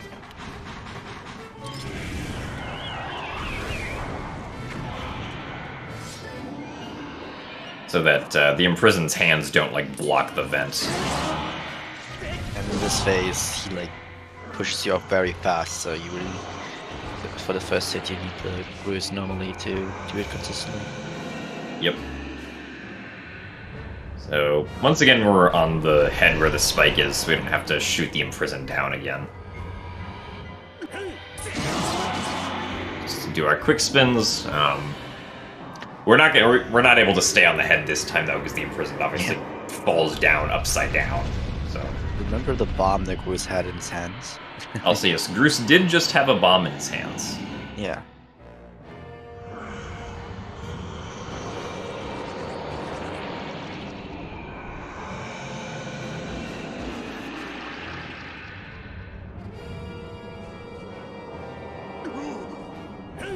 Oh, And now he the complains that there are no more bombs. bomb. I don't want to know what he did with that bomb. Where did it go?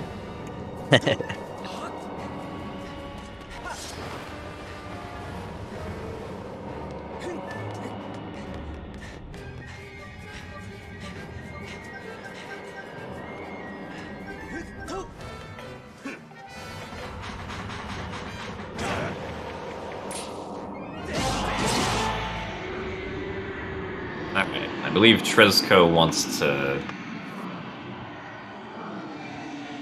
shout out the charity now. Alrighty.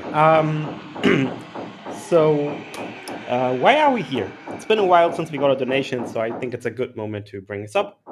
Y'all, we are gathering donations for the next around 9 hours, probably, for the Pank One Network, a foundation that is devoted to find out everything there is to know about pancreatic cancer and create a network between the medical field and the science field to ensure that treatment is improved, that know-how about it improved, that there's chances for people that suffer from this disease. Many famous people died to it. Many people close to my heart died from it. Actually, 2 people died from it. I want to be transparent here. And this is something that is really close to our heart, to my heart, and an organization that we have worked in the past with and that we are really happy with. So make sure, if you can, if there's something you can do to help out, to maybe get us over $10,000, which would like have a huge symbolic value as well, get those donations in. You can win fantastic prizes to make up for it, like the new Nintendo Switch OLED, which is crazy good.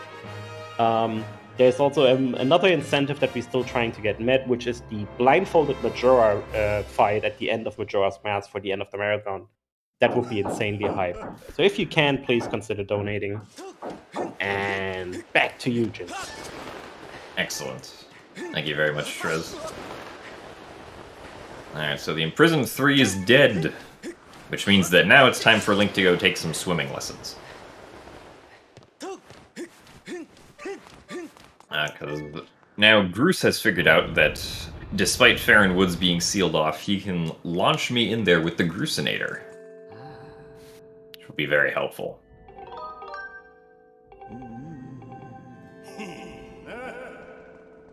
This is also where we're going to be using our air potion, because the air potion is going to give us twice the amount of air to use while swimming underwater. And that is particularly helpful in hero mode, because hero mode actually halves the amount of air that you normally have while underwater. One of the disadvantages of hero mode. For whatever reason. Yeah, so this gets us back to the intended amount of oxygen.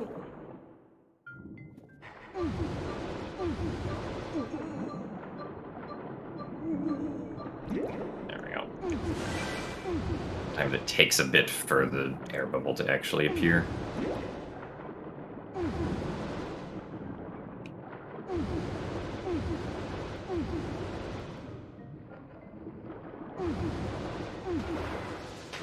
Oh. Yeah, that's surprising. I usually don't miss it like that.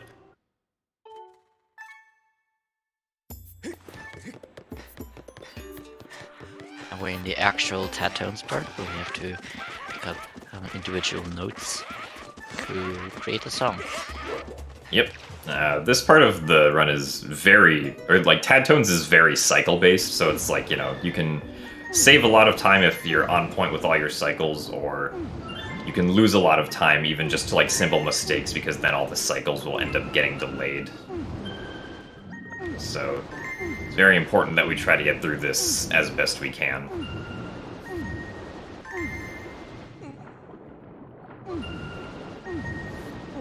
Here we're intentionally going to run out of air for these yellow ones. We're gonna have to lose 6 hearts at the end anyway.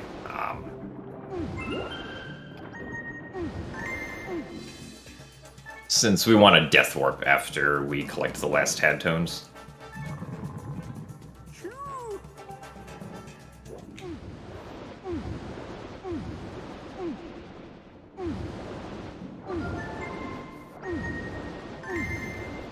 Here, this guy can be a bit finicky. Thankfully, he decided to cooperate today. Sometimes whenever you try to hit that Froak, the Froak will just explode immediately, despite you meaning to hit him back into, like, the bombable wall.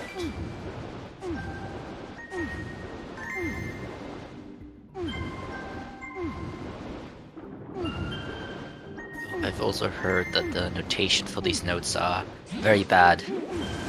Anyone knowing something about music is quite annoyed by them.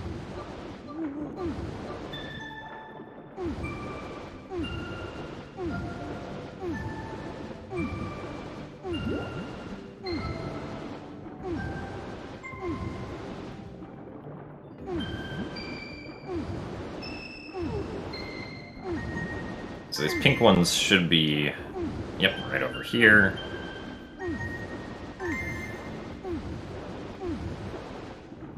And then we're gonna swim into this, like, crevice in the tree right here to activate the purple Tad Tone that's in the tree. Nice. Nice. I'm gonna get the yellow ones.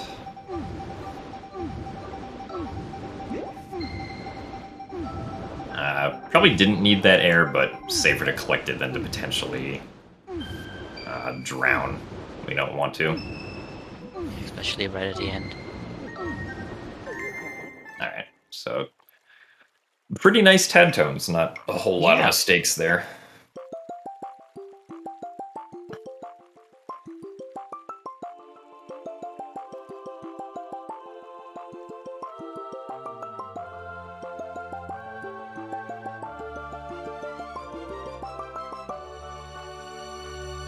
Some nice music, of course, Yeah. before Link drowns. Very sad. But it is fast, so that's why we do it.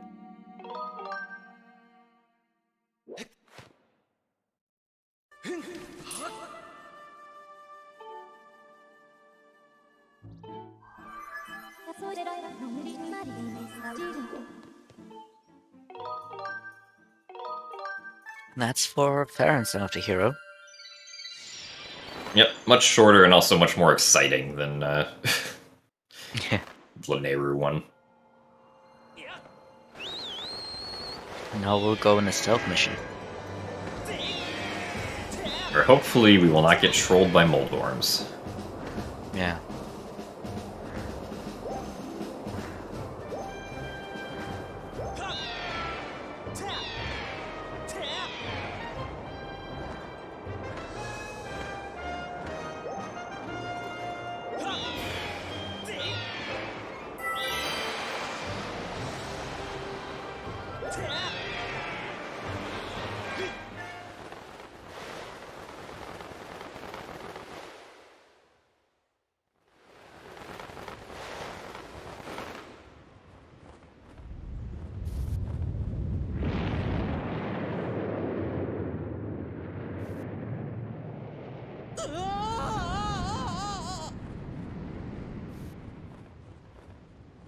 And we get caught by the fire dragon here. Or at least he gets us to be caught. Yeah, he interrupts our sailcloth. Yeah. Very rude of him.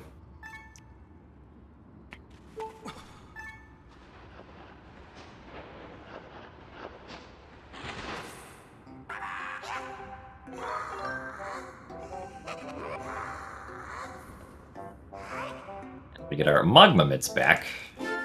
No, I don't think you ever technically lose them. Or no, yeah, I guess you do. Yeah. Yeah, for a short amount of time.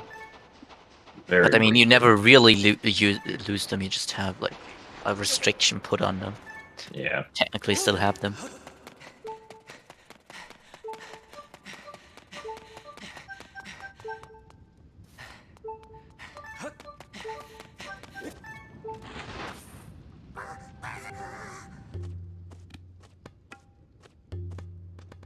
Dogma mitts.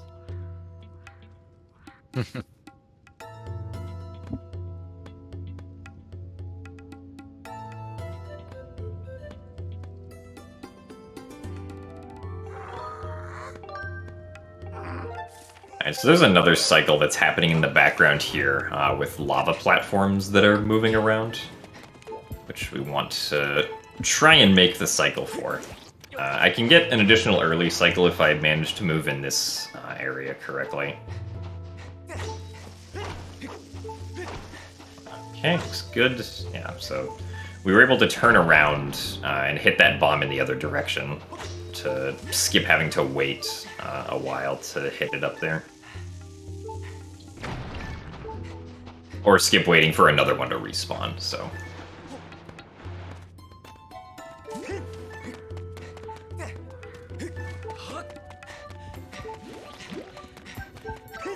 Important here, we don't have a sword, we don't have our items. It's important that we don't get catched by the goblins, because otherwise we'll be sent back to jail.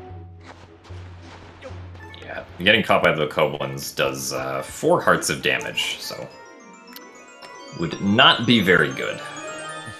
Yeah.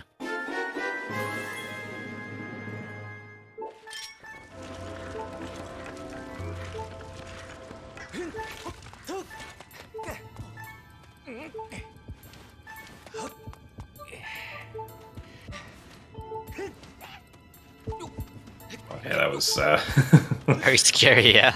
yeah. I was about to say, so the one actual thing they changed is that you can actually skip the cutscene here in Boku Base, Alright, right there. this is not a good place for this guy. Not sure I'll be able to make the platform cycle now, but we'll see. Bad Moldor.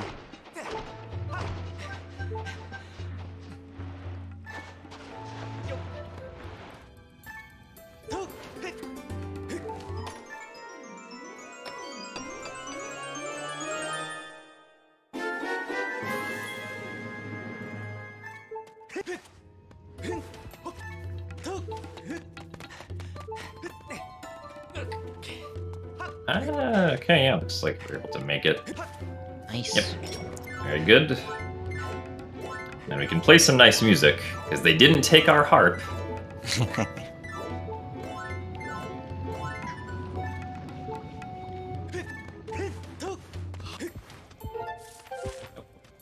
Accidentally bringing up the map. Luckily, the goblins are pretty blind. Yeah.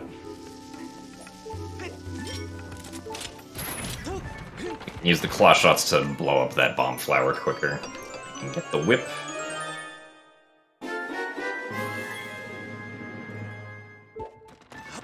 And this strategy I'm about to do is kind of risky, but I usually make it, so... Yeah. As a setup for this very cool jump, found by Jace. Unfortunately, it doesn't work on Switch because of no notches. Yeah, true. The trick seems a lot more lenient on HD, so... I kind of just YOLO it. But that skips having to use the whip on the P-hat, so it saves like 6 or 7 seconds, I think. You get it quickly.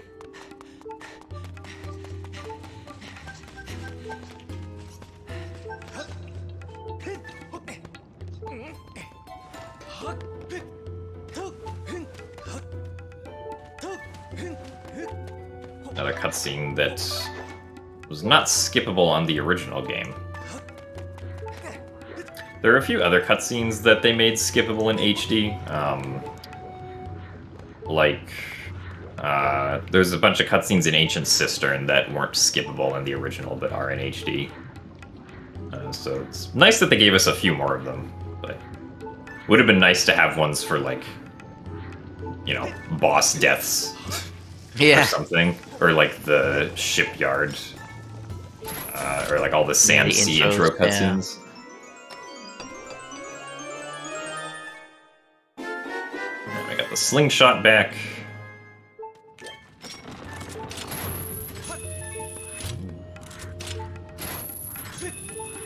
we'll use to basically get the bombs. I'm not sure if we ever confirmed that slingshot skip works on HD or not. In the original game, you can skip getting the slingshot back by doing some really precise stuff, but the 60 FPS of HD might make that impossible to do. Yeah, I mean, the Bokoblins still are pretty blind, but... yeah.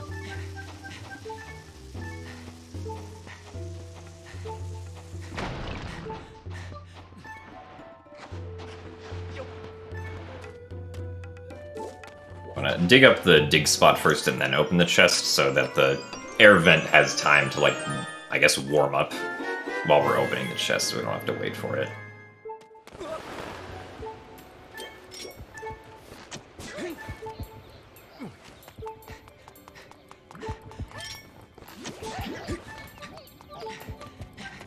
And we have fairly clean the Koblin base.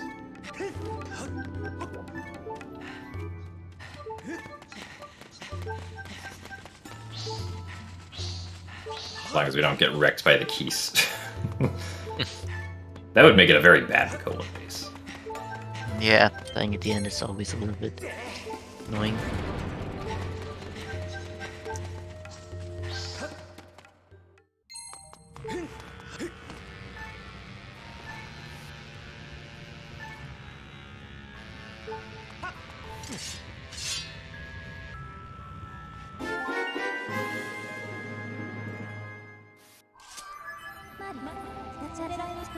We get pie back now. Yay. We get our interruptions back.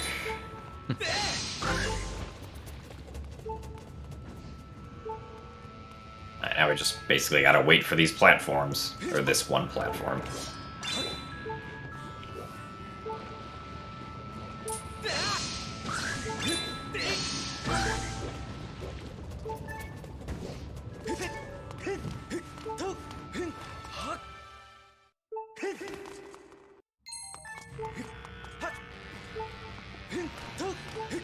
Get so ourselves we- a good respawn position there. Yeah. So we will death warp after we get the rest of our items here. One question that we sometimes get is, like, if you could get to Bokoblin base early, could you get all these items early? And the answer for the most part is yes. The only exception is the chest at the end there, which contains the bow and the hook beetle normally. If you could somehow get to Bokoblin base early, you would not be able to get the bow or the beetle early. You would only be able to get, like, bombs, whip, and clothots, which is still pretty good. But bow would definitely be, like, some pretty good icing on the cake if you could get it early. True.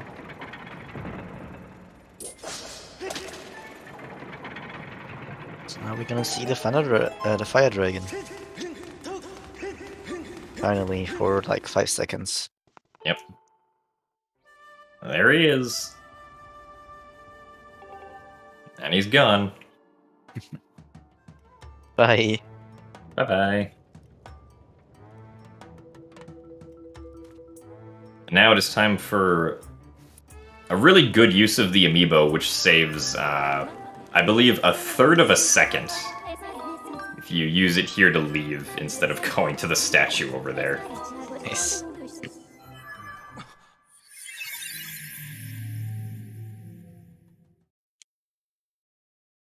But yeah, now we have all the portions of the Song of the Hero. We just gotta go back to Levias to put them all together.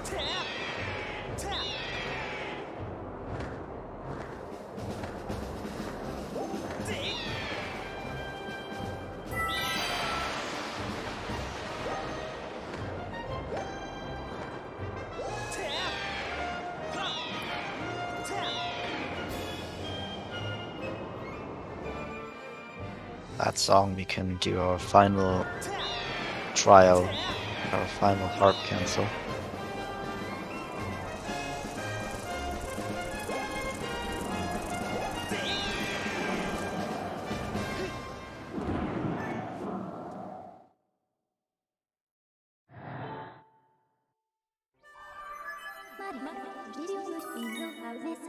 Alright. But now we can also use the amiibo to go back. So we don't have to fly out of the Thunderhead. But then we have to use the amiibo to get back out of Eldin Yeah. and fly back to Skyloft. But on the way to Skyloft, there's a zipper we can use to speed ourselves up. And even though this only saves like a minuscule amount of time, it's preferable to do this because it means we won't have to deal with any tornadoes that we'd otherwise have to deal with flying from the Thunderhead to Skyloft. It's also just funny to see how bad it is being a Thunderhead. It's crazy. We basically always avoid it to fly back out if we can.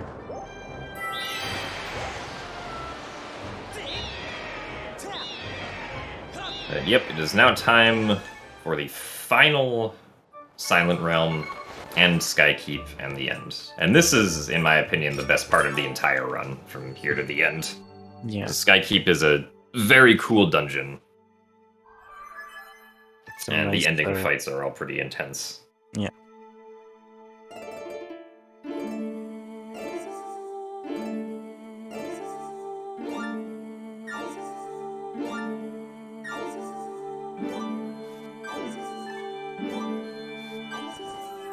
Alright. Nice. 5 for 5 with the heart cancel. Let's go.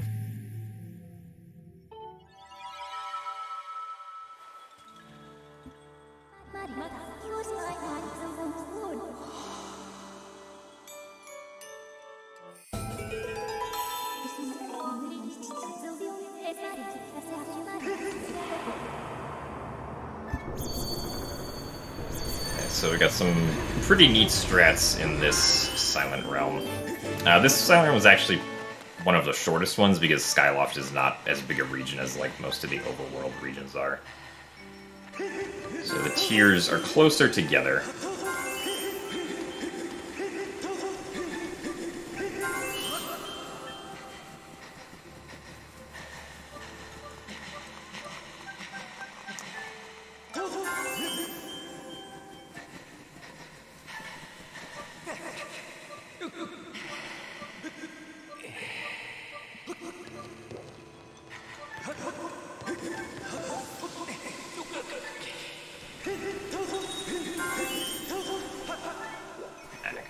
Bad cycle here.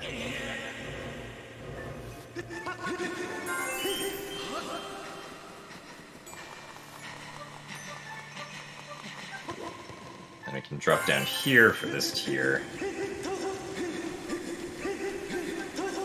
Now, after we get this next tier, we need to go over to the Skyloft village area. And the fastest way to do that is to just straight up run. Yeah. Straight up run on the Waking Water. Because the Waking Water isn't like... It's not like regular water where it's like a fluid. It's just solid collision, so you can walk across it.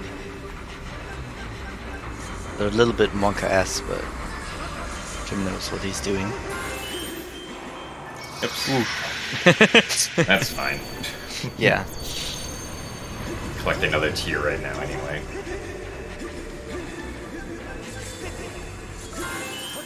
Alright. Now we can hop through this fence with the right angle.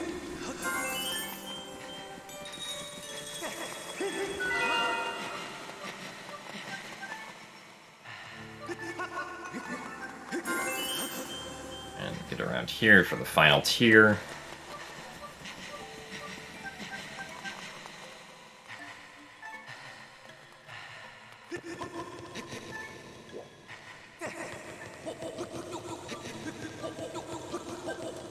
And after we collect this tier, we want to do a short hop off of the tower to get back down. Which we did not do, unfortunately, so... Otherwise he gets this, like, damaged animation at the bottom. Yeah, we get the stun and then, like, walks into the center. Yeah.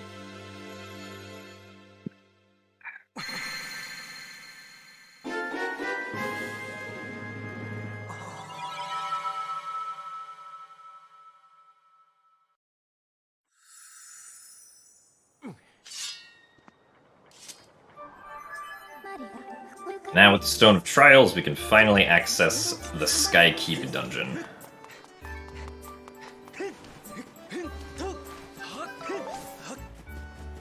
Yeah, and because we did the tutorial skip, actually have 2 ways of reaching the Skykeep if you want to. Yeah, it's true. One by using the claw shots and the other by flying there, because the loading zone to the sky right here is actually deleted. Yeah. Because that's where Olin would have had his loading zone to teach you the spiral charge, but because of the Stone of Trials, we changed the layer, and then there's no more loading zone here, so you can just fly to this if you want to. Which is kind of funny. I believe it's also possible to completely skydive to it. It's very, very precise. Yeah. Anyway, here's Skykeep, the one dungeon where you're forced to get the map. Oh, I guess Fire Sanctuary tries to force you, but we don't care.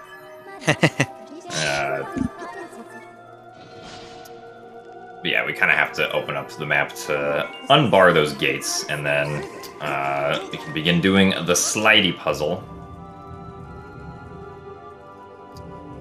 The game forces you to go into the rooms in the beginning in a fairly specific order. You have to go into Skyview, or into the Skyview room, and then into the LMF room.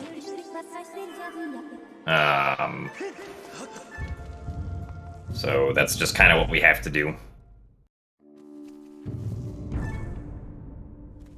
So to start off here, we're going to shoot an arrow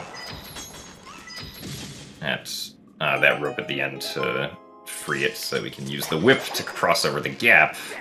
The only reason we actually need the whip after Boko Base. Yeah. And then we can use the claw shots to skip over the first wheel there, I guess.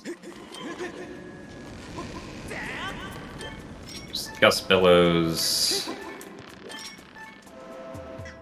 Make sure we do not get an autosave from that save statue, because we have another use of the entrance animation transfer glitch coming up here. Yeah, we'll eat our way through this room here. Yep. So first, we got an autosave at that statue. The goal for this one is we're going to jump through the wall that's behind that statue. So I did a side hop and a jump slash forward to get the autosave in the correct position for that to happen. And so the last entrance that we used was the one coming into the door here. This is why Skykeep is such a good place for like potential entrance animation stuff, because every single room has a door that you can use for entrance animation transfer. Pretty nice. And so, it puts us in a no-clip state by causing the animation, and we just walk through the wall. Yep. As you would do. Now, right after this, we're gonna kind of take advantage of this exploit where we can shoot through the barbed fence here in front of the eye switches with specific position intervals away from them. So we don't have to carry the time shift orb over, which is really nice. And that gets us through this room. Or rather, gets us access to the puzzle so we can actually change the room layout after this. And now it's time for everyone's favorite trick in this game. Yeah, totally. So, coming up is the hardest trick in the entire run, arguably. The Skykeep Power Room Vine Clip. So, in the original game, there's a way you can vine clip here, which is very easy and not very difficult to do, but they unfortunately patched that in multiple ways. So instead, we came up with this harder way to do it, involving a bomb and some precise timing on shooting the claw shot here. Oh, okay, very nice. You'll love to see it first try. Wow. Nice, nice, nice. So that skips the entire power room, which is really good because the power room is extremely slow.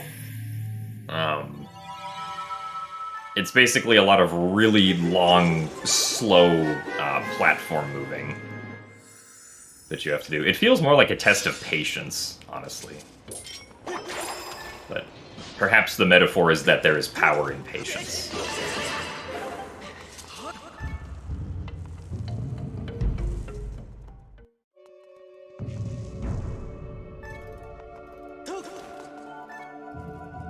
Okay, next we're gonna get the wisdom room down here for us.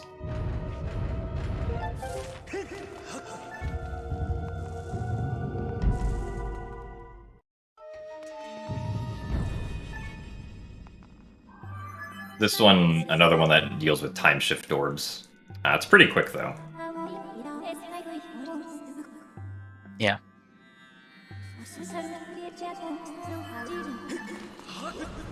There's a precise bow shot that we want to make here, which can be a little bit finicky. It also kind of suffers from the same like trajectory misalignment thing that some other places suffer from. Not by a whole lot, though. Okay, here we go.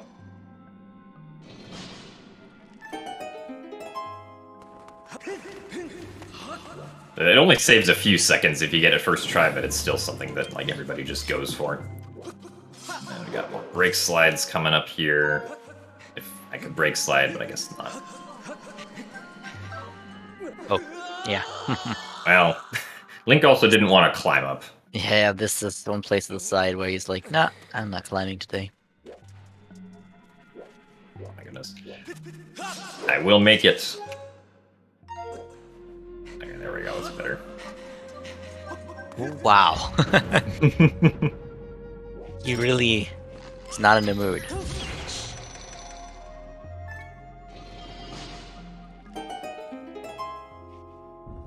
Oh, there's a nice pivot.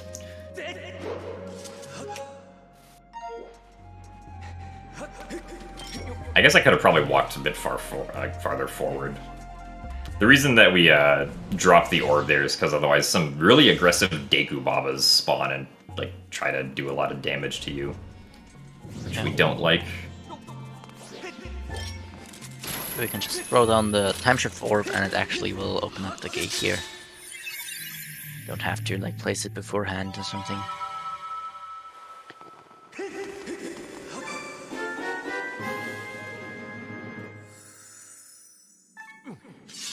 Alrighty.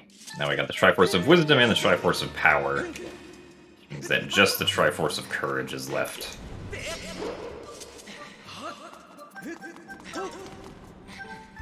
But for the Triforce of Courage, we first need to get a small key.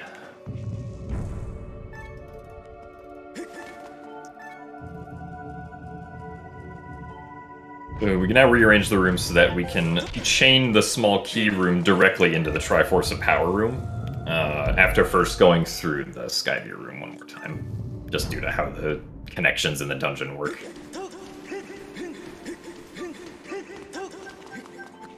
Yeah, we're gonna see an old friend, or rather a friend of an old friend. Yes. The Dreadfuse, left-handed friend of right-handed Skirbo. Also has a fancier crown on his head.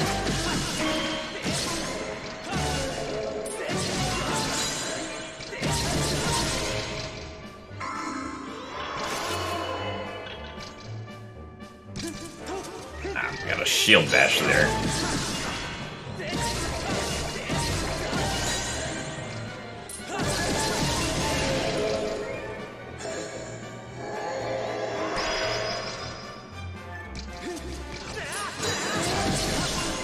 This fight is easier than the Skirbo fight, though, because the Master Sword is longer than the Goddess Longsword that we normally have. So it's significantly easier to actually like get those hits in on Skirbo without having to constantly like move forward.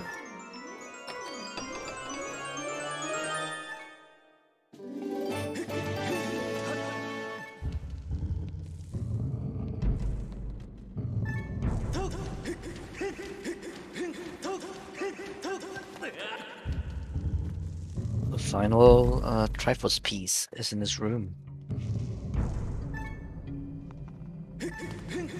Yeah, if somebody could figure out a way to whip through walls, that would also save a lot of time. Yeah. Especially in this dungeon.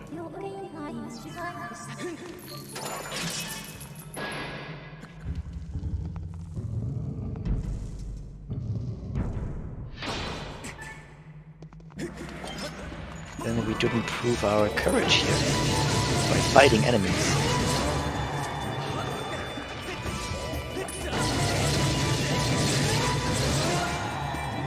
Alright, now we need the bow.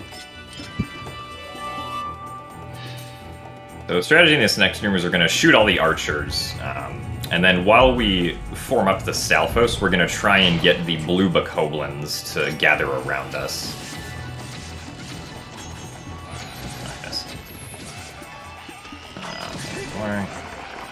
And then get rid of all of them with a quick spin.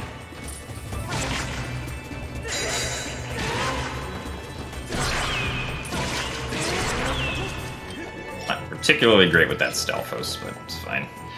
Yeah. It's a bit harder to do the Stalfos when they try to give you vertical directions, because then you can't get rid of the blue bokoblins that are potentially on the side. And then for this Stylemaster fight, we're going to use a bomb after the first cycle here, because we want to get rid of these zombie bokoblins, and a bomb is the easiest way to do that.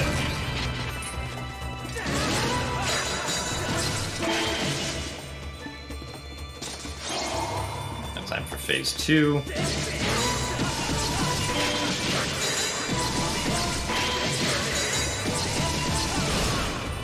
He wasn't nice like the Ancient Sister one. Only got 4 hits in.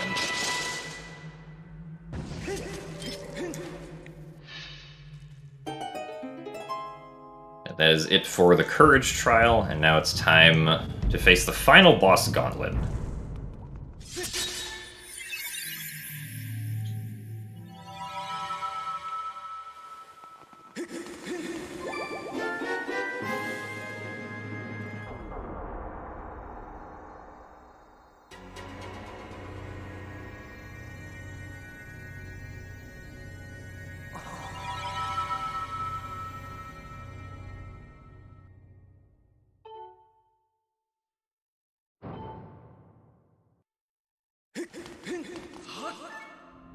Gotta go to the past.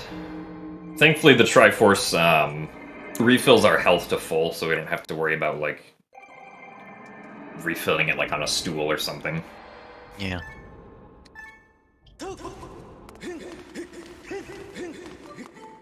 And this door is finally open.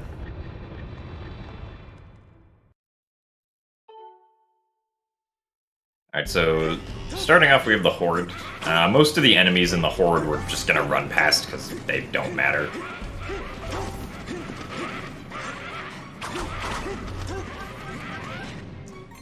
But every time Girahim spawns a wall and some enemies right here,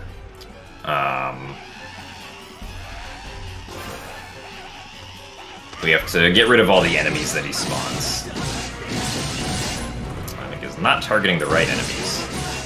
Yeah, only the craft bokoblins need to die. Yeah.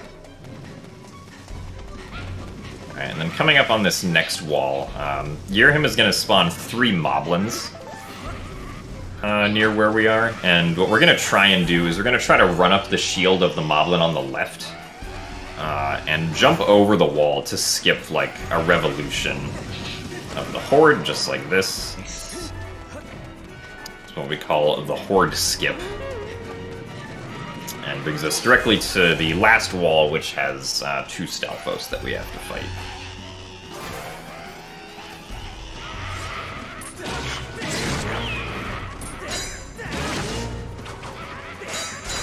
Oh my goodness. Ah, well, that wasn't particularly great. Made it. It didn't let you attack. I also still have the heart potion, so like even if we get Yeah. low on health, it's not a huge deal. The archers seem to be nice today. Yep.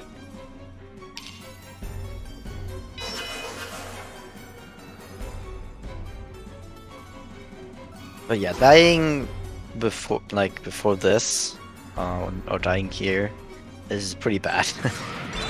You lose a lot of time, which is why this end gun is kind of scary. But after this point here, we now have like a safe point where we'll get thrown back to.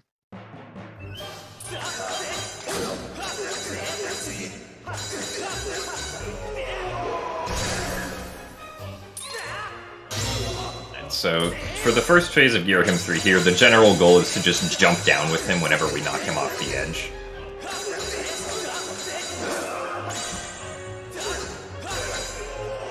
So that we don't have to go through the long fall animation for the final blow each time. Oh, it looks pretty cool. I can do it from pretty far.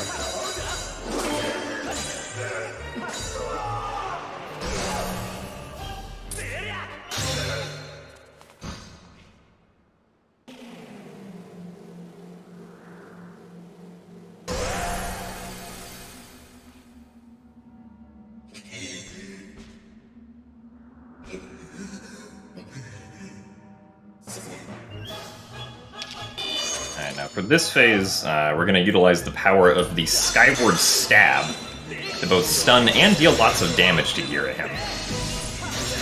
Yeah. Allowing us to one phase, that phase, and one cycle, that phase. You wretched rat. He pulls out the big boy sword, which is, ironically, the shortest phase of the entire fight. Yeah. And also the easiest to break. Yeah. Alrighty. Time is coming up soon. No way. Yes way. I mean, I can die to Demise for an hour if you want me to. Nah, please no.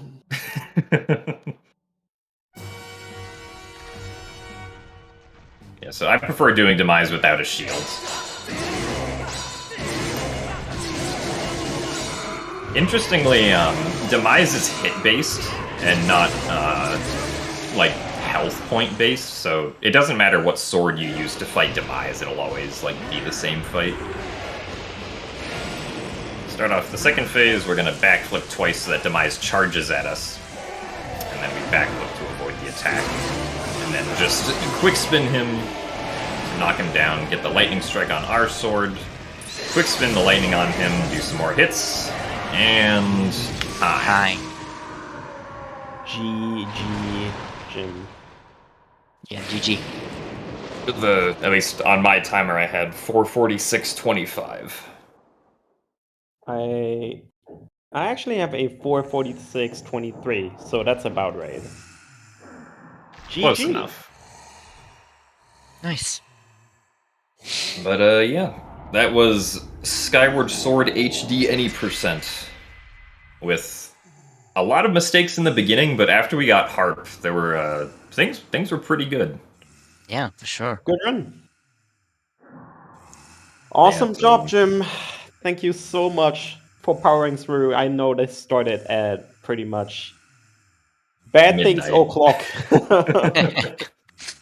for you.